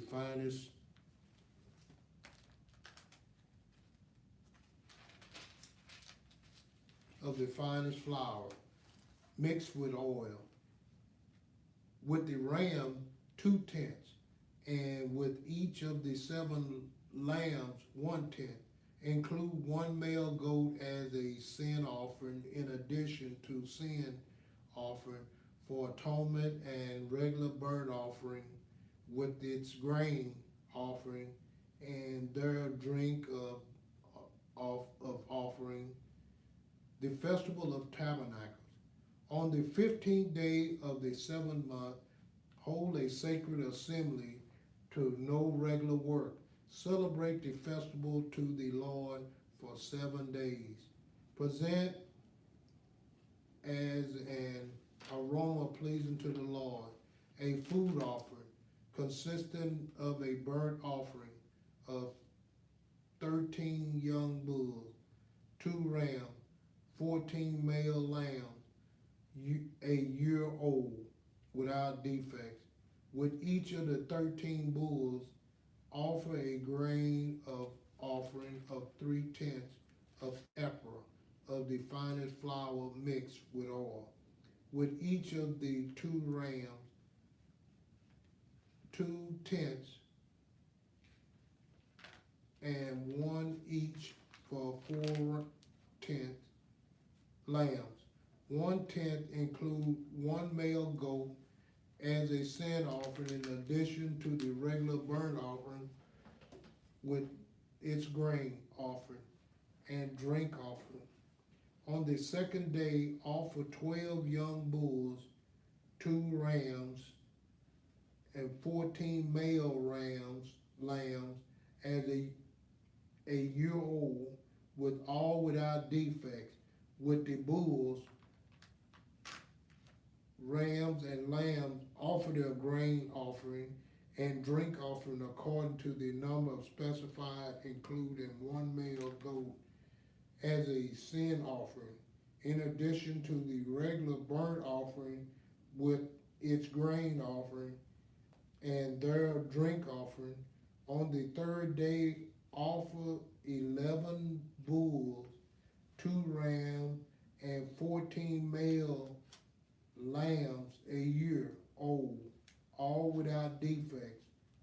With the bulls, rams, and lambs, offer the grain offering and drink offering according to the number specified.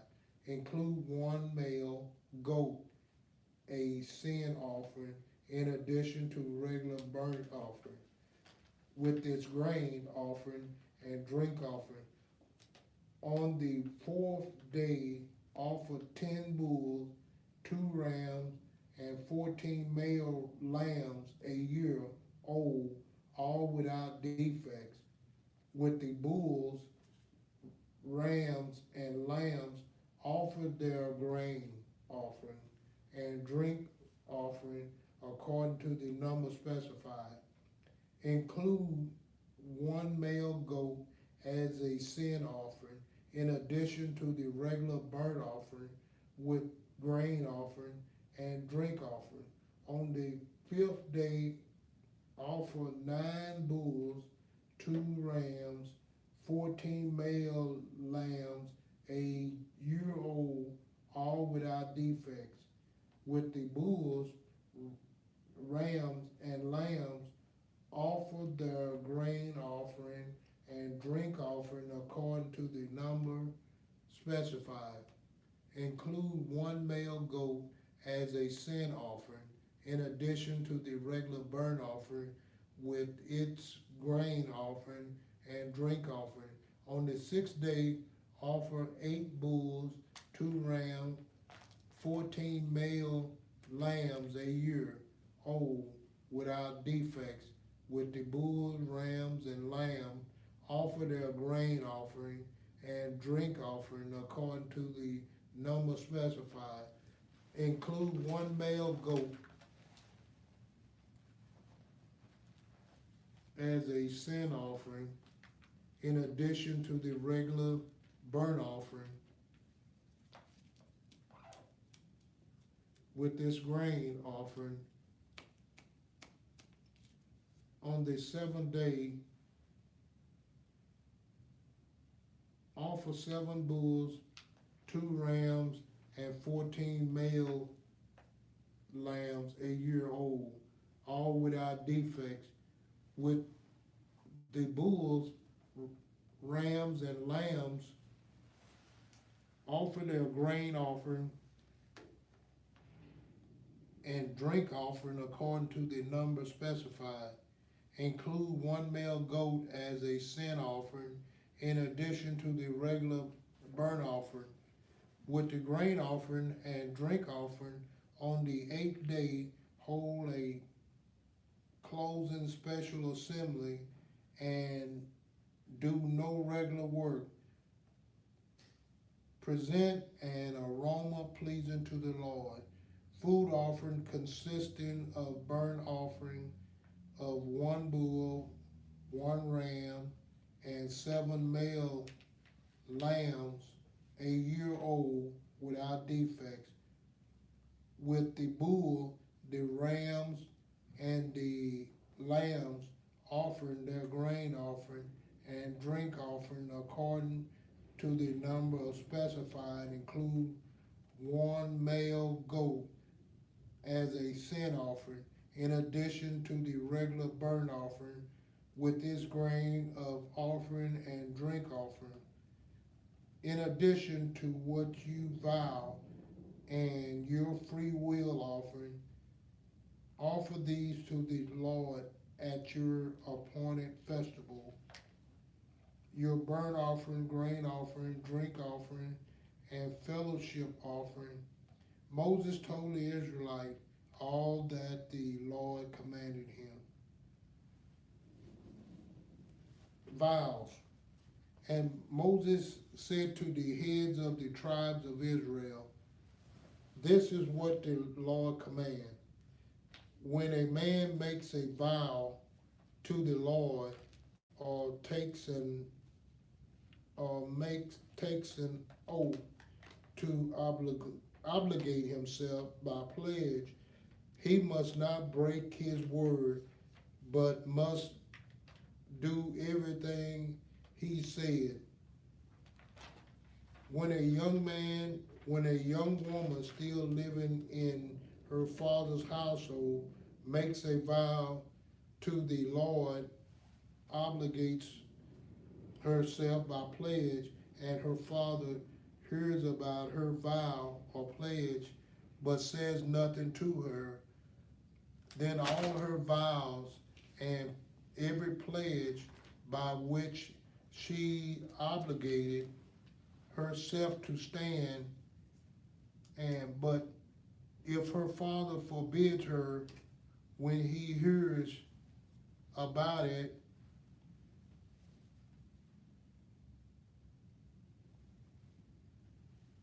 none of her vows or pledges by which she obligated herself will stand. The Lord will release her because her father has forbidden her. If she marries after she makes a vow, or after her lips utter a rash promise by which she obligates herself, and her husband hears about it but says nothing to her, but her vows or pledges by which she obligated herself will stand.